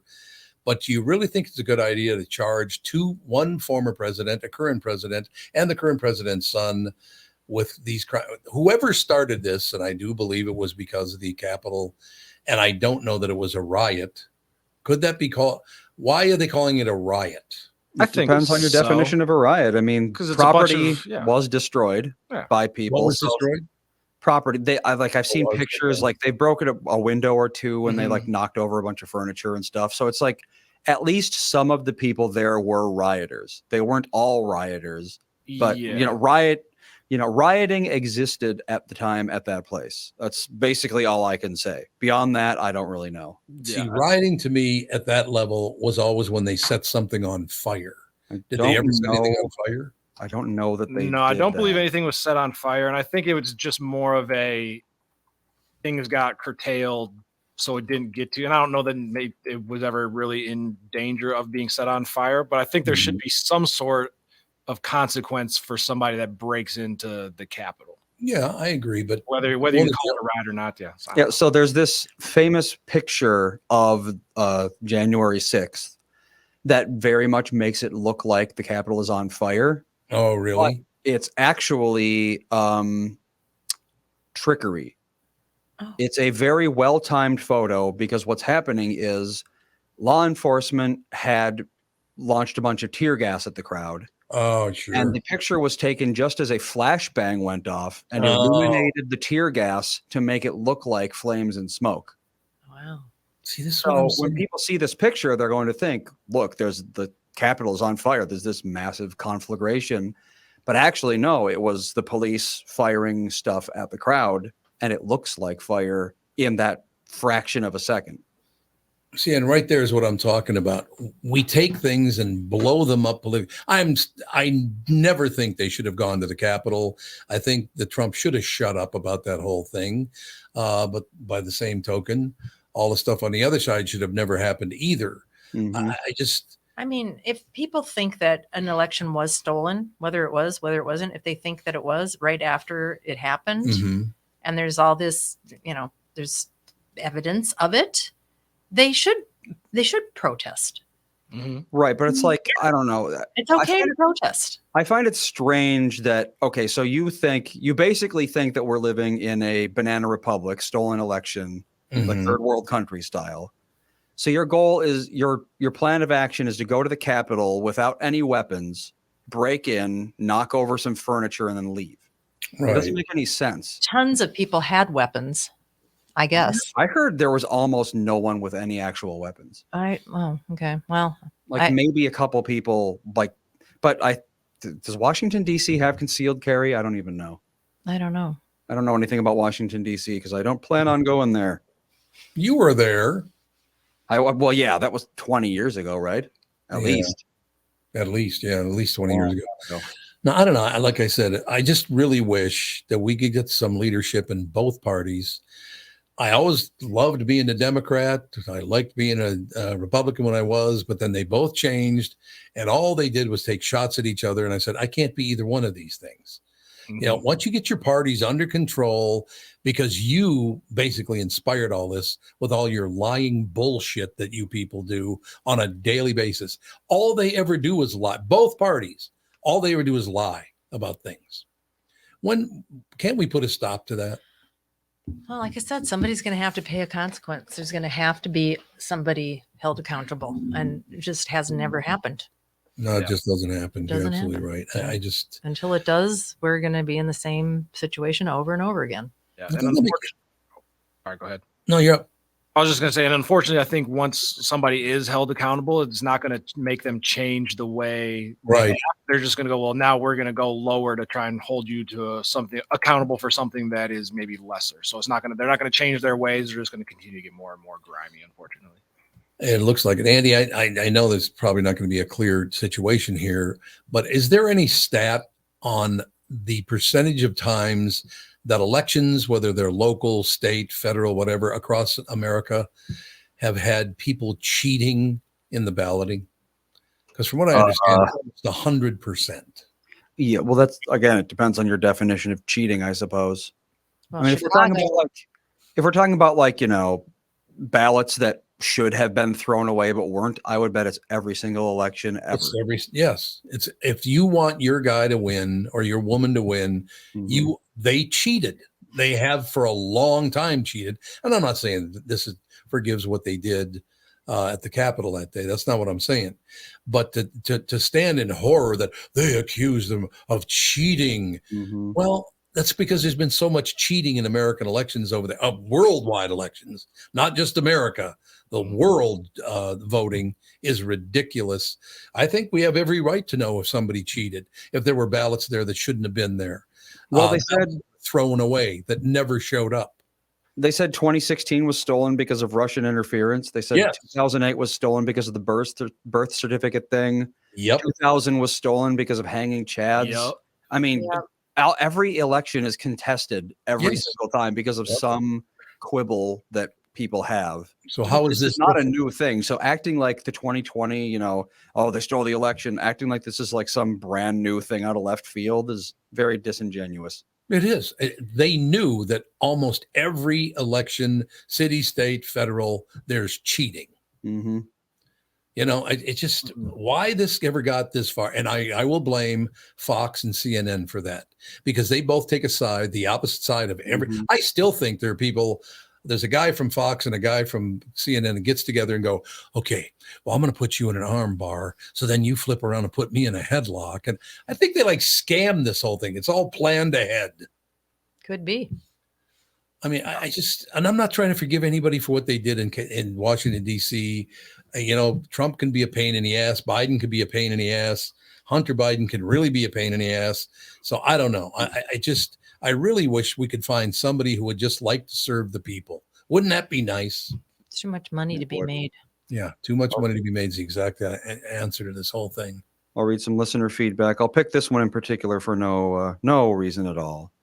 I believe the term they use, we're talking about riot versus protest, dictates what insurance will cover. Riot insurance. So if they call it a riot, then that means more money for them for rioting. So it's about money yet again. And that does make sense because I do remember people were very, very careful not to call the BLM stuff riots. But then a lot of people were like, well, my insurance isn't, my building was destroyed, but insurance won't pay because my riot insurance doesn't cover it because it doesn't qualify. What the hell? As a riot. I remember that happening a lot. Yeah.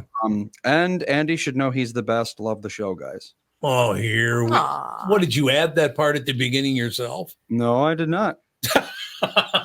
My first fan. It only took 12 years.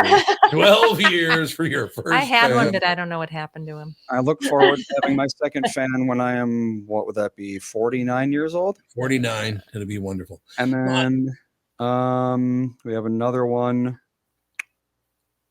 Apparently, I honestly don't know what's being said here. There's a lot of legal speak, presidential act, that sort of thing. Basically, he says that Trump's words to the people on January 6th were covered under the presidential act or a presidential act. Correct. So he can't be charged. Right. Presidents, because he did it while he's president. Yep. Therefore, it was a presidential act.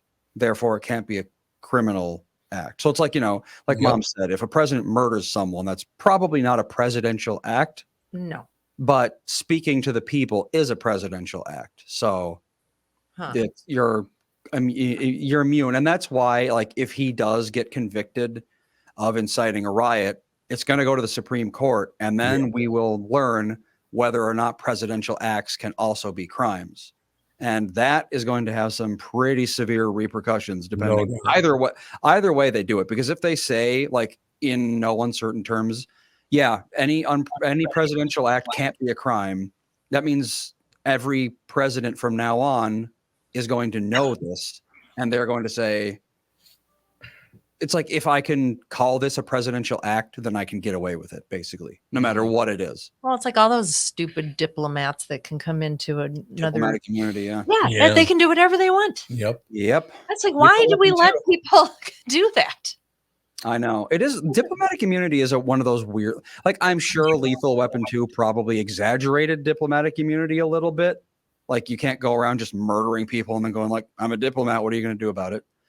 But they can do some pretty like there's like if you look up like, you know, abuse of diplomatic immunity, there have been diplomats that have done some pretty awful things. Oh yeah. And they just got away with it because they're diplomats. But it's like, why is that even a thing?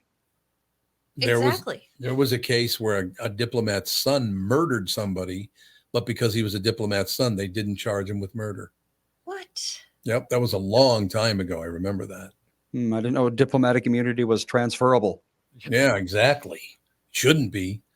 But yeah, I mean, what they're doing right now is making money off of our misery by making us feel horrible about the position the country's in right now. They're making money off of our sadness. This is true. Disgusting. All right, that's going to do it. We wrapped it up. We will talk to you tomorrow. See you guys. Bye.